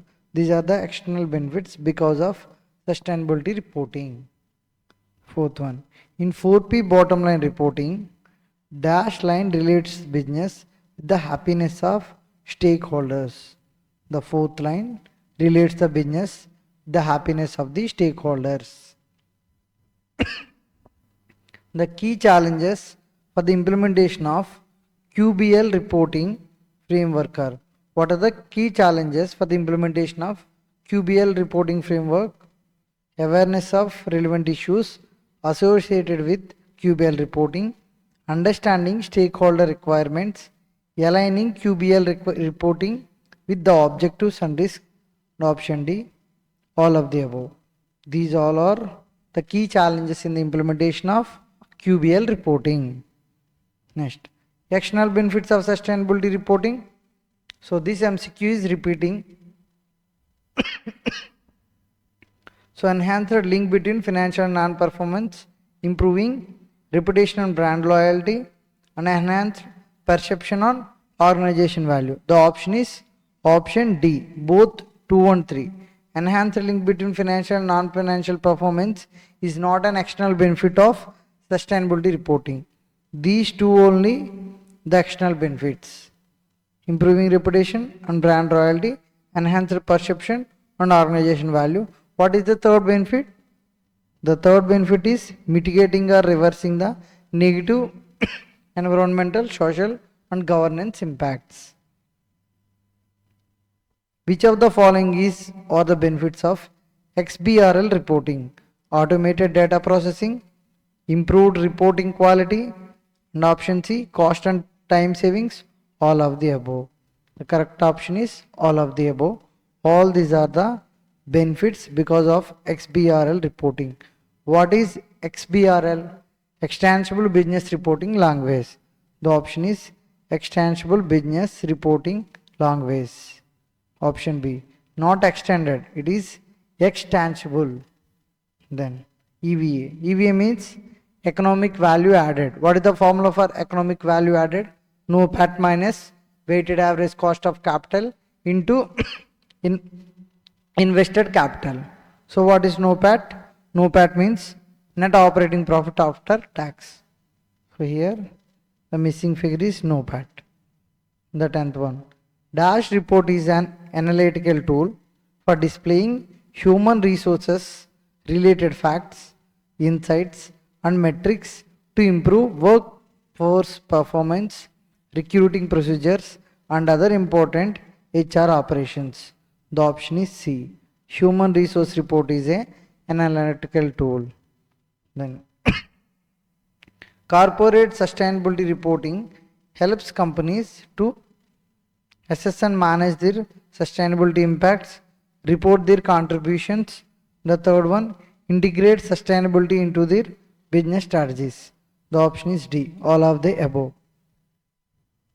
Then 4P bottom line reporting concept requires an organization to report on social, environmental, economic and spiritual dimensions. They are reporting on the four aspects. 4P bottom line. Social, environmental and economic and spiritual dimension. What is market value added? The market value added is difference between the current total market value of the company and capital contributed by the investors, both shareholders and debt holders. Okay. You should remember the total market value, not book value. And here they have mentioned only shareholders, not only shareholders but also debt holders. The market value added is the difference between the current market value of the company and the capital contributed by investors, both shareholders and debt holders. The option is B. With respect to integrated reporting, which of the following is not true? An integrated reporting is necessarily be standalone report. So this is not true. And second one, the framework of integrated reporting is written primarily for private companies. Oh, this is also not true. And the report prepared as required by local law containing a management commentary or other report that provides context for its financial statements can serve the purpose of integrated reporting. This is also false statement. So the option is all of the above. The framework of integrated reporting is not only for the private companies, for the public companies also. Integrated reporting is not a standalone report. So all these are false statements. Which of the following is not a part of earnings call? Safe harbor statement is a part of earnings call, and presentation and discussion of financial results, it's a part of earnings call, and questions and answer sessions, it's a part of earnings call. Then the option D, examination of audit report is not a part of earnings call. Which of the following is not true? XML stands for Extensible Market Language. This is true. And XBRL is Extensible Business Reporting Language. This is also true. Economic value added is the performance measure developed by Stern Stewart and Co. to find the true economic profit.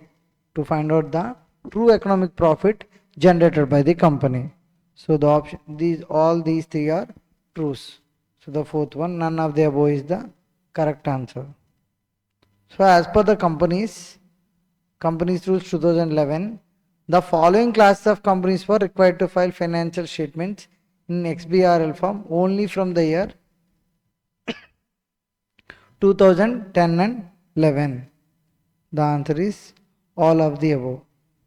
because XBRL reporting is applicable to all listed companies in India and their subsidiaries, and the companies having a paid up share capital of 5 crores and more, and the companies having a turnover of 100 crores or more. But there is an exclusion for this. Power and banking companies, insurance companies and NBFCs no need to comply with the XBRL reporting. The three pillars of sustainability are often referred as people, planet and profit. International Integrated Reporting Council launched IR as a global framework in 2013. December 2013, International Integrated Reporting Council launched IR. Then come to 20. Which of the following criteria is not used in the context of ESG and why? So E for environment, S for social and G for governance. And there is an option D, competitive. So this is not there in ESG concept. The option is D. The next one.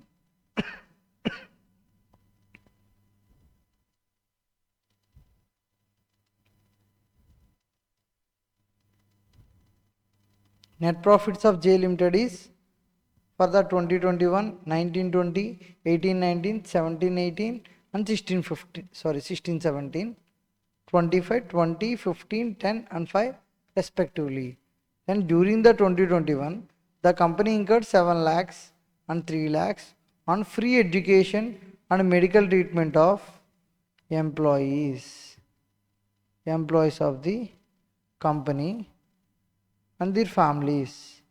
It's not incurred at large level. It's not for the benefits of the public at large.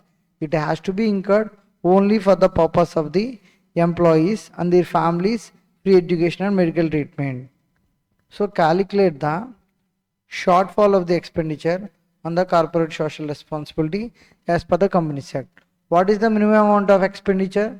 We should spend at least in a year 2% of average profits of last 3 financial years.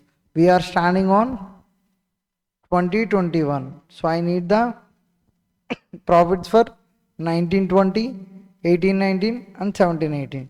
So 20 plus 15 plus 10. So 15 crores is the average profit and 2% of 15 crores is 30 lakhs. I should spend at least 30 lakhs for the CSR purpose. Here he incurred expenditure for the free education and medical treatment of employees and their families as per the provisions of CSR. This expenditure should not be incurred for the purpose of the employees. The expenditure should be incurred for the benefits of the entire public at large. There should not be any discrimination while spending the CSR amount. So this is ineligible expenditure. So the minimum amount of the shortfall in the CSR expenditure is 30 lakhs. So I should spend 30 lakhs for the CSR purpose. This is not coming under the purpose of CSR. Then external benefits of sustainability reporting.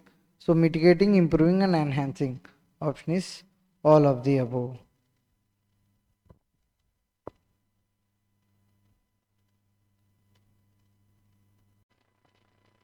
Ind AS 113.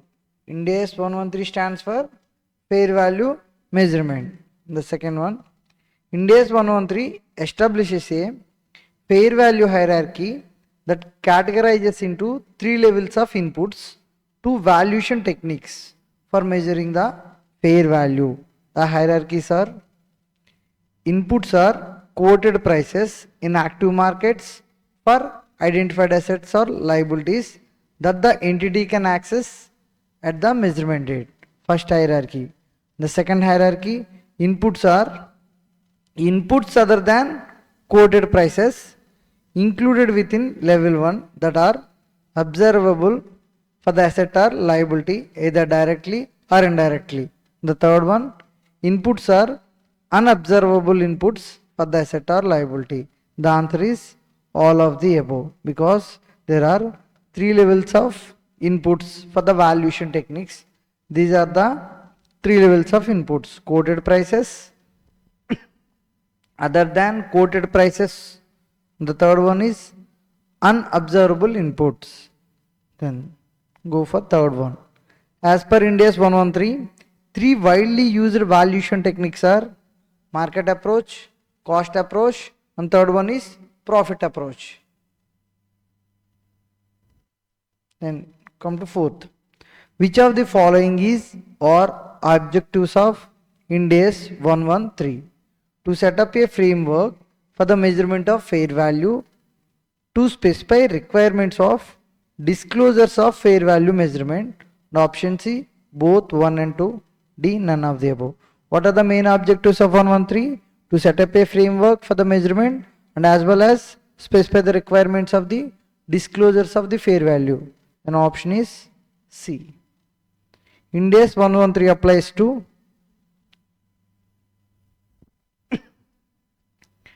when another Ind AS requires or permits fair value measurements or disclosures about fair value. So the Ind AS 113 applies to when any other standard is mentioning that we need to recognize asset or liability at fair value. If that specific standard does not give any information regarding with the calculation of the fair value, then we should follow the Ind AS 113. If specific standard mentions the calculation of the fair value, then in that case we need to follow the respective standard. No need to refer 113. The option is C. Then come to 115. Revenue from contracts with the customers. First MCQ. Alakananda Limited is engaged in manufacturing and selling of designer furniture. Is in the business of selling of designer furnitures, and it sells goods on extended credit. So they are selling goods on the credit basis. Alakananda Limited sold furniture 80 lakhs to a customer on 1/4/2023. The payment against which was receivable after 12 months with the interest rate of 3% per annum. What is the interest rate? 3% per annum. And the market interest rate is 8% per annum. And calculate the amount of revenue to be recognized for the above transaction in 23-24 financial year. So what is the revenue to be recognized and what is the interest income? So revenue should be always recognized at cash price. Here the payments are made after 1 year. Obviously we need to add the interest. What is the interest rate? 3%, because he is paying 80 lakhs along with the interest at the rate of 3% after 1 year. Then this price is called higher purchase price, because they are not paying the amount today itself, they are paying in the future. For that obviously we are charging more amount. So the total payments made after 1 year is 80 lakhs plus 3% is 82.4 lakhs. Always revenue should be recognized at cash price. So I need to find out the cash price. Cash price equal to present value of the total payments. Total payments at the end of the first year 82.4 into present value factor at the rate of 8%. I should use the market interest rate for the discounting. So 82.4 into 0.9259. The cash price is 76.30. So the revenue should be recognized at cash price of rupees 76.30. Then what is the interest income? Interest income will be 76.30 into 8%. So interest 6.104 lakhs. Let's come to options. The revenue from the sale is 76,29,630 and interest income is 6,10,370. Here we will take approximate amounts. Don't go for the exact amounts. So I have got 76.30.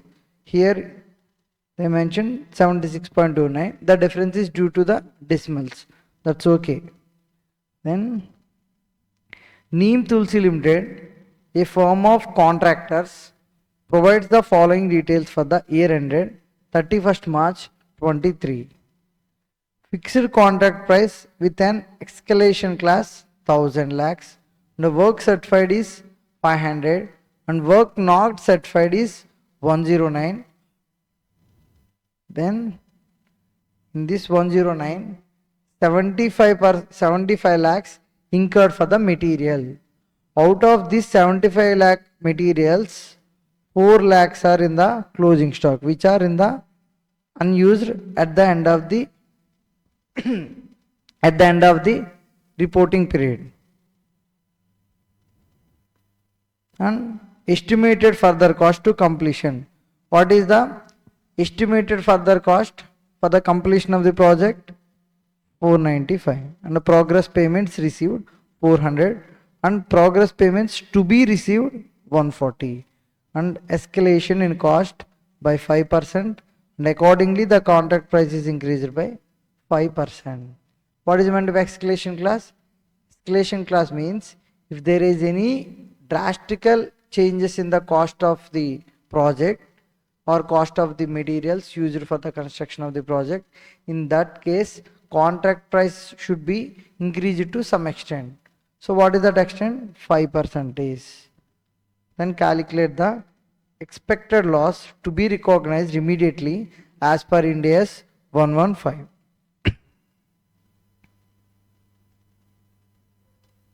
What is the total cost incurred till date? So total cost incurred till date is work certified plus work not certified. Work not certified. So the work has been completed to the extent of 609, but the certified work is 500 and 109 has not been certified yet. So total cost will be 105. So one more important point here is work not satisfied is 109. Out of this 109, 4 lakh materials are there in stock. We haven't used that materials. So to the extent of 4 lakhs. So I need to deduct it from the cost because these cost has not been incurred. So 109 minus 4, 105. Then estimated further cost of completion. What is the estimated further cost of completion? 495. So what is the total cost of completion? 1100. Then what is the contract price? Original contract price is 1000 lakhs, but here one escalation clause is there. Because of that, the contract price is increased by 5%. Now what is the revised contract price? 1000 plus 5% is 1050. What is the expected loss? The price we are getting from the contract is 1050, but what is the total cost we have to be incurred for the completion of the project? 1100. So what is the expected loss? 50. The expected loss of 50 lakhs. How we arrive at this 50 lakhs? Contract price minus contract cost. Then we have arrived at the 50 lakhs loss. So this expected loss should be recognized immediately as per Ind AS 115. So calculate the expected loss to be recognized immediately as per Ind AS 115, 50 lakhs.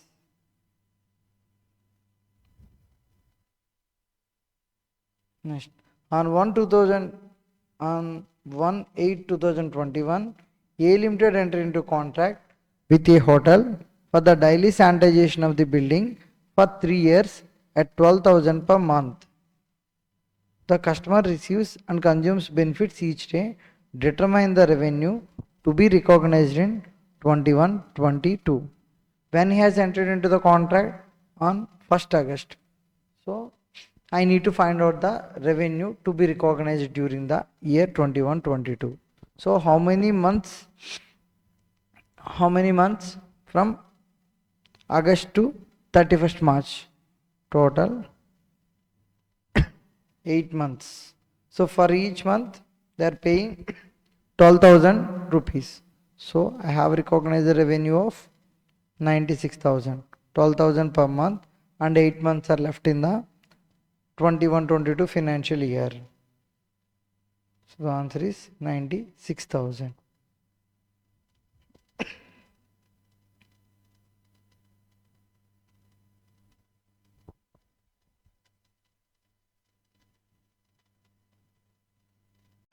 So let's start our discussion with introduction to the Ind AS. Okay, there are only 3 MCQs regarding with this. Before solving of each and every MCQ of every chapter, we need to learn some basic theory regarding the chapter to solve all the MCQs which are given in our MCQ booklet. In exam, if any MCQs apart from these questions are if given, with the help of this theory, we can solve those kind of MCQs also. So, introduction to the Ind AS. Ind AS is applicable to all eligible companies. Okay. So, he has given the list of eligible companies. And the applicability of Ind AS is made in phase wise. Phase 1, phase 2 and phase 3, phase 4. Okay. There are 4 phases. So, Ind AS is applicable from 1/4/2016.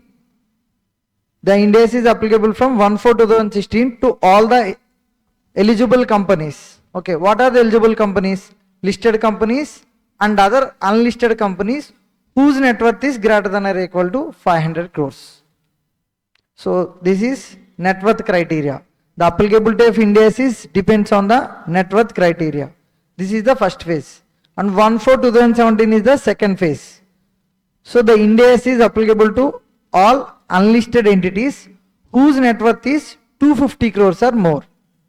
This is the second phase. And third phase is in the first phase and second phase, the Ind AS is applicable to all the eligible companies other than NBFCs and banking companies. Then what is the applicability date for the NBFCs? 1/4/2018 is the third phase. So which is applicable to all listed NBFCs and unlisted NBFCs whose net worth is greater than or equal to 500 crores. And the fourth phase is 1/4/2019 and the net worth criteria is greater than or equal to 250 crores. Here we should remember the dates. Okay, turnover anyhow we will remember only 500 crores and 250 crores for both other companies and as well as NBFC. So here the dates are important: 1/4/16, 17, 18, 19. The applicability of other companies is 1/4/2016. Second phase 17.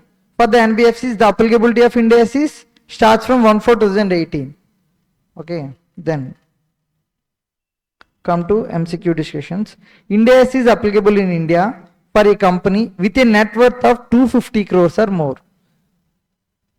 So Ind AS applicability starts from 1/4/2016. 16-17 is for other companies. He is asking is asking which company? Normal company only. So the first phase is unlisted companies greater than or equal to 500 crores. Second phase greater than or equal to 250 crores. 250 crores of what? Turnover or net worth? Net worth. Okay. 250 crores or more. So the date is 1/4/2017 because first phase 16, second 17, third 18, fourth 19. So 1/4/2017. Next, Ind AS is applicable to NBFC on and from. So third phase. What is the third phase date? 1/4/2018. Because 16 and 17 for other companies and 18 and 19 are NBFCs. Here he haven't mentioned about net worth criteria. So we assumed that he is asking about the first applicability date. Okay. Then 1/4/2018 is the answer. A company showed a net profit of 7,20,000 for the third quarter of the year 2018 and 19 after incorporating the following. He's mentioned that the net profit is 7,20,000 for the third quarter of the year. So how he arrived at this net profit? After deduction of the following adjustments. So what is the bad debts? Bad debts of 40,000 incurred during the quarter. So what is the bad debts amount? 40,000. And 50% of the bad debts have been deferred to the next quarter. Okay.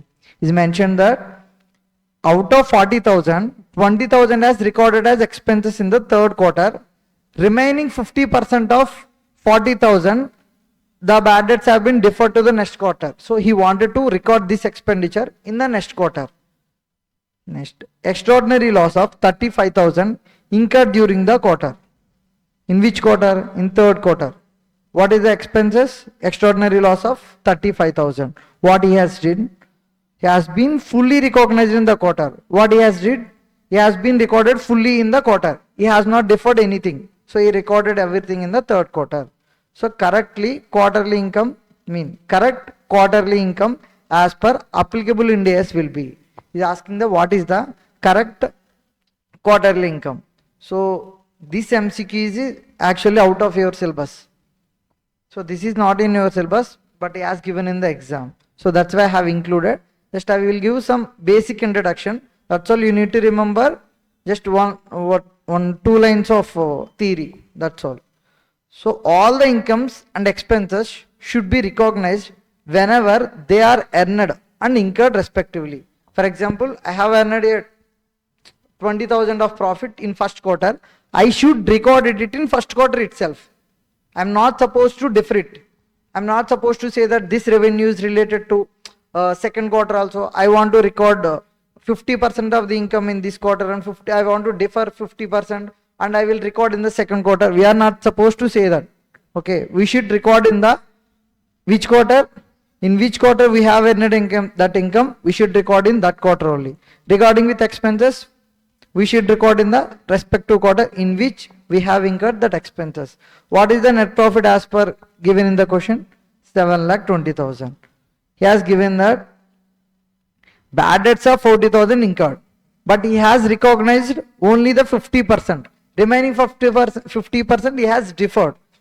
So I need to deduct extra 20,000 because he already deducted 20,000 because he has said that already taken 20,000 as a bad debts in the third quarter itself, but 50% only has deferred. So 50% only has not been recognized. So that's why I have deducted these 20,000 from the net profit. Then extraordinary loss. Is he deferred any extraordinary loss to the next quarter? No. He has recognized everything in the respective quarter itself. So no treatment is required. So extraordinary loss 0. Then what is the correct net profit? 7 lakhs. Simply 7,20,000 minus extra bad debts we need to be deducted, which have deferred to the next quarter. Next chapter. Ind AS 8. So the Ind AS 8 deals with selecting and applying of accounting policies and accounting for changes in the accounting policies and accounting for changes in the accounting estimates and correction of prior period errors. So the Ind AS 8 deals with 3 treatments. Okay, accounting for changes in accounting policies, accounting for changes in accounting estimates and corrections of prior period errors. So what is accounting policies? The rules and regulations followed while preparing the financial statements in accordance with the applicable Ind AS or the accounting policies. So what are the examples for accounting policy? So we need to follow the FIFO or weighted average method while valuation of the inventories. So there are 2 rules. We can opt any one of rule. Depends on the circumstances of the business or nature of the business. And cost to revaluation or SLM or written down value method. While depreciating our asset, we can follow SLM or written down value method. Depends on the situations. So we can follow either of the rules. So what is the accounting treatment if you change from one rule to other rule? This has to be discussed in Ind AS 8. Then second concept, accounting for changes in accounting estimates. What is an accounting estimates? Accounting estimate means involving uncertainty of amount. Okay, the provision for debtors is there. Let's say mention that provision for debtors, this time we have estimated that 5%. Is this the correct amount? We don't know the exact amount, but with some expectations and with judgment based, we have taken some decision and we have mentioned out of 100 rupees, there might be chance of 5% of provision for bad debts. So this is an accounting estimates. Okay, then while we depreciating the asset, we will mention the expected useful life. How you are mentioning that expected useful life? Based on the judgment. Okay, so there is some uncertainty regarding the value of the accounting estimate. Then third part is correction of prior period errors, not current period errors. If there is any error with respect to the current year, it has not been dealt by Ind AS 8. So some error is there in prior period and which has been identified during the current period is dealt by Ind AS 18. How we need to do the accounting treatment for the prior period errors during the current period. Okay, we identified some error during the current period, but that error is relating to previous years. So these three aspects dealt by Ind AS 8. So how we need to account for it? The change in accounting policies, we need to account it retrospectively. So we need to remember the words for accounting policy, change in accounting policy, retrospectively. The change in accounting estimates, prospectively. The change in, for the correction of prior period errors, the accounting treatment will be retrospectively. What is meant by retrospectively? From the beginning of the transaction occurred. Okay. From the date of the transaction occurred, we need to change the accounting treatment as per the revised accounting policy. For prospectively means we have changed the accounting estimates. So why you need to change the accounting estimates? Because of we will get some new information or new developments. So we will get more experience. If you got more experience, we can take decisions more accurately. In that case, we need to change our estimates. Okay. Then that change has to be accounted prospectively because we need to change the accounting treatment from that date itself. No need to change the prior periods. Okay. But in case of accounting policies and prior period errors, the accounting treatment has to be made from the beginning of the transaction date. Next. So the Ind AS dash shall be applied in selecting and applying accounting policies and accounting for changes in accounting policies and changes in accounting estimates and correction of prior period errors. So the Ind AS 8. The Ind AS 8 deals with the changes in accounting policies and estimates and prior period errors. The second one is the changes in accounting estimates result from. There is a change in accounting estimate. Why we should change the accounting estimate? Due to new informations or new developments. Okay. Or they are not the correction of the errors, all of the above. So what is the answer? All of the above. Then the changes in accounting estimates result from we may get new information or there are new developments in the technology or something. In that case, we need to change the estimated useful life of assets, right? So this is also, that is also an accounting estimates. Then they are not the correction of errors. So accounting estimates are not the correction of errors. Then the third one is PL Limited changes its method of valuation. Okay, from weighted average method to FIFO method. The accountant opines that Ind AS 8 is applicable. PL Limited should account for this change as a change in estimate prospectively, change in policy and prospectively, change in accounting policies retrospectively, and account for it as a correction of error and account for it retrospectively.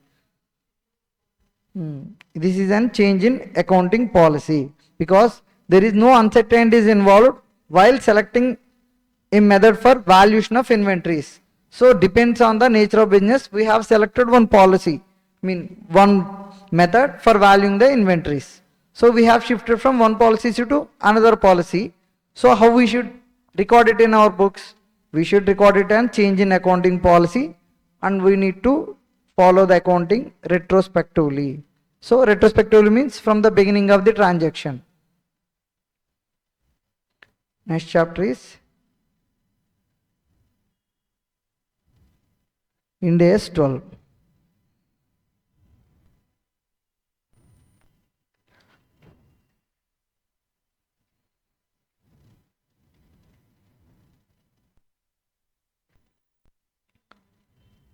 What is the basic theory we require for the solving of MCQs?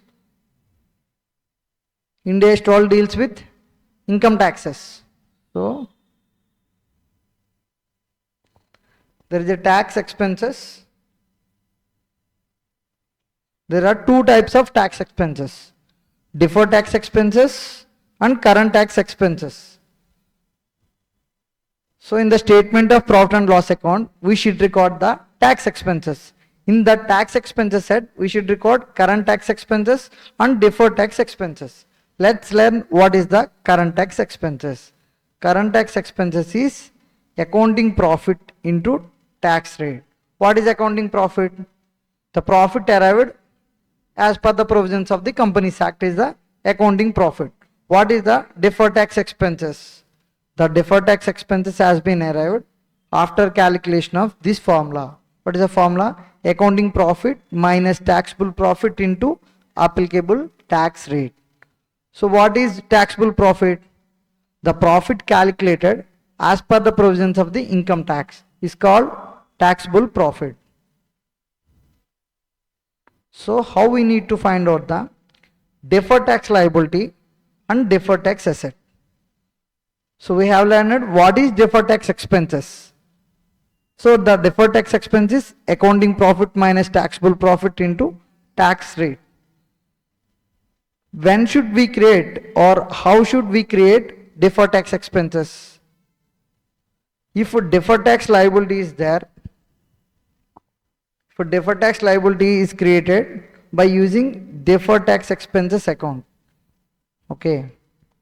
So how, if it is expenses, deferred tax liability, then what if it is income? If it is deferred tax if it is deferred tax income, we should create deferred tax asset. When the deferred tax expenses has been arrived, if the accounting profit is greater than taxable profit, then we should record the deferred tax expenses. When the taxable profit is greater than accounting profit, we should record the deferred tax income. You are not supposed to record this deferred tax income in the credit side of P&L. Just we need to deduct from the current tax expenses if it is deferred tax income. Okay, this is called P&L approach. Okay. There are two approaches. Just remember these things: P&L approach and balance sheet approach. P&L approach is as per the AS, accounting standards. Balance sheet approach is as per the Ind AS. So this is the theory required for the solving of the problem. Sometimes they have mentioned accounting profit and taxable profit. We need to find out the deferred tax liability and deferred tax asset. In that case, we should use this formula. Then, in balance sheet approach, how should we create deferred tax liability or deferred tax asset? In P&L approach, if the accounting profit is more than taxable profit, then we create deferred tax liability. So if it deferred tax asset, vice versa. Then, in balance sheet approach, there are assets, there are also liabilities. If you are dealing with the assets, how should we create the deferred tax asset? Okay. The tax base will be there and recorded value will be there. The tax base is the value fixed by the income tax department. Then what is the recorded value? Recorded value means sometimes we record the asset value at cost, sometimes at fair values. In business combinations, we should record the net assets of the acquiring company at fair values. In pooling of interest method, book values. So sometimes we recorded at fair values, sometimes we recorded at carrying values. Cost values. So here we should take the recorded value. Depends on the situation. Maybe it is cost, maybe it is fair value. Here we should mention the tax basis. If nothing has mentioned, most of the times carrying amount will be the tax base. So for the assets, tax base minus recorded value into tax rate. So if the tax base minus recorded value, the arriving amount is in absolute figures of positive, we should create deferred tax asset. For example, tax base is 10,000 and the recorded value is 9,000. The arriving figure is 1,000. It is a positive figure, right? So we should create the deferred tax asset by using deferred tax expenses. Then come to this side. What if it becomes negative figure? Then we should create deferred tax liability. How we should create deferred tax liability? By using deferred tax income. Then come to liability side. Liability side is exactly opposite to the asset. So here, how we find out the deferred tax asset? Tax base minus recorded value into tax rate. Then for the liabilities, tax base minus recorded value into tax rate. Into tax rate.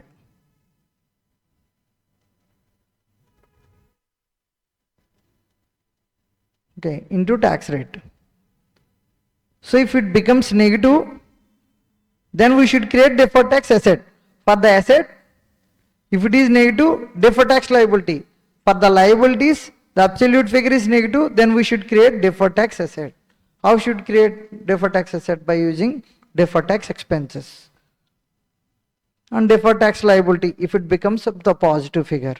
How we are having this figure? Tax base of the liability minus recorded value of the liability. And in the statement of profit and loss account, we should record tax expenses. First, current tax expenses. How we arrive at the current tax expenses? Accounting profit into tax rate. And how we recorded the deferred tax expenses? It depends on the deferred tax asset or deferred tax liability. And as we know that, how we find out the deferred tax asset or deferred tax liability in case of balance sheet approach and in case of P&L approach. Then, what if deferred tax income? We should deduct it from the current tax expenses. Then the arriving figure is the tax expenses. So these are the simple techniques which will help you to solve the problem. If the accounting profit is more than the taxable profit, how accounting profit should be more than taxable profit? Maybe accounting expenses is less than comparing with taxable profit. In that case, accounting profit will be more. The second chance of accounting profit is more, the accounting incomes might be more compared with taxable incomes. In that case, deferred tax liability will come. If the accounting profit is greater than taxable profit, here, if the accounting profit is greater than taxable profit, the arriving figure is deferred tax liability. They might not be mentioned about the taxable profit or accounting profit. They will give some expenses which we should record as per Companies Act. But those expenses we are not supposed to record as per income tax provisions. So in that case, if accounting expenses are more as per Companies Act, then it should be deferred tax asset. Because if it is less, it is deferred tax liability. If it is more, then it is deferred tax asset. In this case, accounting income is more than taxable income. In that case, deferred tax liability. If it is less, deferred tax asset.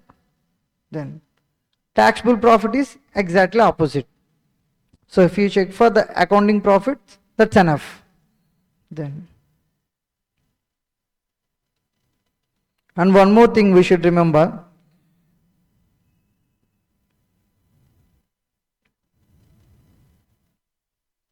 Here for the assets and liabilities, we have recorded the tax base value and the recorded value.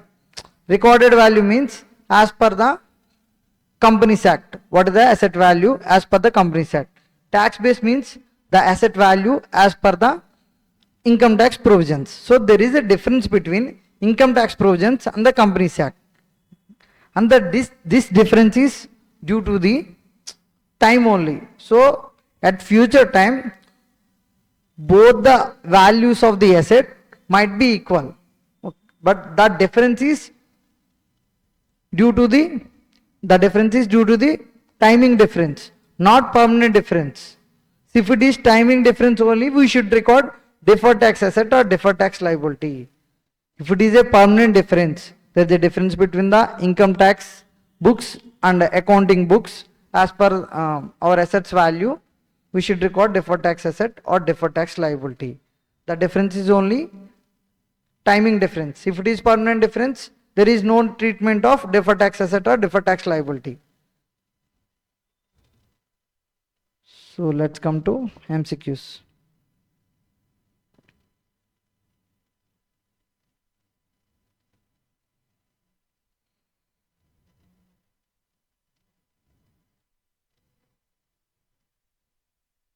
Ind AS 12, the tax depreciation is accelerated.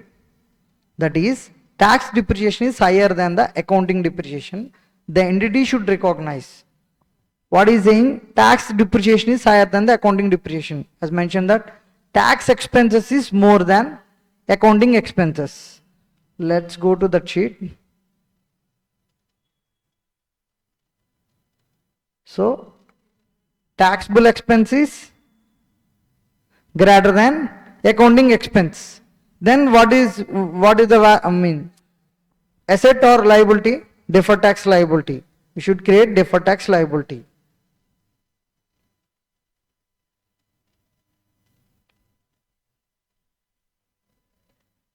Next. So deferred tax liability, answer is the B, because tax depreciation is higher than the accounting depreciation. Tax expenses is greater than accounting expenses. An entity recognized liability of 100 rupees for gratuity and leave encashment expenses by creating a provision. So the entity recognized the liability for gratuity and leave encashment expenses 100 rupees. Then for the tax purposes, but as per the provisions of the income tax, such amount will not be deductible until the entity pays the same. The tax rate is 25% and the entity should. Has created one liability, assume that he need to pay the expenses in the future. For that he created liability and recorded expenses as per the accrual system. But as per the income tax provisions, they are saying that we are not supposed to give these expenses as a deduction while computation of your profit. So in this case, the entity should create whether deferred tax asset or deferred tax liability. If so, what is the amount? Here permanent difference or timing difference? Timing difference, because this year we have recorded it in our books as an expense, but income tax is saying we will allow you this deduction, but whenever you pay to the employee, we will pay in future, right? At that time we can get the deduction.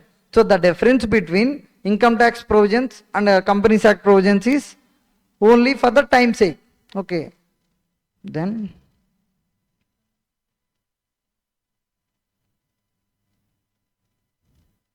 so the liability, this is liability, right? As per our formula, tax base minus recorded value. What is the tax base for the liability? 0.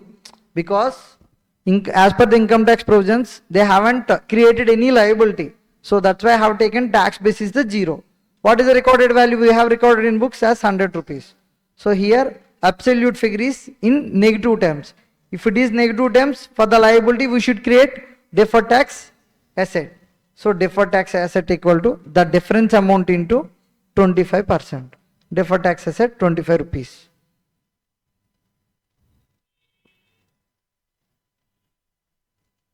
Next, third MCQ. So the answer is C. Should create the deferred tax asset of 25 rupees. The third MCQ. ABC Limited reports quarterly and in quarter ended 30th June 2023. It earned pre-tax profit of 3 crores. What is the pre-tax profit? 3 crores. But it expects to incur losses of 1 crore. He is expecting a loss of 1 crore in each of 3 remaining quarters of the financial year. He is expecting 1 crore for each quarter, not for the remaining 3 quarters. So, okay, he is expecting 1 crore in each quarter. The tax rate on income is 30%. The management believes that since the company has a 0 income for the financial year 23-24, so its income tax expenses for the year will be 0. What is management is thinking? Anyhow, the income for the entire is going to be 0. So that's why I am assuming that the income tax expenses for the year is 0. So calculate the amount of tax expenses to be reported in the first and the fourth quarters. So what is the income tax expenses? We should be reported as per the first quarter and fourth quarter.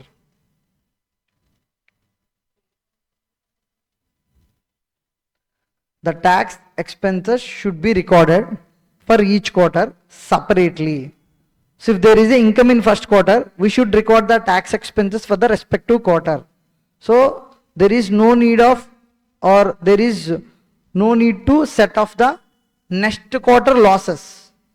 So without thinking about the future losses, we should record the tax expenses in the respective quarter in which we have earned income. So what is the income earned in the first quarter? 3 crores.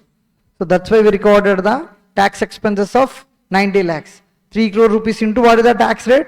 30%. Then fourth quarter. Fourth quarter, what is the loss? In MCQ, they have mentioned that we are expecting 1 crore in each quarter. We are expecting 1 crore loss in each quarter. So 1 crore loss into 30%. So 30 lakhs is the tax expenses. So this is not an expense. We no need to pay any amount, right? So that's why we have mentioned in the negative figures.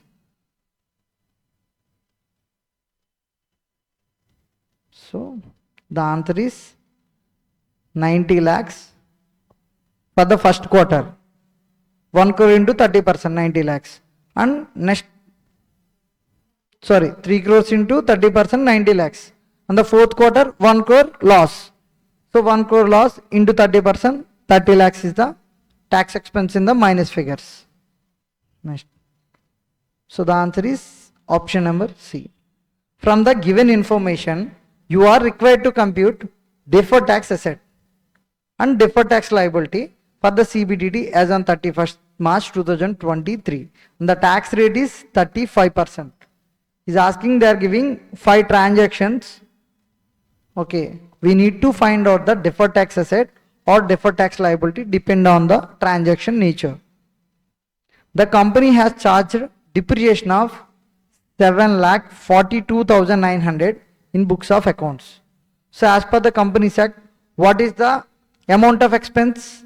7,42,900. While as per the income tax computation, the depreciation available to the company is 8,65,400 rupees. Next, come to second transaction.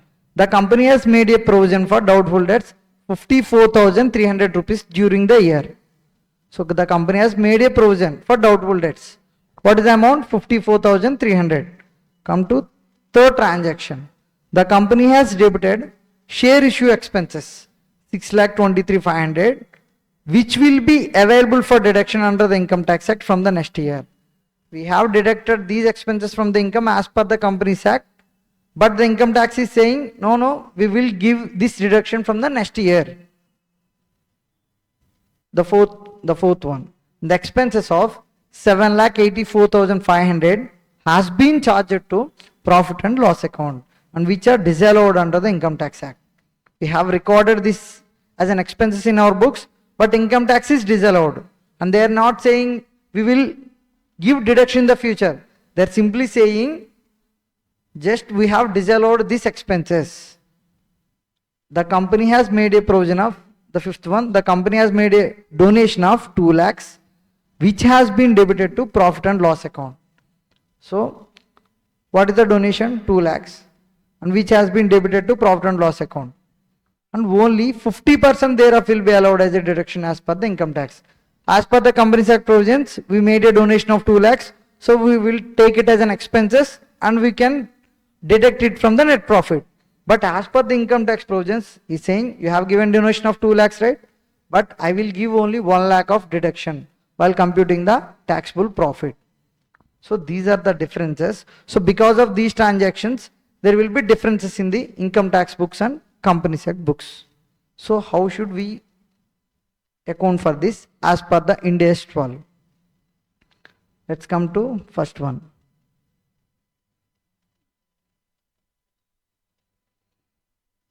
The first, I have segregated accounting expenses and tax expenses. So if the difference is there, for example, accounting expenses will be there, tax expenses will be there. If tax expenses is more than accounting expenses, we will create deferred tax liability. If the accounting expenses is more than tax expenses, we should create deferred tax asset. So in the first case, the depreciation as per the Companies Act 742 900, as per the income tax 865 400.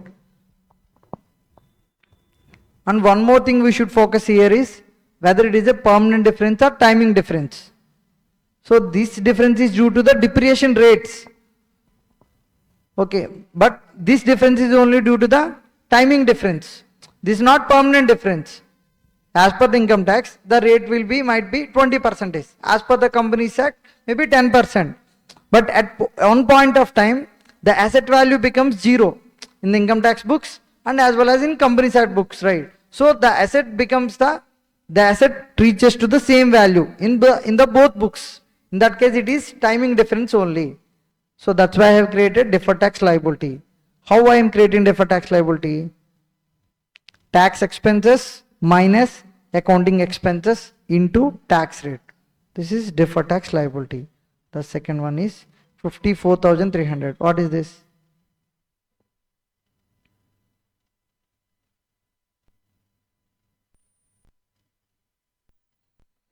The company has made a provision of 54,300. So it has made a provision of 54,300. 54,300. But in our income tax books, there is no deduction for the provisions. So in future, are they allowed any deduction for the provision? No. So there is no matching of asset values in the both the books in future also. This is permanent difference. We have created a provision, so we will deduct it as an expenses from our profit. But on the provision basis, they will not allow deduction, right? They will allow on actual basis only. We don't know whether it will incur or not, right? So that's why I have taken it as a permanent difference. Let's come to third one. So in third one, share issue expense is 6,23,500. Is it disallowed permanently or is it allowed in the future? Allowed in the future. So this is timing difference. So I can create deferred tax asset or liability. But I don't know whether it is a deferred tax asset or deferred tax liability. So 6,23,000 is an accounting expenses. And as per tax expenses, this is 0, right? So accounting expense is greater than the tax expenses. So deferred tax asset. 6,23,500 into 35%. The fourth point. The expenses of 7,84,500 has been charged to profit and loss account, which are disallowed under the income tax. He straightly saying that I have disallowed this as per the income tax provision. So you have an is he mentioned anything regarding we will allow in the future? No, right? So this is the permanent differences. So if it is permanent differences, there is no need of calculating deferred tax asset or liability. The last one is 2 lakhs. 2 lakhs for donations. They made a donation of 2 lakhs, but income tax is allowed only 1 lakh this year. Remaining 1 lakh is allowed in the next year. No, he just mentioned that I have allowed only 50% of what you have donated to the other persons, and he haven't mentioned anything regarding we will give the deduction in the future.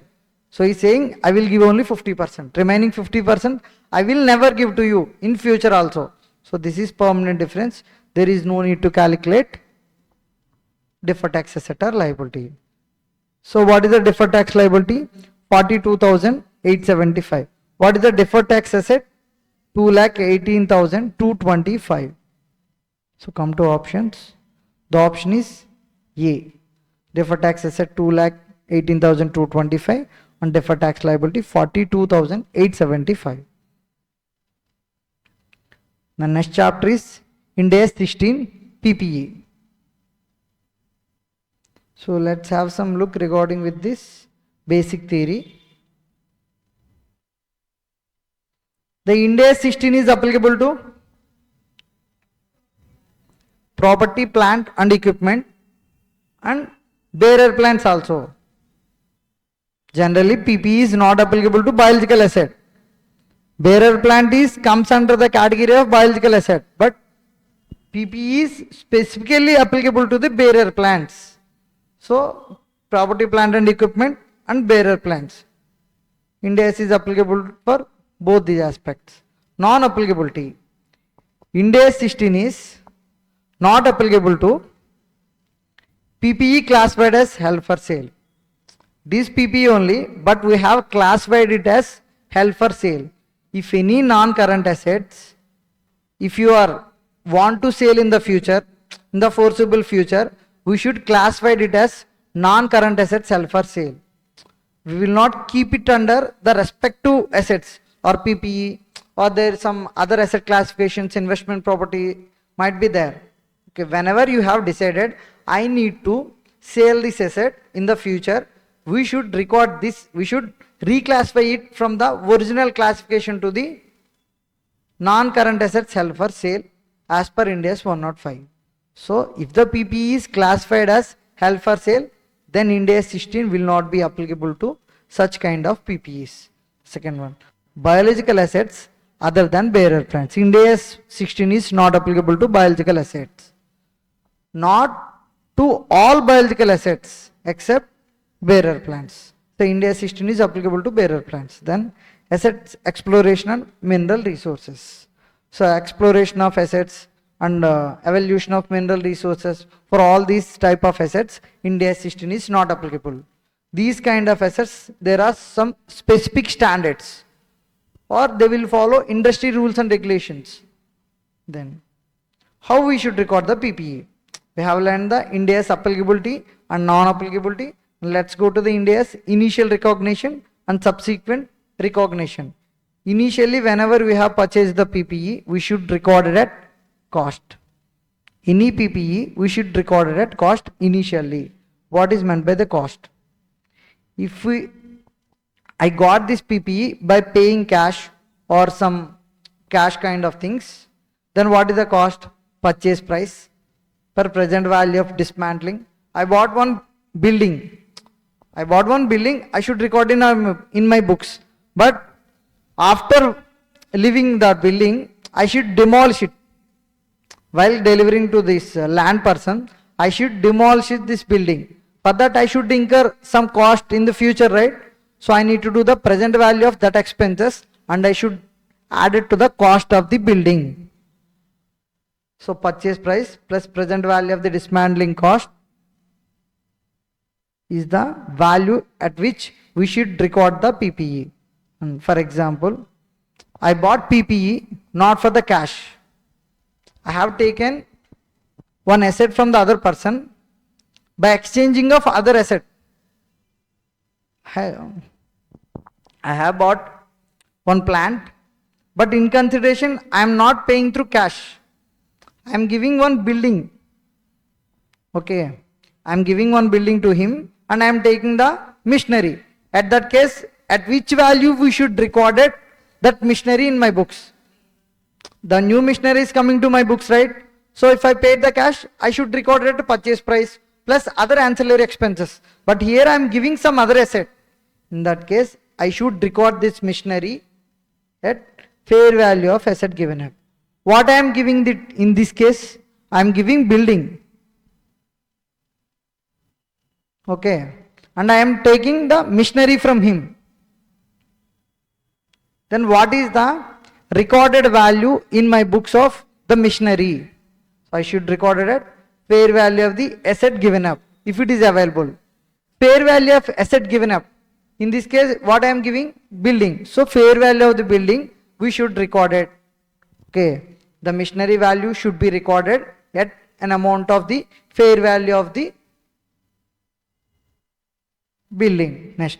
Fair value is not available for the asset given up. Then we should record it fair value of asset received. We are receiving some asset, right? We should record that asset at fair value of that respective asset received. In third case, the fair value of both asset given up and received is not available. In that case, we should record the PPE at carrying amount of asset given up. Whatever the asset we are giving, we should record, Already we have recorded in our books, right? In that case, carrying amount should be available in our books, right? Then take that amount as a initial recognition cost of the new PPE. Then subsequent recognition. So we have recorded in our books, and every balance sheet we need to check whether is there any revaluation or not. So as per the rules of the Ind AS 16, we can follow two rules, either cost model or revaluation model. If it is cost model, there is no need to check with the fair values of the asset at every reporting date. If we follow the revaluation model, I need to revalue the asset to the fair value at every balance sheet date. So this is the subsequent recognition. Then third one, we will provide depreciation to the assets. We will provide depreciation on PPE. So what is the depreciation formula? So depreciation per annum is equal to revised carrying amount after impairment or revaluation on the opening date of the year. What is the first aspect we should find out for calculating depreciation per annum? Revised carrying amount after impairment and revaluation. On which date? Opening date of the year minus, we should find out the residual value divided by remaining expected useful life. This is the formula for depreciation per annum. Okay, then we will come to MCQs.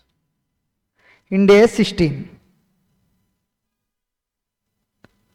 So the dash of an item of property, plant and equipment shall be recognized as an asset if and only if it is probable that dash associated with the item will flow to the entity and dash of the item can be measured reliably. So this is the definition for the asset. There is some basic definition for the asset. He has asked this MCQ from that basic definition. So the cost of an item of property, plant and equipment should be recognized as an asset if and only if it is probable that future economic benefits associated with the entity will flow to the entity. Then only we record it as an asset. And the cost of the item can be measured reliably. This is the recognition criteria for PPE. When should we record the PPE in our books? There should be two conditions. If it is satisfied that two conditions, then only we recorded that PPE in our books. What is the first definition? The cost of PPE should be recognized as an asset when the first condition is it is probable that future economic benefits will flow to the entity, and the cost should be measured reliably. If any aspect is missing, then we are not supposed to record PPE in our books of accounts. So the option is cost, future economic benefits and cost. Then property, plant and equipment is initially recognized at cost. If it is subsequent recognition, we can follow either cost model or revaluation model. The Core Limited has a plant with the carrying amount of 1,20,000 and as on 1/4/2022. Useful life 10 years, of which 4 years remain on that date. What is the remaining useful life? 4 years only. Total useful life 10 years. So already 6 years have expired. Remaining useful life is 4 years only. The company decides to revalue the plant to 2 lakhs. What is the original carrying value? 1,20,000. So on 1/4/2022, company has decided to revalue this asset to the 2 lakhs on 1/4/2022 and recognize the revaluation reserve of 80,000. So carrying value 1,20,000 and revaluation value 2 lakhs. 2 lakhs minus 1,20,000, 80,000. So compute the depreciation to be accounted for in the statement of profit or loss. So what is the depreciation formula? Revised carrying amount after giving effect of impairment or revaluation on opening date. Okay, minus residual value divided by expected useful life. remaining expected useful life. So remaining expected useful life. So the third MCQ is the carrying amount is 1,20,000. Revised carrying amount is 2 lakhs. So what is the depreciation? This is the revised carrying amount 2 lakhs minus residual value hasn't mentioned anything. So I have taken 0 divided by remaining expected useful life. What is the remaining expected useful life? 4 years only. So 2 lakh divided by 4 equal to 50,000. So this is the remaining useful life. 2 lakh minus 0 divided by 4. 50,000. The answer is B. The fourth MCQ. On 1/4/2019, Richard Limited purchased heavy duty equipment for 4 lakhs. On that date, installation of, it was estimated that machine has useful life of 10 years. What is the useful life of the machinery? 10 years. And what is the purchase price?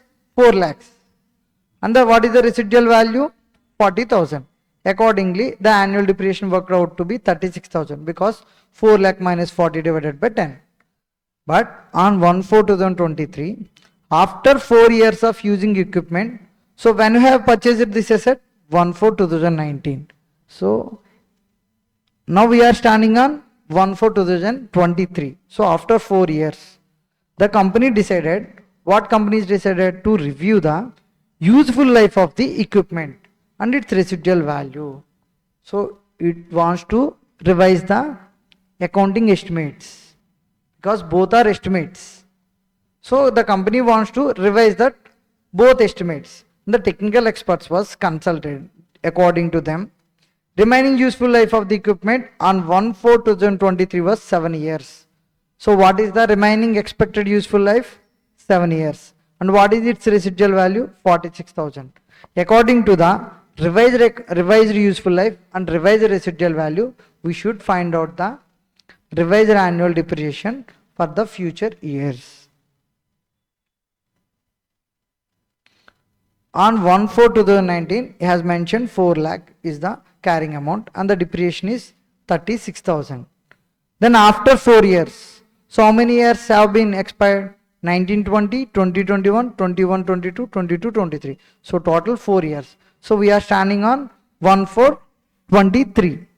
So what is the carrying amount on 1/4/23? So the cost is 4 lakh minus what is the depreciation per annum? 36,000. How many years expired here? 4 years. So 36,000 into 4 years, 1,44,000. 1,44 minus, 4 lakh minus 1,44, 2,56,000. Then what is the depreciation per annum? So what is the revised carrying amount or original carrying amount? 2,56,000 is the carrying amount as on the date of 1/4/2023. And what is the residual value? 46,000 because it has been revised from 40,000 to 46,000. What is the remaining expected useful life? 7 years. So the depreciation per annum is the 30,000. Come to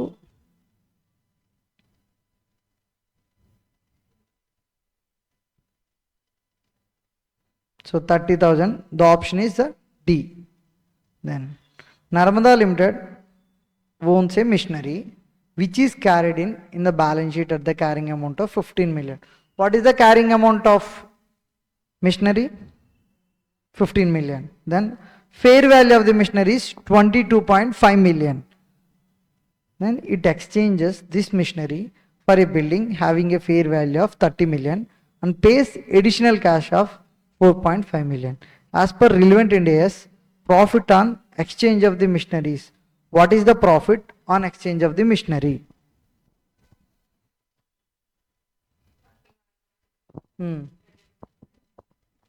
30 minus 22.5. So here they have mentioned that what we are giving to them? We are giving machinery. What we have taken from them? Building. So we should record the building in our books. At what value? Fair value of asset given up. What is the asset we are giving here? Machinery. Then what is the fair value of the machinery? 22.5. So we recorded at 22.5.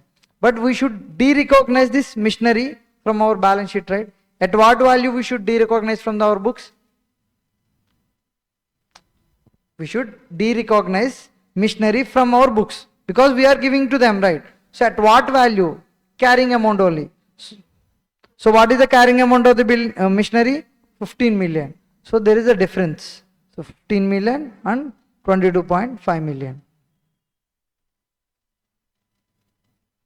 So the difference is 7.5 million. So we have exchanged the building which worth 22.5 lakhs just with the machinery worth of value 15 lakhs. So the profit on exchange is 7.5 lakhs. Come to the option is option A. And come to sixth MCQ.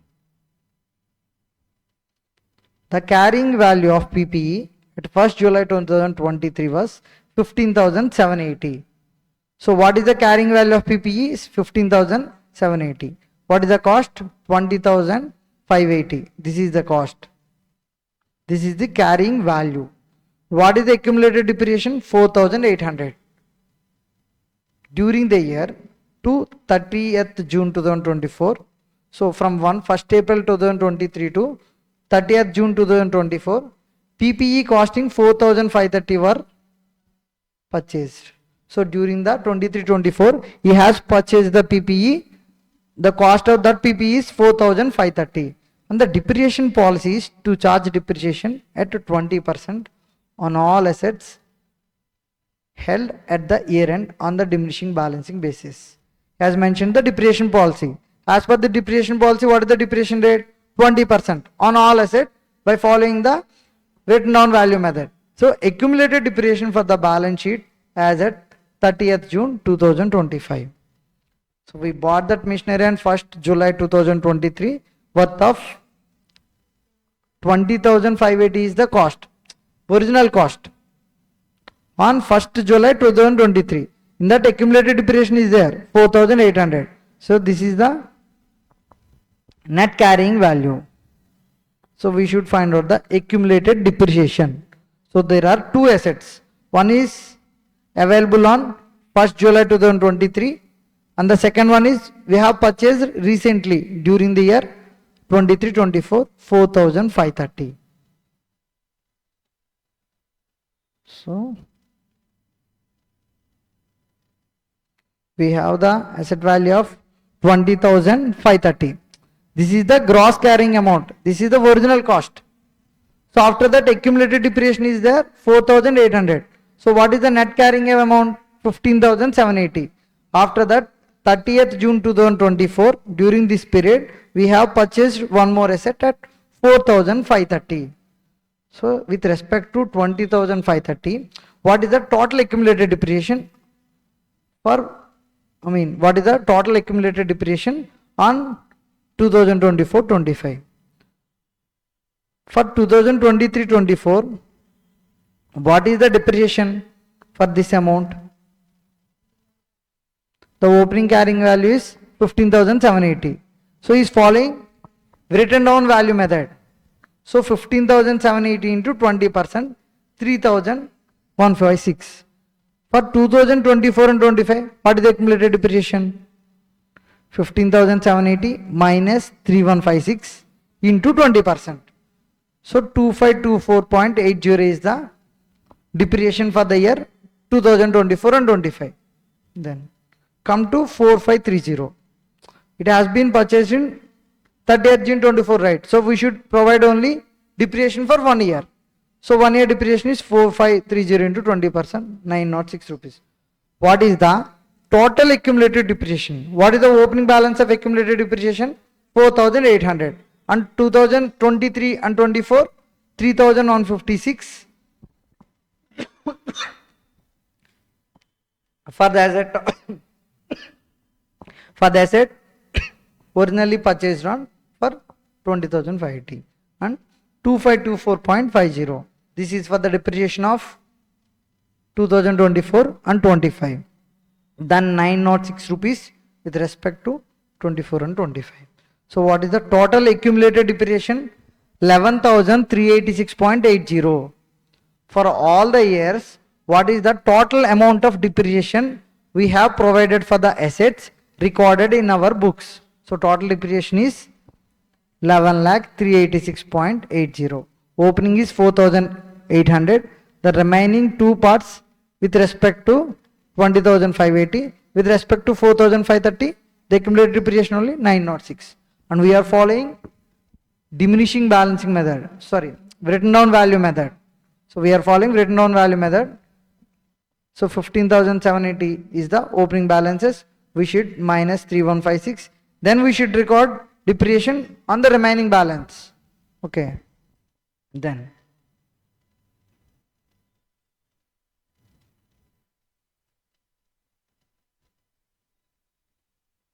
So what is the value here?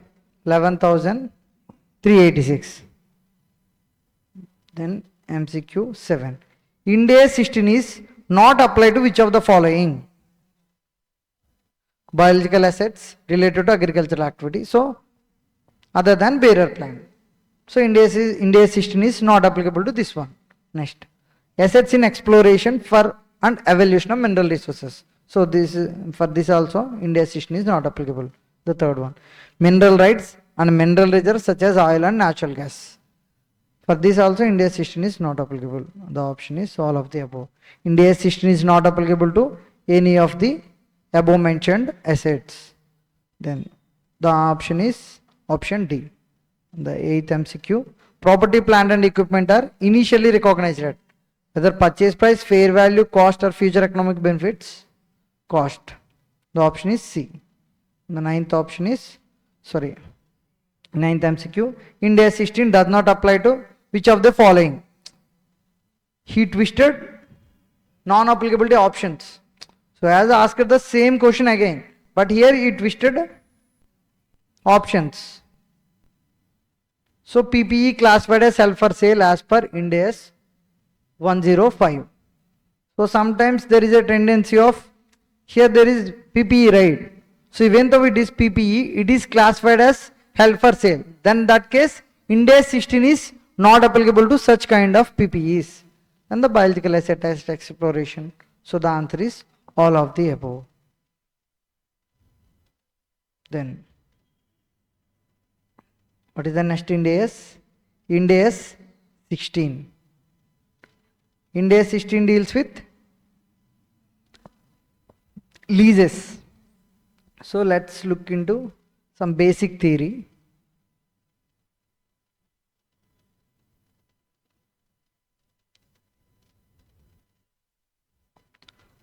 So Ind AS 116 deals with leases. So the Ind AS 16 is applicable to accounting treatment of leases.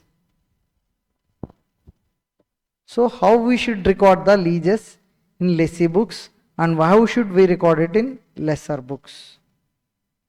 So the lessee books, the journal entry for recording the lease transaction is ROU asset account debit to lease liability account. Because he is getting an asset right for usage in his business, then he should record the asset in his books. So that's why he created one asset, ROU asset account. ROU means right of use asset. So he has the right to use that assets. That's why he has specifically mentioned with that name, account debit to lease liability. For using this asset, he should pay lease payments every year to the lessor, right? Lessor is the owner for the asset. Lessee is the it's like a tenant. Okay. Then in lessor books, how we should record the lease transactions. So there is a classification in the lessor books, operating lease and finance lease. So there is different accounting treatment as per Ind AS 116 in the books of lessor. So operating lease and finance lease. For operating lease, he should record it as an income on the straight line basis. He is receiving the income, he is receiving the lease rentals every year, right? So we should record it as an income immediately in the P&L. On which basis? On straight line basis. Straight line basis means every year we should record the same amount as an income in our P&L. Then how we should record finance lease? Lease receivable account debit to asset account debit to P&L account. If any balancing figure is there, we should transfer to the P&L account. Then come to lessee books. So lessee books, what I have told you, ROE asset debit to lease liability is the general entry. So then at what value lease liability should be recorded? The lease liability should be recorded. Fixed lease payments. There might be some fixed lease payment, right? So we should included everything in the lease liability. Then second one is option price of, if it is certain. Option price, if it is certain means, so sometimes the lessor gives an option to purchase the asset at the end of the lease term. For that he quoted the price before starting of the lease term. So in that case, if it is certain that, so it's based on your expectations. You are willing to purchase that asset at the mentioned price at the end of the lease period, then we should record such price in the lease liability. Okay, we should include that price in while calculating the lease liability. And third one, guaranteed residual value. If any guaranteed residual value is there, we should record it in the value of the lease liability. Fourth one, lease incentives. If any lease incentive is received from the lessor, lease incentive means it is a cash amount received by the, received from the lessor.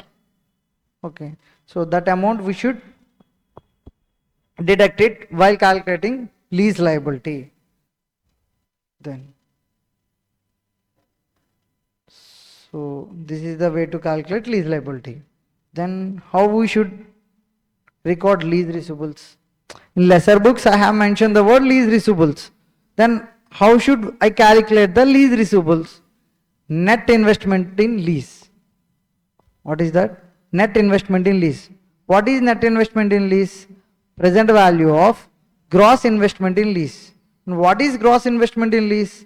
Lease payments plus unguaranteed residual value. Is that lease payments plus unguaranteed residual value? Then what is unearned finance income? Gross investment in lease minus net investment in lease. So these are the basic theory concept we should remember before solving the MCQs. So come to MCQ number 1. So Amla Tulsi Limited initiated a lease for 5 years. What is the lease period? 5 years. And what is the equipment costing? 34,51,640 with an expected useful life of 8 years. Then asset would revert to Bharat Limited under the lease agreement. They have entered into lease agreement with the Bharat.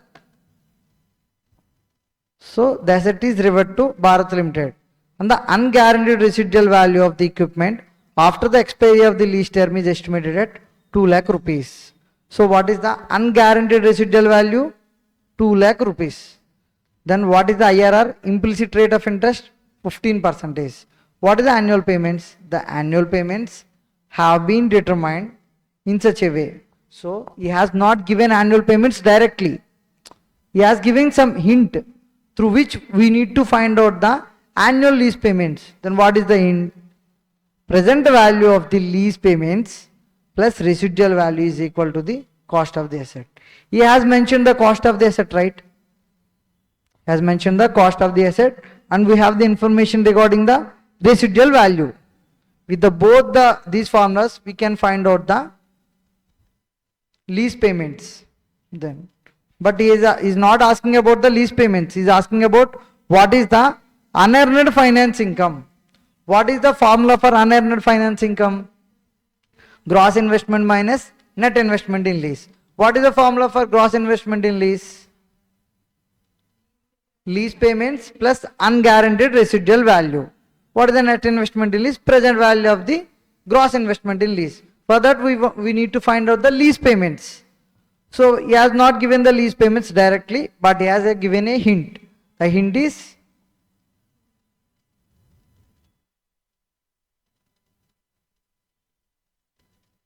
cost of the equipment is 34,51,640 rupees. What is the unguaranteed residual value? 2 lakh. IRR is 15%. So the hint is present value of lease payments plus residual value is equal to the cost of the asset. Here they have mentioned only residual value, but we don't know whether it is guaranteed residual value and unguaranteed residual value. But in question they have given only unguaranteed residual value. Generally residual value means guaranteed plus unguaranteed. Here I assumed that guaranteed residual value is 0 because you haven't mentioned anything regarding with guaranteed residual value. Then present value of lease payments plus residual value equal to 34,51,640. And what is the present value of unguaranteed residual value? We need to find out the present value of lease payments, present value of residual value. We don't know the lease payments, so leave it. At least we know the residual value, right? I assumed that unguaranteed residual value, unguaranteed residual value. I assume that guaranteed residual value is the 0. Then what is the remaining part? 2 lakhs. 2 lakhs plus 0 equal to the residual value. So I got the 2 lakh rupees. So I need to find out the present value for this. So what is the present value factor? When we will get this residual value? At the end of the lease term. We should pay this, or in the lesser point of view, we should receive this amount at the end of the lease term. In the viewpoint of the lessee, we should pay this amount at the end of the lease term. Then, what is the end of the lease term? What is the end of the lease term? Useful life is 5 years, but the lease term is 5 years. So at the end of the lease term means at the end of the 5th year. So what is the present value factor for 5th year? 0.4972. So 0.4972. This is the present value of unguaranteed residual value. No.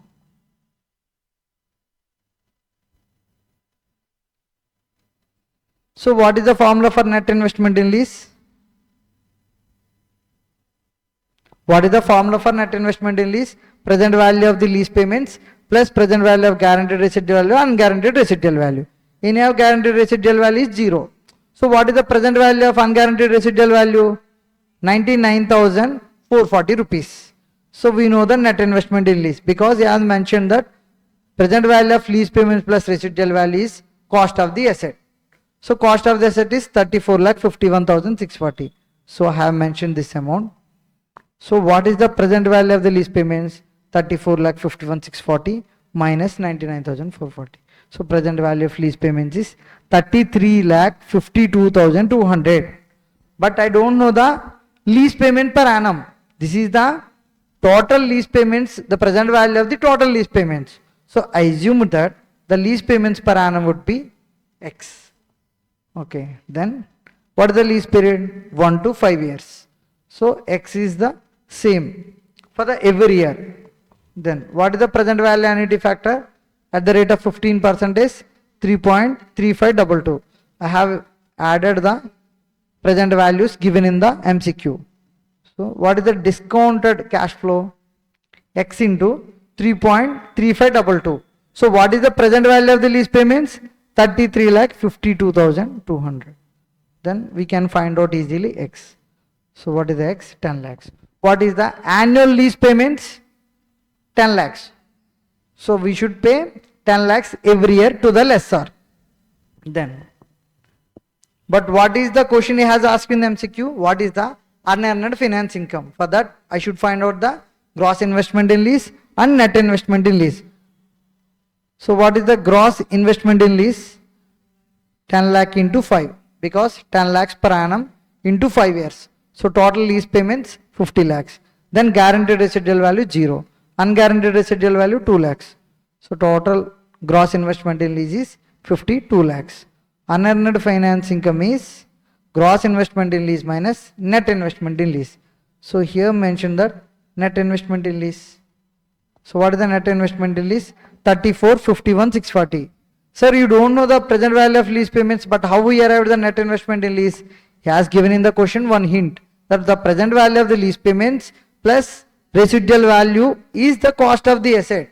If you know the cost of the asset, then it should be equal to the net investment in lease, right? So I have taken this figure from here.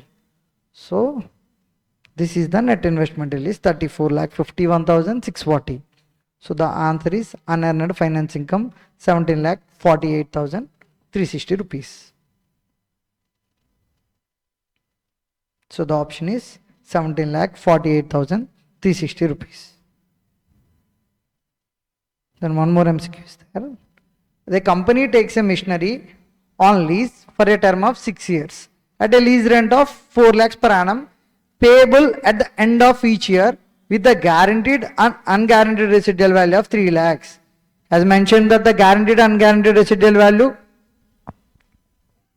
3 lakh rupees. So the total value of guaranteed plus unguaranteed is 3 lakhs. What is the gross investment in lease? 4 lakhs into 6, 24 lakhs plus 3, 27 lakhs. The option is the D. Next.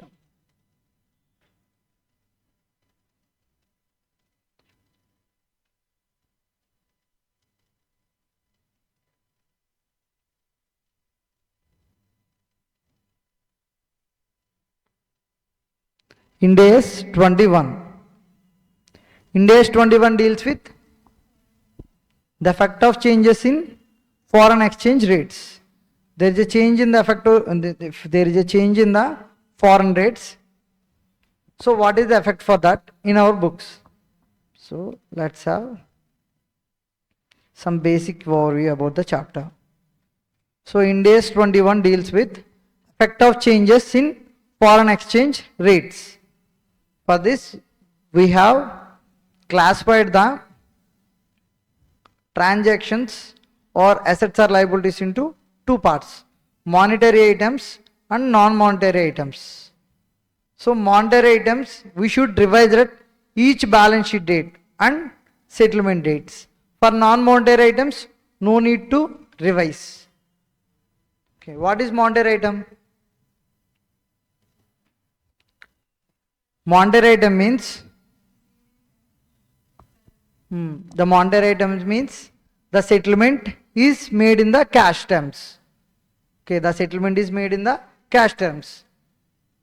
If it is asset monetary item, the definition is the amount paid, the amount received in the future. The amount of cash received in the future. Okay, then for the liability, the amount we need to pay in the future in the cash terms. That's called monetary items. The settlement has to be made in the cash. Then for non-monetary items, there is no need to revise the amounts, right? So there is no point of effect of changes. There is no effect of, even though there is a change in the foreign exchange rates, because we are not revising these kind of items. This is non-monetary items. So there is no involvement of cash in the future. But in monetary items, there is involvement of cash. For that we need to find out what is the exact amount of cash paid for the liability or the cash received for the asset in the future. If there is any change in the foreign exchange rates while recording, if there is any change in the foreign exchange rate between the recording date and reporting date or settlement date, then we should account it as per Ind AS 21.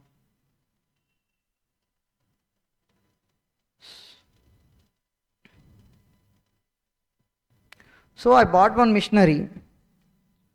I bought one machinery for $50,000. I will pay in future. I told them that I will pay after 1 year.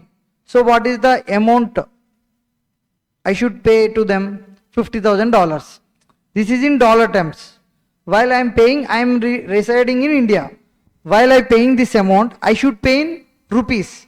So at that time, depends on the exchange rates, my rupee term will be differ from every reporting date or from settlement date to recording date. So this is an amount into, so this is the formula for the assets. Okay, if there is any change in the foreign exchange rates, the effect is on assets. How we should find out whether the effect is a gain or loss? The formula for this, amount into exchange rate and transaction date. We will record by using some exchange rate on the transaction date rate. So that exchange rate minus exchange rate on revised date. Exchange rate on revised date. Revised date means maybe reporting date or maybe settlement date. This is called gain. So how we find out the foreign exchange gain for the monetary items? So the original amount in the foreign currency terms into exchange rate and transaction date minus exchange rate and revised date. Sir, what is the revised date? If you find out the value on the settlement date or reporting date means balance sheet date.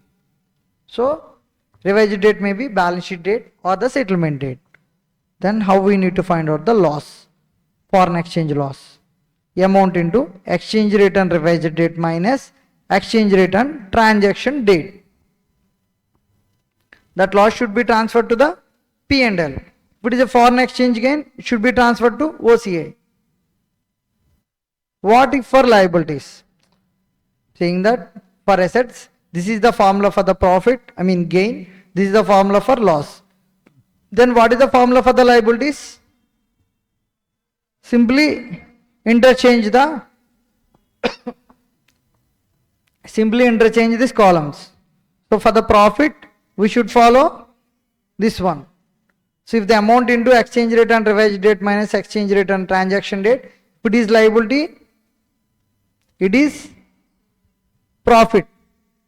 By using this, we will get the profit. For the loss, we should use this formula for the liabilities. Then Ind AS 21. Dash are money held and assets and liabilities to be received or paid in fixed or determinable amounts of money. So what is the definition for it? Monetary items. Monetary items or money held. Okay, if the money is there with you, even if you retain the dollars, in that case also the money value in rupees might be differ, right? So that's why I mentioned money also. Here money means foreign exchange money, foreign currencies. So if you retain foreign currency or assets and liabilities and the receivables of that asset is made in fixed or determinable amounts of money, or for liabilities the amount paid in the fixed or determinable amounts of money. This is the definition for monetary items. So monetary items are money held and assets and liabilities to be received or paid in the fixed or determinable amounts of money in the future. This is the definition for monetary asset. Then second one, in the conglomerate merger of two companies into a new company, the merging companies operate in dash, provide justification for your selection. So he has mentioned the word conglomerate merger. In that kind of merger, which type of companies have been merging together? The answer is B. In unrelated markets having no functional economic relationship. There is no functional economic relationship and both are operated in unrelated markets. So one business is operating in mobile industry, another business is operating in food industry. So both companies have been merged together. So these kind of mergers are called conglomerate merger. And one company is in foreign and one company is in India. So and both are in different businesses also. In that case, the merger is called conglomerate merger. The answer is B. So unrelated markets and having no functional economic relationship. What is the third one? Utkarsh Limited declares the following information. So what is the information? He has purchased the goods on 12/3/22 at a value of 1 lakh US. He purchased the goods. What is the cost of dollars what is the cost of the asset in dollar terms? 1 lakh. What is the exchange rate on purchasing of goods? 78.60. So he has purchased the goods, but he haven't paid the amount on that date. In that case, what is the journal entry? What is the credit journal entry? What is the journal entry for the credit purchases? Purchases account debit to creditors. Then creditors will be there for that purchases, right? So at what value we have recorded that creditors? 1 lakh into 78.60. We thought that this is the rate which have been available on the transaction date. If it is changed in the future, I might incur more expenses or less expenses, depends on the exchange rates. So then exchange rate on 31st/3/2022 is 79 rupees and the date of actual payment is 12th April 2022, 79.50. Is asking what will be the gain or loss to be booked in the financial year 21-22. So for every transaction I should test whether it is a monetary or non-monetary items. So here there is an involvement of fixed amount of money I should pay in the future. So this is monetary item. For the monetary item, I need to check whether it is asset or liability. This is a liability. If it is liability, how we should find out whether, how I can know that whether it is a gain or loss? How I need to find out whether it is a gain or loss? For the liabilities, if I need to find out the gain, if I need to arrive the gain, I should use the formula this. So the exchange rate and revised date minus exchange rate and transaction date. If I need to arrive the profit, the exchange rate and revised date should be greater than exchange rate and transaction date. Let's check whether this is been available or not. What is the exchange rate? Okay, on transaction date. Now he is asking for 21-22. The actual payment is 12/4/2022. So it is recorded in the next financial year, not 21-22, because it's been it is been go to the next financial year 22-23. So let's forget about this actual payment, but we should revise the record. We should check for the changes in the foreign exchange rate on every balance sheet date. What is the balance sheet date? 31st/3/2022. So 79 rupees. So how should we record it? So the exchange loss is, it is an exchange loss. So exchange loss means exchange rate and transaction date is 79 rupees. So the balance sheet date 78.60. So the loss is 40,000 rupees. What is the MCQ for fourth one? Then the option is B, 40,000 loss. This is an exchange loss. For the MCQ 4, J Limited purchased a plant for $50,000 on 31st October 2020, payable after 6 months. He bought one plant for $50,000. If he paid the amount immediately, there is no point of recording debtors, right? So, but here he need to pay after 6 months. Then we should record the debtors in our books. The company entered into a forward contract for 6 months at the rate of 64.25 per dollar. On 31st March October 2022, the exchange rate was 61.50 per dollar. The profit or loss on the forward contract. What is the actual exchange rate on the transaction date? 61.50. But he has entered a forward contract with the dealer at the rate of 64.25. He is asking what is the profit or loss on the forward contract. So simply we have deducted from 64.25 minus 61.50. How many dollars? Total $50,000. So what is the loss on the forward contract? 1,37,500. Actually the exchange rate on transaction date, the exchange rate is 61.50. But he has entered a contract with 64.25. So what is the exchange loss? 1,37,500. Come to So 1,37,500. So 1,37,500. The option is C. Then Tata Limited declares the following information. Purchased goods on 12/3/22 US dollars 1,76,50, and is as mentioned the exchange rate 75.91 and the date of actual payment 75.98. She is asking what is the actual gain or loss. So same MCQ we already solved, but he has changed some figures. So then he is asking what is the gain or loss. So what is the gain or loss? What is the original amount? $1 lakh into 76.76 minus 75.91. This is an exchange gain of 85,000 rupees. Then I should check whether 85,000 is there or not. No. Then option is none of the above. Answer is the D. Okay.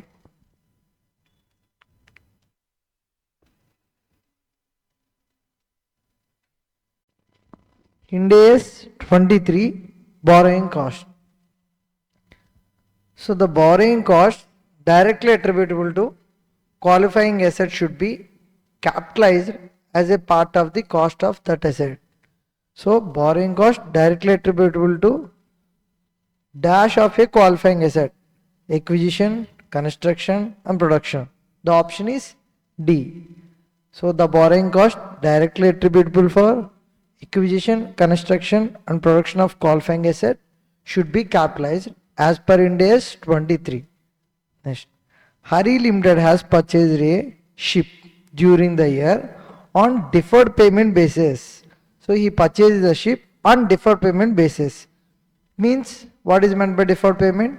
He will pay in the future. He is not paying the amount for buying the ship today. He will pay in the future. So he deferred the payment to the future, payable over the next 10 years.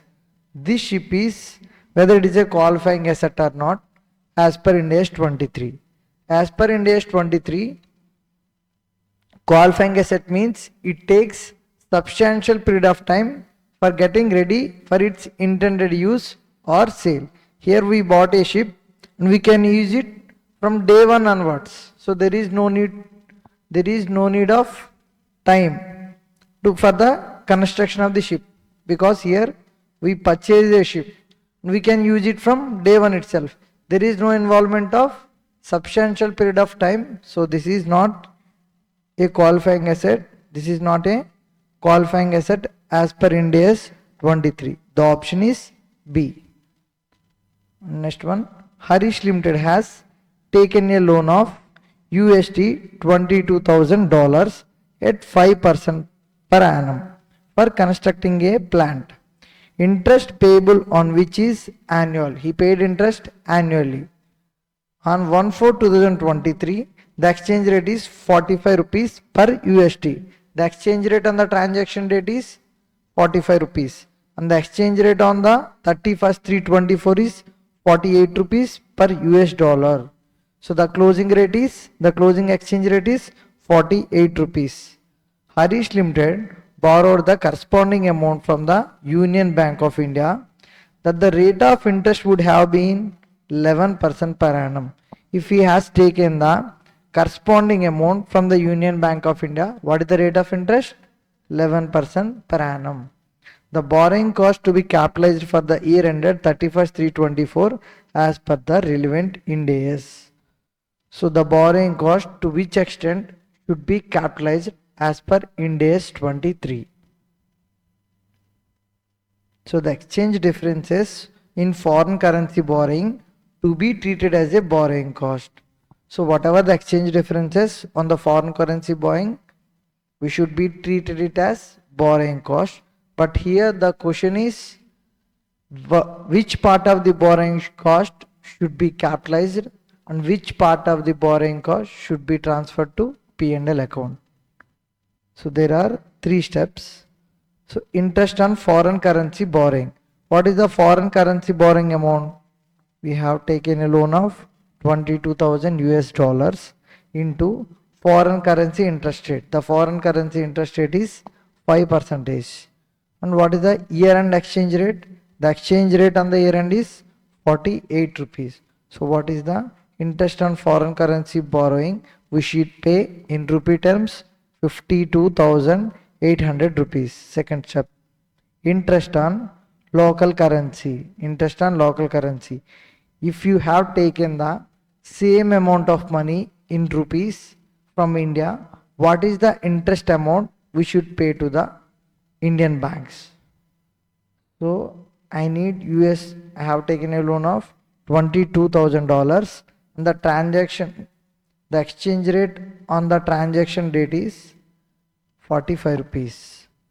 So if I have converted $22,000 into rupees, I got this amount. So I have utilized this amount in my business. If I need this amount, I should borrow from Indian banks. So what is the interest rate for Indian banks? 11%. If I taken the same amount of money from Indian banks, what is the interest rate? What is the interest rate I might have incurred? 1,08,900 rupees. Then what is the saving of interest by taking loan in foreign currency? If I taken loan in Indian currency, the amount of interest is 1,08,900. But I have taken in foreign, so the amount of interest is 52,800. So saving in interest equal to 56,100 rupees. Then step 4. What is the exchange differences on the foreign currency borrowing? There is an exchange difference is there because the exchange rate on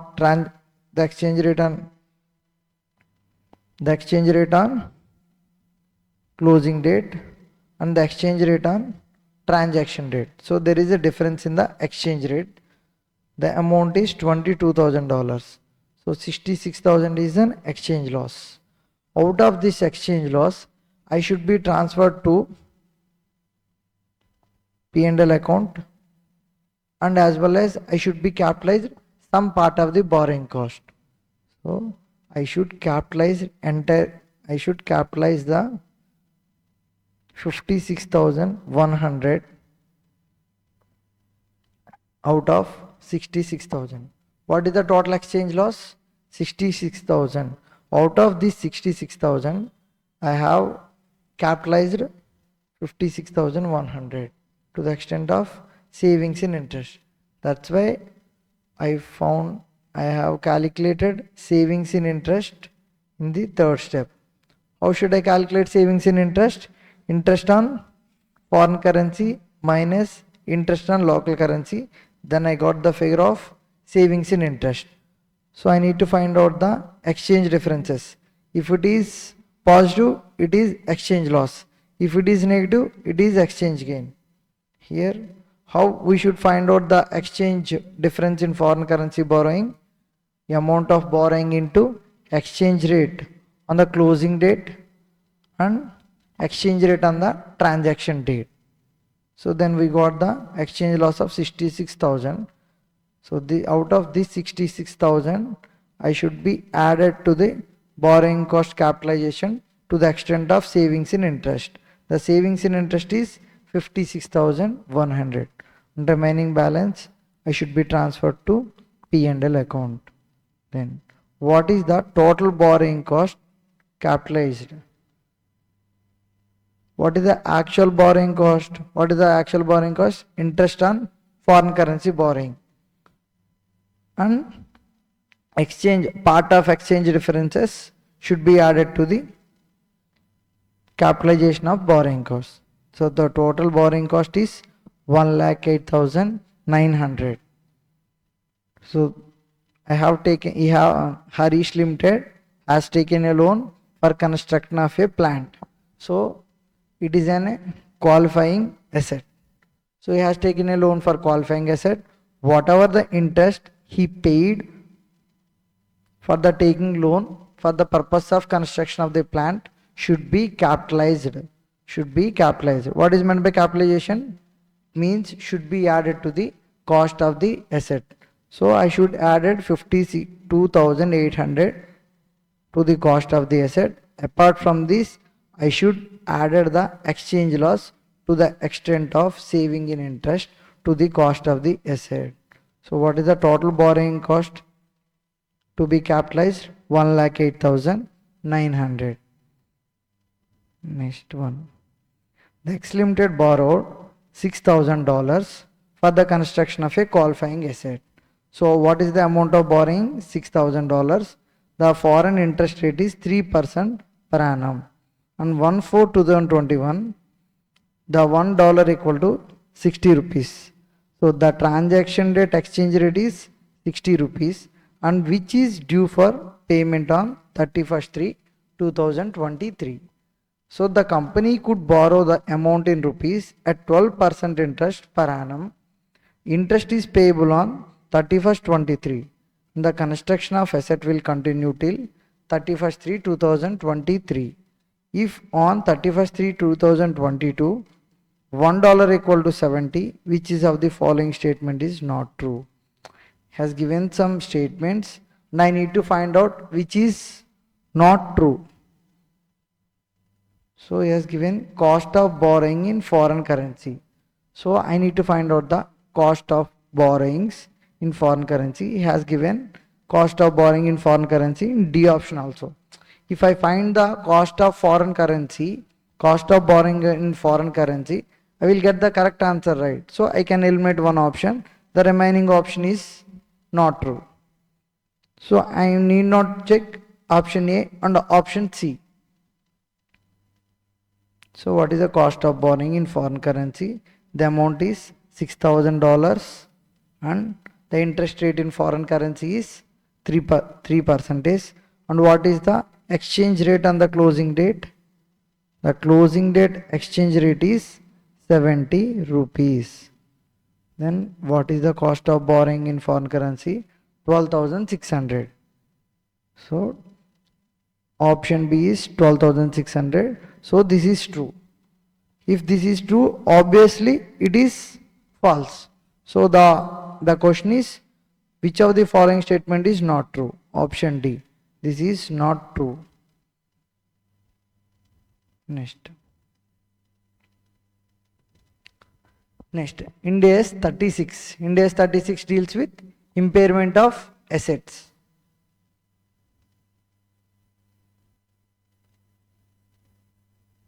What is the impairment loss? This is the basic formulas for calculation of impairment loss. What is impairment loss? Recoverable amount minus carrying amount. Recoverable amount minus carrying amount. What is recoverable amount? Recoverable amount means fair value less cost to sell or value in use, whichever is higher. The recoverable amount is arrived by the higher of the following two figures. What are they? Fair value less cost to sell or value in use. Then what is the value in use? Value in use is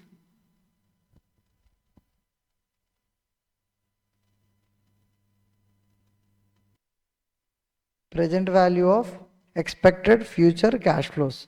Value in use equal to present value of expected future cash flows. So these are the basic formulas for calculation of impairment loss. Then come to MCQs. A Limited has a mission whose original cost was 45,000.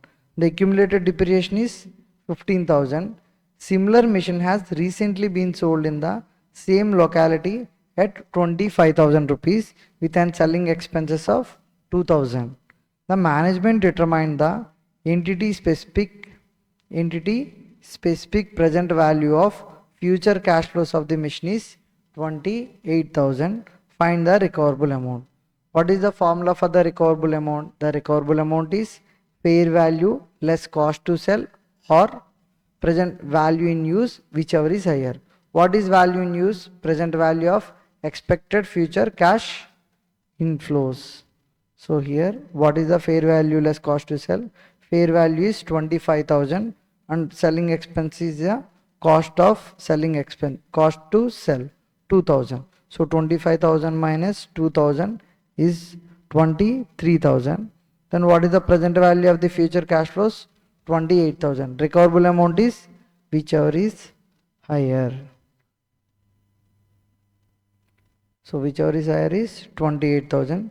So the answer is option B. Then Earth Limited purchase an equipment for 51 lakhs on 1/4/2023. The useful life of the equipment is 5 years and the residual value is estimated to 1 lakh. What is the useful life? 5 years. And residual value is 1 lakh. What is the cost of the equipment? 51 lakh. The company adopts straight line method of depreciation. On 31st/3/2024, a test for impairment was conducted after obtaining the following information. What is the information he has obtained? Fair value less cost to sell 36 lakhs and value in use 32 lakhs. Having regard to Ind AS 36, calculate the impairment loss recognized for the year ended 31st/3/2024. Here I need the carrying amount first.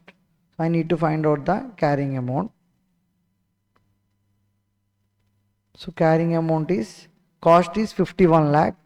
51 lakh minus, so I need to deduct the depreciation expenses from the cost of the asset. 51 lakh minus residual value divided by useful number of years. 51 minus 10 equal to 41 lakhs. The carrying amount of the asset is 41 lakh and the recoverable amount is 36 lakhs. How we got this 36 lakh amount? So fair value less cost to sell is 36 and value in use is 32. Recoverable amount is whichever is higher. So I have taken 36 lakh. Then impairment loss equal to 41 lakh minus 36 lakh equal to 5 lakh. Then third one. An asset carrying amount is 25,000 and fair value less cost of disposal is 15,000 and value in use is 19,000.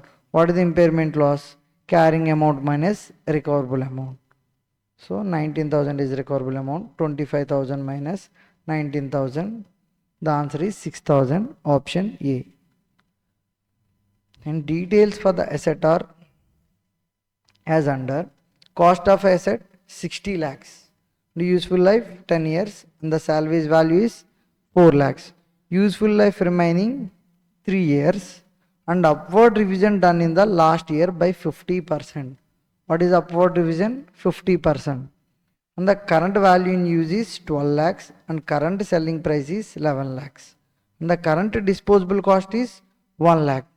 So what is the fair value less cost to sell?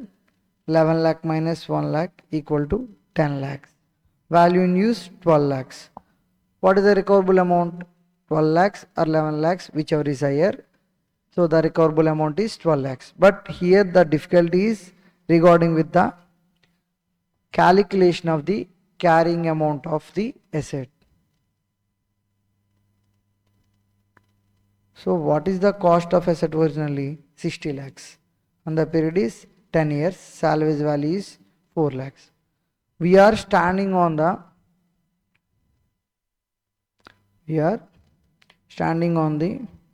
at the end of the 7th year. So remaining expected useful life is 3 years, 8th, 9th and 10th. So we are standing on the end of the 7th year. So I need to find out the opening carrying amount at the end of the 7th year. For the 7th year, I need to find out the opening carrying value of the asset. Why? Because has mentioned that there is an upward revision in the last year by 50%. So there is an upward revision in the last year by 50%. That's why I am finding out the opening carrying amount. For that opening carrying amount, I need to give the adjustment for the upward revaluation. For that I need to find out the opening carrying amount. Cost is 60 lakhs. Then depreciation for 6 years. Actually we are standing on at the end of the 7th year. But I need the value at the beginning of the 7th year. Then how many years expired? 6 years. So I need to give the effect for the depreciation of 6 years. So 60 lakh minus residual value 4 lakhs divided by number of years into 6. So what is the opening carrying amount? 60 lakhs minus depreciation for 6 years equal to 26.40. Then there is an upward revaluation of 50%. So opening carrying amount 26.40. There is an upward revaluation of 50%, 32.20. The closing carrying amount at the 7th year ending before giving effect of depreciation for the 7th year. So 39.60, 26.40 plus revision in the value of the asset 39.60. What is the depreciation? So the depreciation is 39.60 minus residual value. Remaining useful life is 4 years. So 7th year, 8th, 9th, 10th. So the remaining useful life is 4 years. So I am providing depreciation for the current year, that is 7th year. So that's why I used the word 4. So 8.90. What is the closing carrying amount after depreciation? So 39.60 minus 8.90. The closing carrying amount after depreciation is 30.70. And what is the recoverable amount? The recoverable amount is 12 lakhs. Impairment loss is 30.70. This is the carrying amount minus this is the recoverable amount. Impairment loss is 18.70. Then what is the exact question? What is the impairment loss to be charged to profit and loss account? So the total impairment loss is 18.70 lakhs. Out of this 13.20 of 13.20 should be transferred to revaluation gain account. The balancing figure should be transferred to P&L account, because initially there is a revaluation gain. If any impairment loss is there, first we should be transferred to revaluation gain to the extent of the balance retained in the revaluation gain account. The remaining balance should be transferred to P&L account 5.50.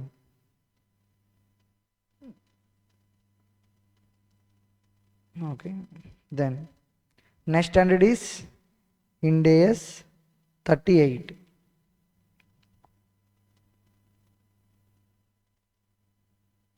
Next standard is Ind AS 38, intangible assets. So there is only one MCQ in the Ind AS 38. So Galaxy Limited is developing a new production process, and during the financial year 31st/3/2022, the total expenditure incurred was 50 lakhs. What is the total expenditure? For the year ended 31st/3/2022, 50 lakhs.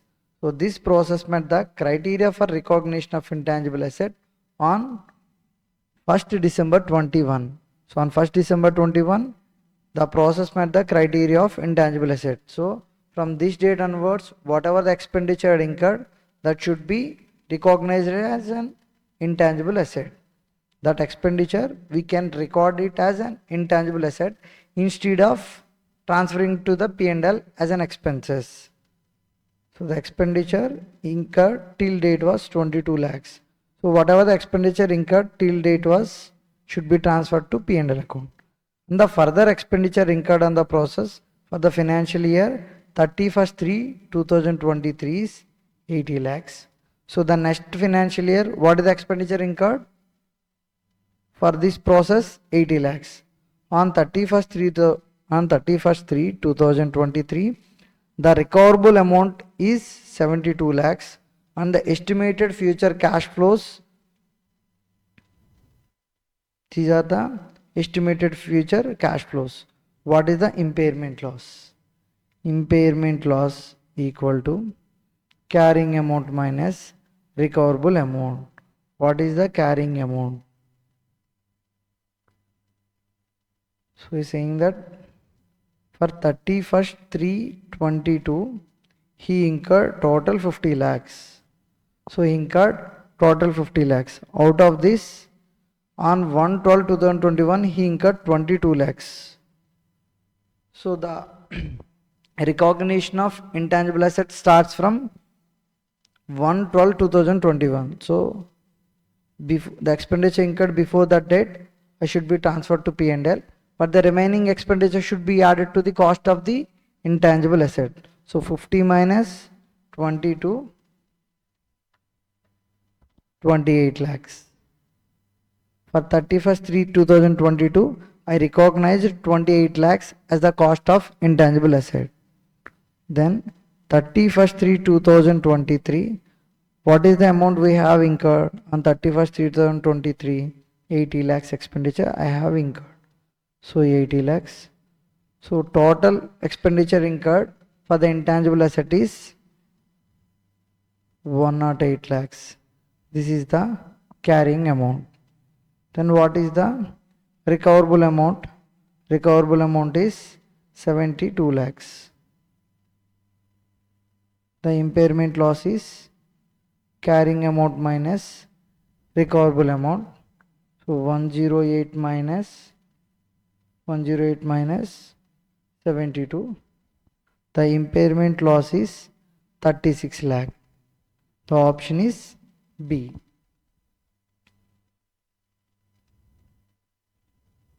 Next standard is Ind AS 1 or 2, share based payments. The next standard is share based payments.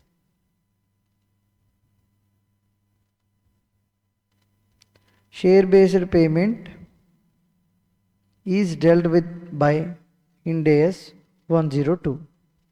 The second question is, on 1/4/2022, Aura Limited granted 100 share options to each of its 200 employees. The options will vest on 31st/3/25, subject to the condition that they remained as employees for 3 years ending 31st/3/25. On 1/4/2022, the fair value of share option was 200 and the fair value of the share option increased to 240 by 31st/3/23. For 22 it is 200, for 23 it becomes 240. On 1/4/2022, the directors estimated that 180 employees would qualify for the option. Then at 31st/3/2023, next year, the estimate was changed. The estimate was 190 employees on 31st/3/2023, and calculate the amount to be recognized as an expenses for the year ended 2022 and 23.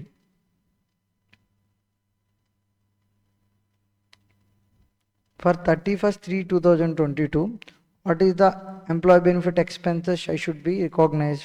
There are expected number of employees 180. For each employee 100 share options. What is the fair value on the grant date? What is the grant date? 1/4/2022. What is the fair value of option on the grant date? 200. I just ignored the 240 for the next year also, because for every year I need to take the fair value of option on the grant date for every year. Then, so 200, total number of vesting period, total number of years in the vesting period 3, the number of years expired 1. So 12 lakhs is the employee benefit expenses for 31st/3/22. For 31st/3/23, there is a change in estimation of employees to be eligible for the option. So 190 employees into 100 options into fair value on the grant date divided by 3 into number of years expired 2 years minus expenses already recognized. 12 lakhs have been recognized in 31st/3/22. So what is the employee benefit expenses recognized during 31st/3/2023? 13 lakh 33,333. Then the option is A. This is the amount of expenses recognized in employee benefit expenses. The next standard is Ind AS 108. So this is the basic theory, and this is the basic theory and some Aspects we should be remembered for calculation of for the calculation part of the MCQs. First one, what are the reportable segments? If the segment revenue is greater than or equal to 10% of the total revenue, and it should be reportable segment. Then come to profit or loss. If the profit or loss of the segment is greater than or equal to 10% of total profit or 10% of total loss, whichever is higher, we can have one figure.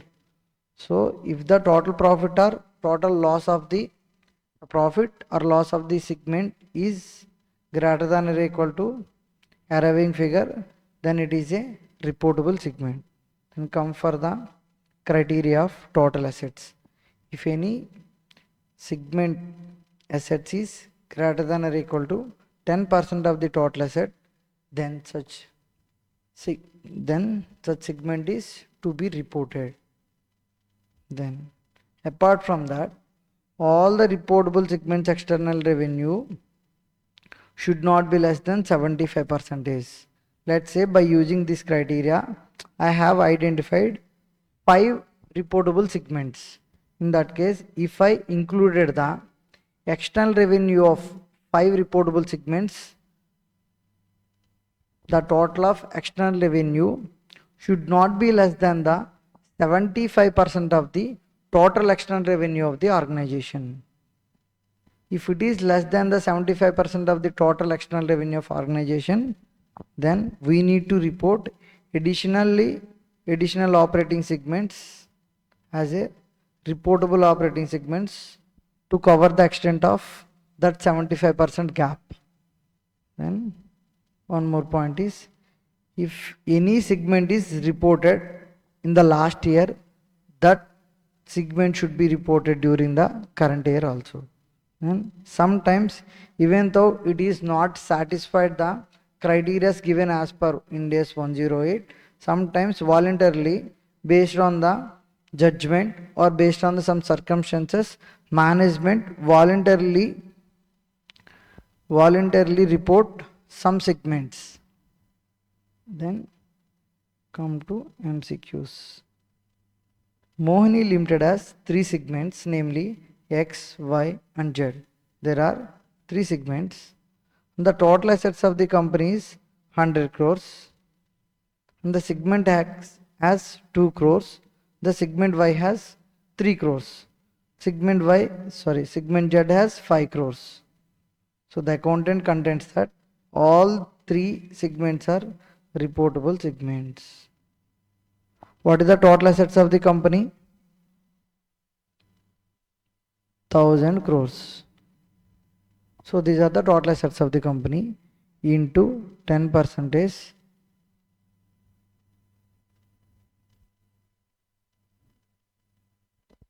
One minute.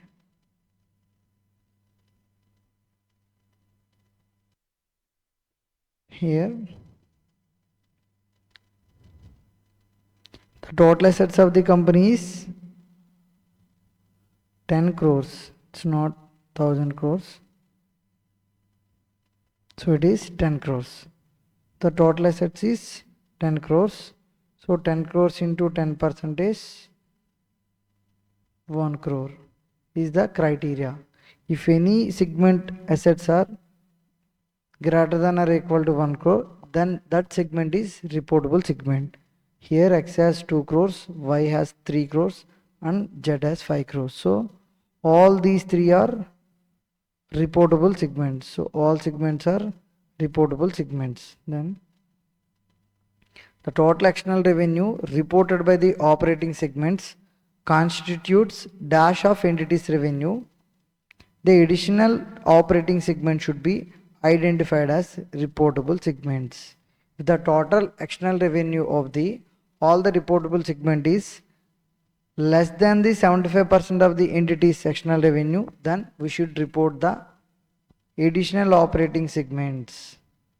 So the criteria for the percentage is less than 75% of the entity's total external revenue. And third one, chief operating decision maker identifies. The term chief operating decision maker identifies a function.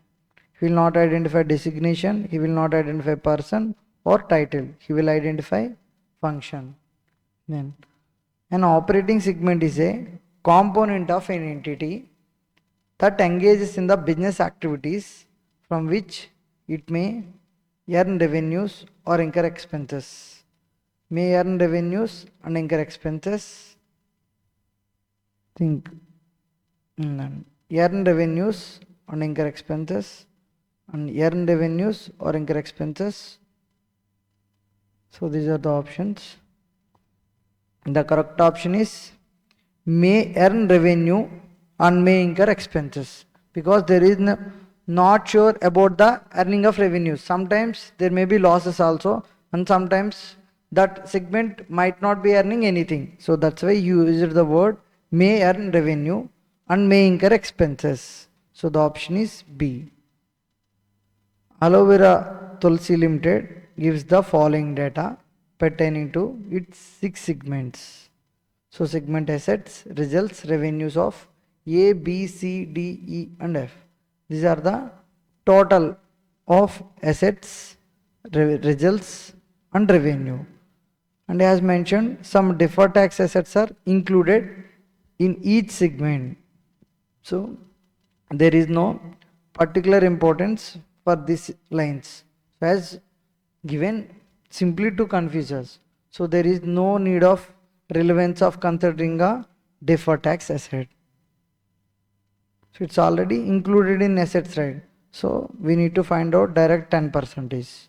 Then identify the reportable segments. I need to check for each criteria. First, assets.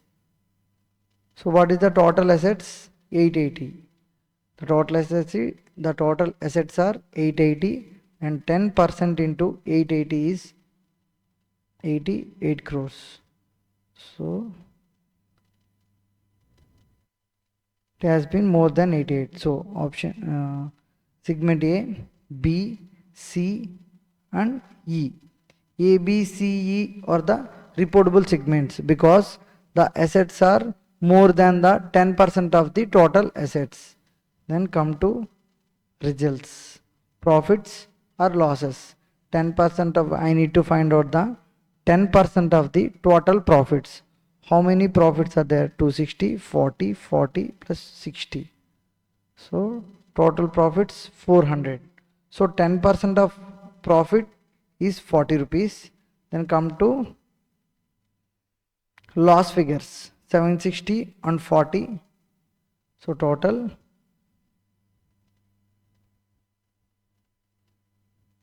800. Total 800. Then 10% of 800 is 80 rupees.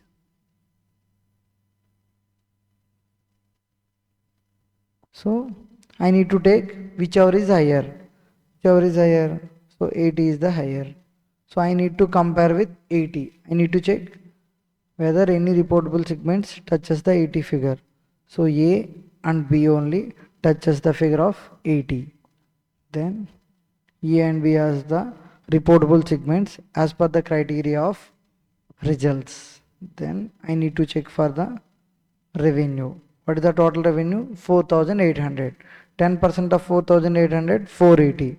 So A, B are the reportable segments as per the criteria of revenue. So what are the reportable segments? A, B, C, E, and AB is common. So the reportable segments are A, B, C and D. So the option is D, A, B, C, E. Then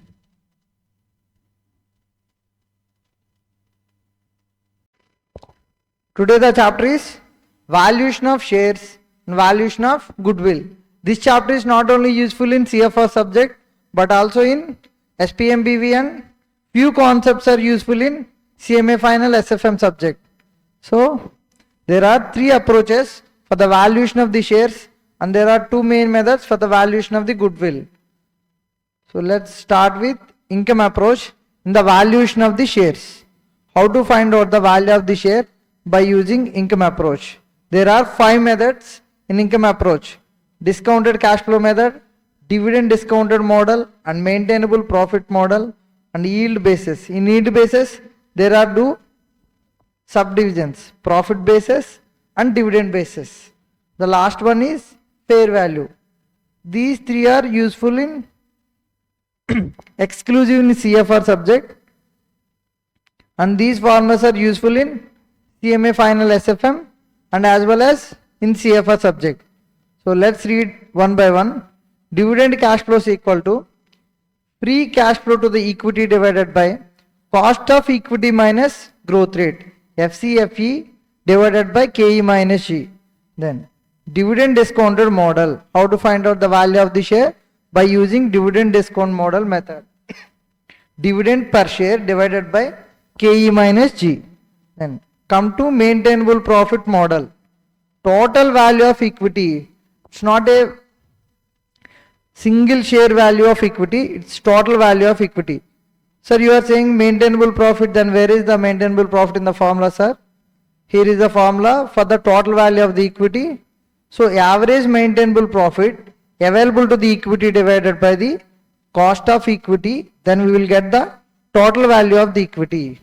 When we divided the number of equity shares, then we can get the value per equity share.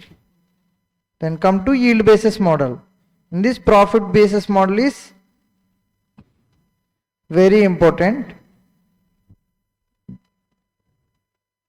In profit basis, value of equity share equal to profit divided by normal rate of return into number of equity shares into 100.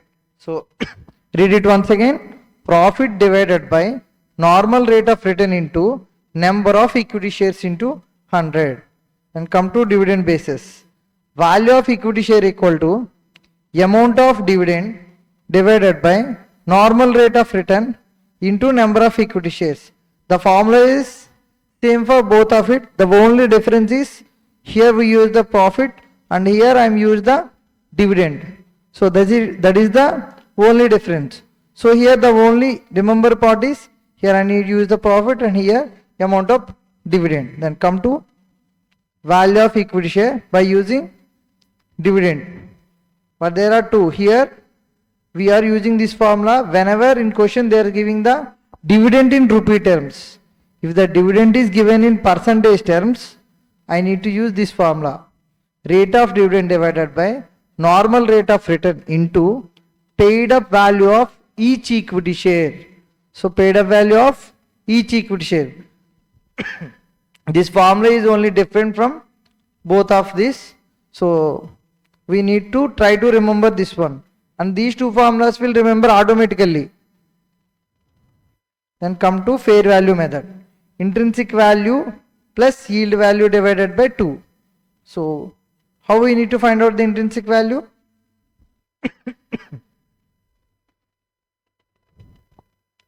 How we need to find out the intrinsic value? Intrinsic value means by using net asset approach method. Intrinsic value method means net asset approach method only. So let's write here, or intrinsic value method. Then how to find out the yield value? By using any of these formulas depending on the inputs given in the question. Then come to fair value, intrinsic value plus yield value divided by 2. And how to find the intrinsic value? This is the formula. Net assets approach method is also known as asset backing method or intrinsic value method. What is the formula for this? Net assets divided by number of equity shares. And come to market approach. I told you there are 3 approaches. We have completed income approach, and the second one is net assets approach, and third one is market approach. What is the formula for this? Value of equity for each base divided by number of equity shares. And what is value of equity for each base value into comparator. Then come to goodwill portion. There are mainly two methods, capitalization method. And second one is number of years of purchase method. In capitalization method there is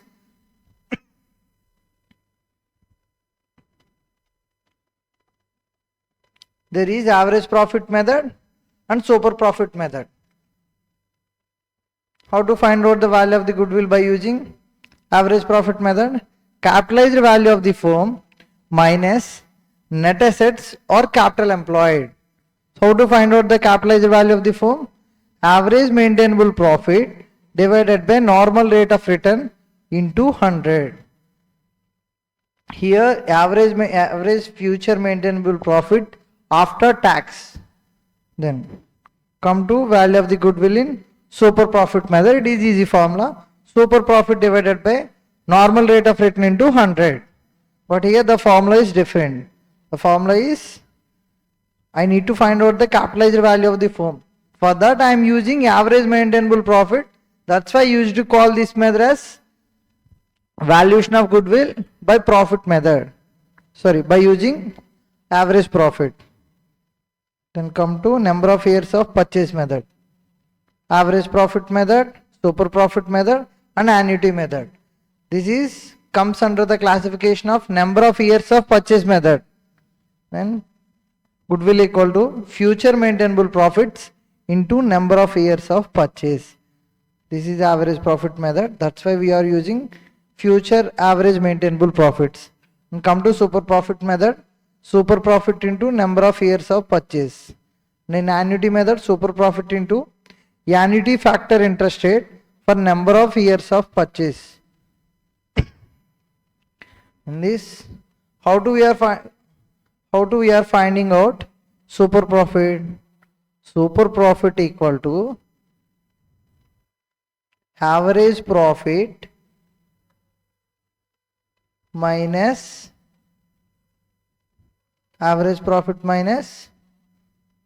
normal profit. So don't confuse between whether I should use average profit minus normal profit or normal profit minus average profit. Just remember the code SAN. S for super profit. Super profit equal to average profit minus normal profit.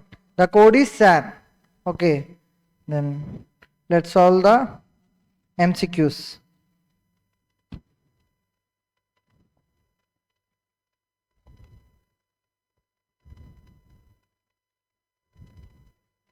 One minute.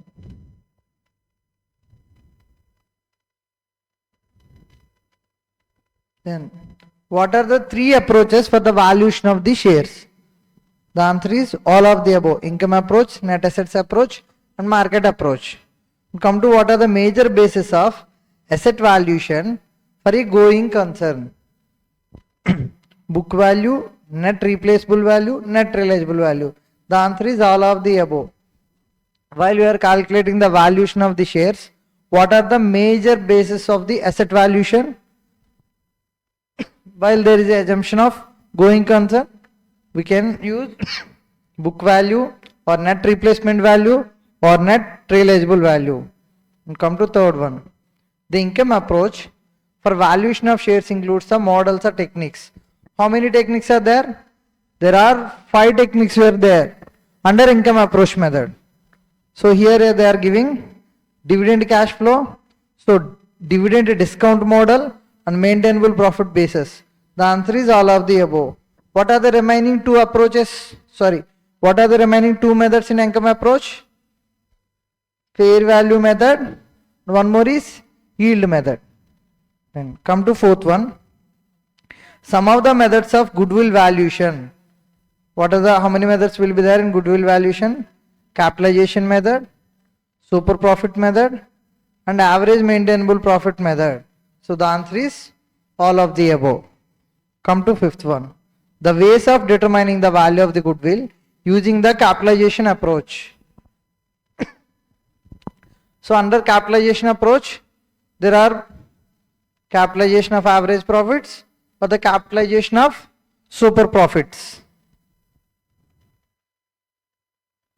Then come to major basis of asset valuation for a going concern. The answer is all of the above. You can use book value, net replacement value or net realizable value. So this MCQ is repeating again. Then come to calculation part.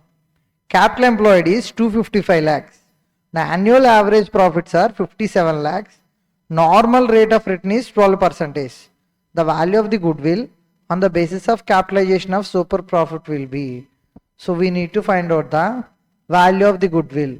Under which method? Under capitalization method of super profit. So for this I need to find out the super profit. What is the formula? Super profit divided by normal rate of return into 100. I need normal profit. How I need to find out the super profit? Average profit minus normal profit. The simple method for the simple technique for calculating super profit is SAN. S for super profit, A for average profit and N for normal profit. So average profit minus normal profit. So what is average profit? The average profit as given in the question 57 lakhs.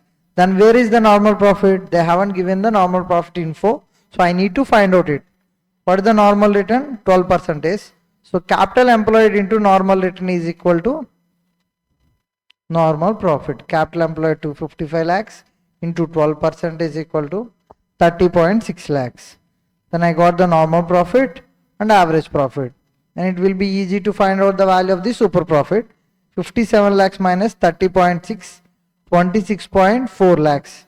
And come to goodwill portion. The formula is super profit divided by normal rate of return into 100%. So 26.4 divided by 12 into 100. The answer is 220 lakhs. Come to 8th one. A firm values goodwill under capitalization of profits method. So here they are using capitalization of profits method again. And the average profit of the firm for the first 4 years has been determined at 1 lakh before tax. Here they are giving before tax. But I need the average maintainable profit after tax. Then capital employed in the business is 4,80,000 rupees. And its normal rate of return is 12%. The tax rate is 28% and average. Value of goodwill based on capitalization of average profit will be the valuation of goodwill on the capitalization of the average profit. So come to 8th one. So what is the goodwill formula? By using capitalization of average profit method, capitalized value of the firm minus net assets or capital employed. How to find out the capitalized value of the firm? Average maintainable profit divided by normal rate of return into 100. Is this average maintainable profit is after tax or before tax? After tax. So what is the tax rate here? The tax rate is 28% on an average. So I need to deduct from average maintainable profit. 1 lakh minus 28% is the tax rate. What is the average maintainable profit after tax? 72,000. Then it will be easy to find out the capitalized value. 72,000 divided by 12 into 100. 6 lakh rupees is the capitalized value. Then we can substitute this value in the formula of valuation of goodwill. So capitalization of value 6 lakh minus what is the net assets or capital employed?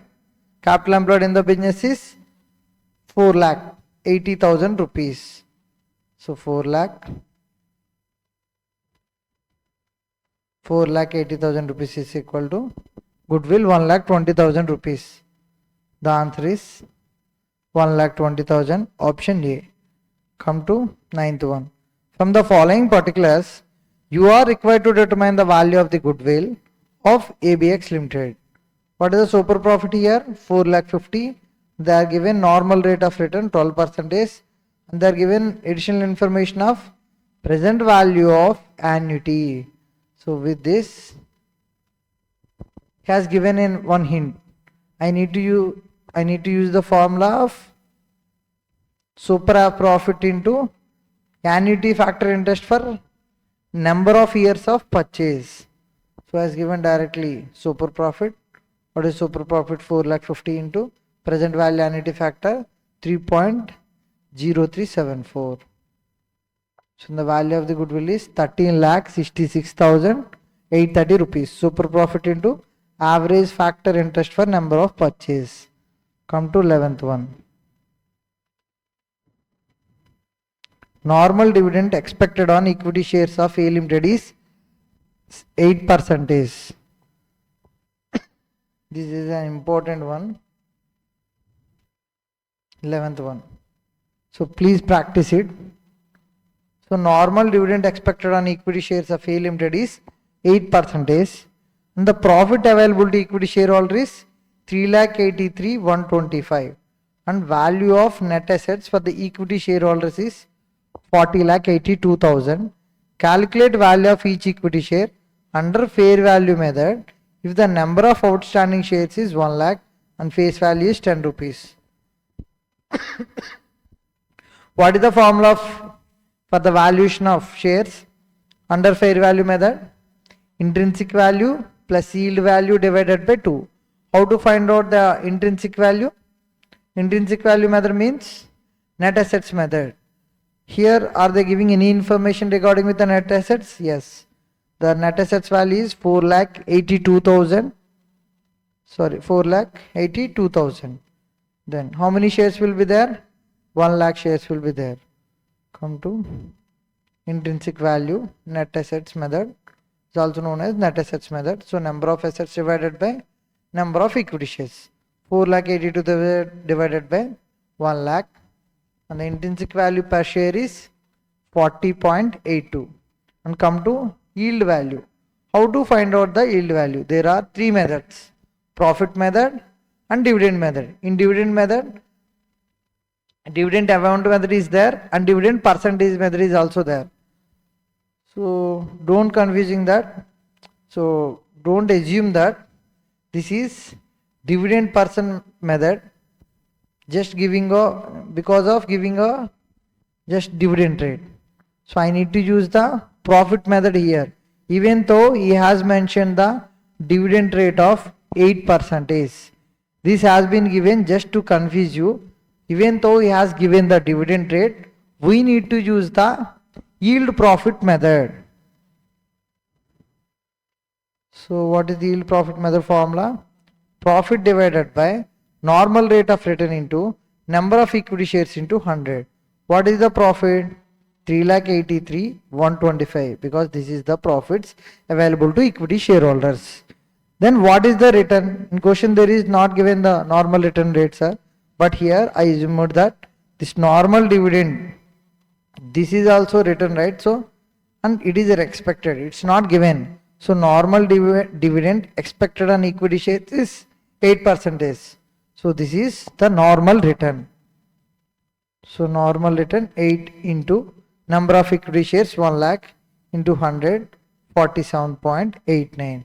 So how we need to find out the fair value? Intrinsic value plus yield value divided by 2. Then come to 12th one. The value of share under net assets approach is determined by accessible net assets to equity owners, net assets accessible to holders of debentures, and the value of preference shareholders net assets, none of the following. So I need to find out the value of the shares. In which method? Net assets method. In that case, I need to use the accessible net assets to the equity owners. So what is the formula? Net assets divided by number of equity shares. So I am using the number of equity shares in the denominator. So it means the assets which are pertaining to the equity shareholders. So the option is A. Come to 13th one. Net assets value method is based on the assumption that the company is a going concern, are going to be liquidated, and 1 and 2 and none of the above.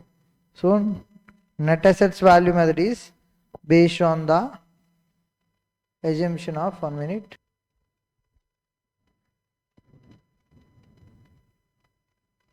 The correct answer is Option B going to be liquidated. Then come to 14th one. The following details relates to Messrs XYZ firm. So determine the value of the goodwill on the basis of annuity of super profit. For this he has given information. So average profit of last 4 years 7 lakhs. The average capital employed 55 lakhs. Normal rate of return 10%. What is the formula for here? Value of the goodwill is super profit into present value annuity factor. Here they are given the information regarding the present value annuity factor. So I need to find out the super profit. For this I have the average profit, but I need to find out the normal profit. So here normal return is there and capital employed is there. So 55 lakh into 10% is normal profit. So normal profit is 5,50,000. Super profit is average profit minus normal profit. So 7 lakh minus 5 lakh 50, 1 lakh 50,000. The value of the goodwill is super profit into annuity. Annuity is 3.1699. So 1 lakh 50 into 3.1699, 4 lakh 75, 485. You come to MCQ 15. XY Limited, a partnership firm, earned profits during the past 5 years as follows: 17, 18, 19, 20, 21. These are the respective profits: 27,000, 36,000, 37,200, 42,000, 46,800. Determine the value of the goodwill on the basis of 3 years of purchase of weighted average profit of last 5 years, giving maximum weightage to the recent results. So is asking to give the weights to the profits in which order? In such a order which will give maximum weightage to the recent results. So these are the years and these are the profits. So I need to find out the average profit. Generally if you are finding out, I need to sum of the all the profits and divided by number of years. But here he is asking us to giving weights. And there is a specification that I need to give more weight to the recent years. So that's why I have started with 1. Again 2, 3, 4, 5. I am giving more weights to the recent years. Then come to find out the weighted profit. So profit into weight. So the total weighted average profit is, weighted profit is 6,12,600 divided by, I need to take the total weight. So don't take the 5. So take the total weight. So 6,12,600 divided by 15. The average profit is 40,840. Come to goodwill. Goodwill equal to average profit into number of years of purchase. Average profit into number of years of purchase. 40,840 into 3. The answer is 1,22,520. Come to 16th one. Nupur Limited has equity share capital of 30 lakhs consisting of fully paid equity shares of 10 each. Net profit for the year 2023-24 was 45 lakhs. It has also issued 27,000 10% convertible debentures of 50 each. Each debenture is convertible into 5 equity shares. The applicable tax rate 30%. Compute the diluted earnings. Is asking the diluted earnings. Actually this portion is related to EPS, earning per share. So come to what is the normal earnings? 45,000, because this is the profit given in 23-24, 45 lakhs. But he is asking diluted earnings. Diluted earning means the 10% debentures are converted into equity shares. Because of that, our profit will be diluted. Our profit per share will be going to be diluted. So that's why we need to call it as a diluted earnings. So what is our diluted earnings? He's asking only earning portion. That too total diluted earnings. He's not asking diluted earning per share. He's asking diluted earnings. So how I need to find out the diluted earnings?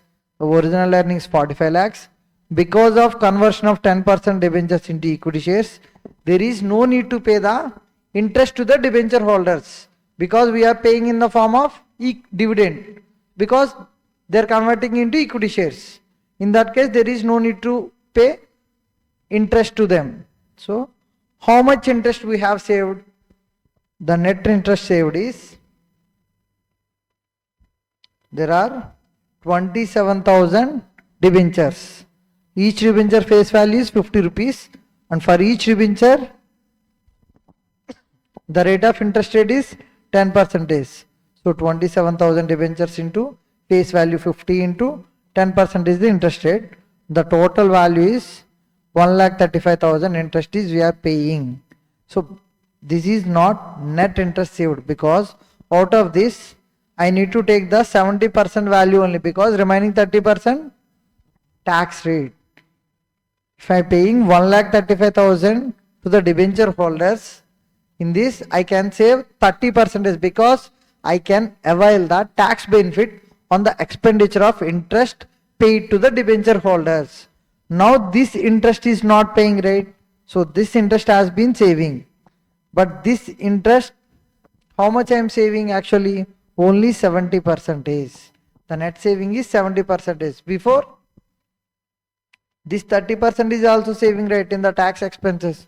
But this tax expenses is not available now, because of there is no tax, there is no interest payments also. So that's why I need to take the 70% of 1,35,000. This is the net interest saved. So 94,500. So what is the diluted earnings? 45 lakhs plus net interest saved 94,500. So 45 lakh 94,500. Come to 19th one. Sorry, 17th one. The income approach, the answer is 45 lakh 94,500. Option C. The income approach for valuation of shares include the models or techniques: dividend cash flow, dividend discounted model, maintainable profit, all of the above. Come to 18th one. The ways of determining the value of goodwill using capitalization approach: capitalization of average profits, capitalization of super profits, both A and B, and capitalization of average future maintainable profit.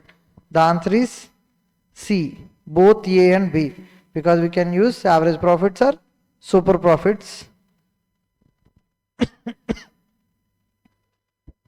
Then come to 19th. From the following particulars, you are required to determine the value of the goodwill of ABX Limited. I need to find out the value of the goodwill of ABX Limited. So what is the formula here? Super profit into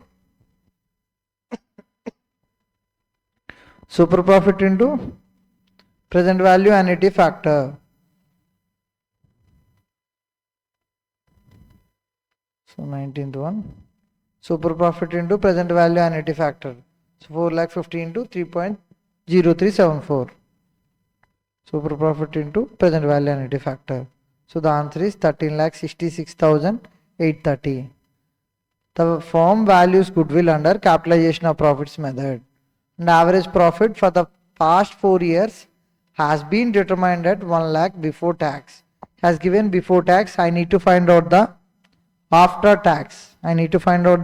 After tax. What is the tax rate? 28%. Then come to capital employed. Capital employed in the business is 4,80,000, and its normal rate of return is 12%. So what is the value of the goodwill based on capitalization of average profit? Goodwill equal to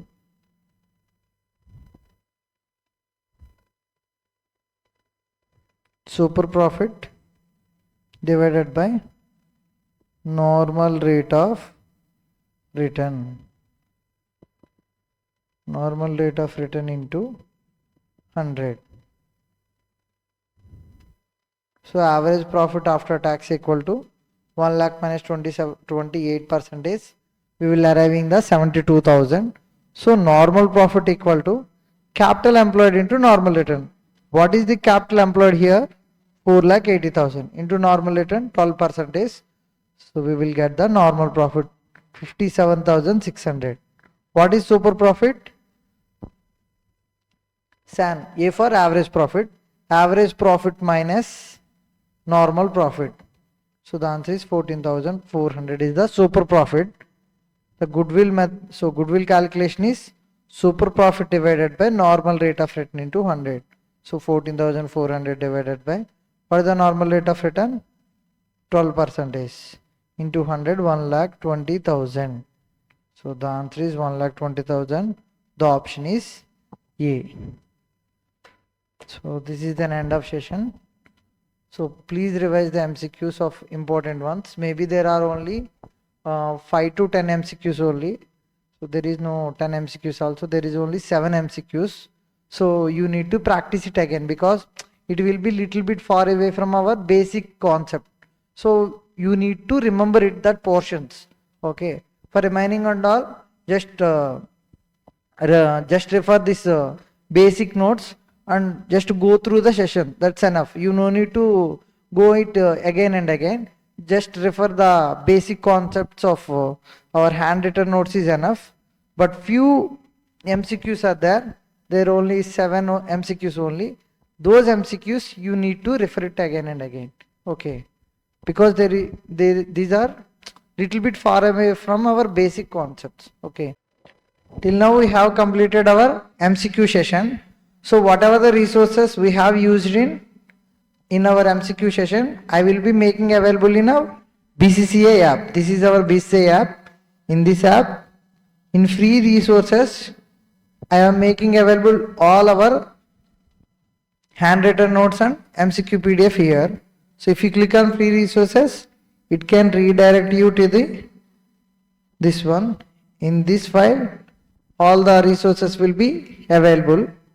So you can download it from here. Okay.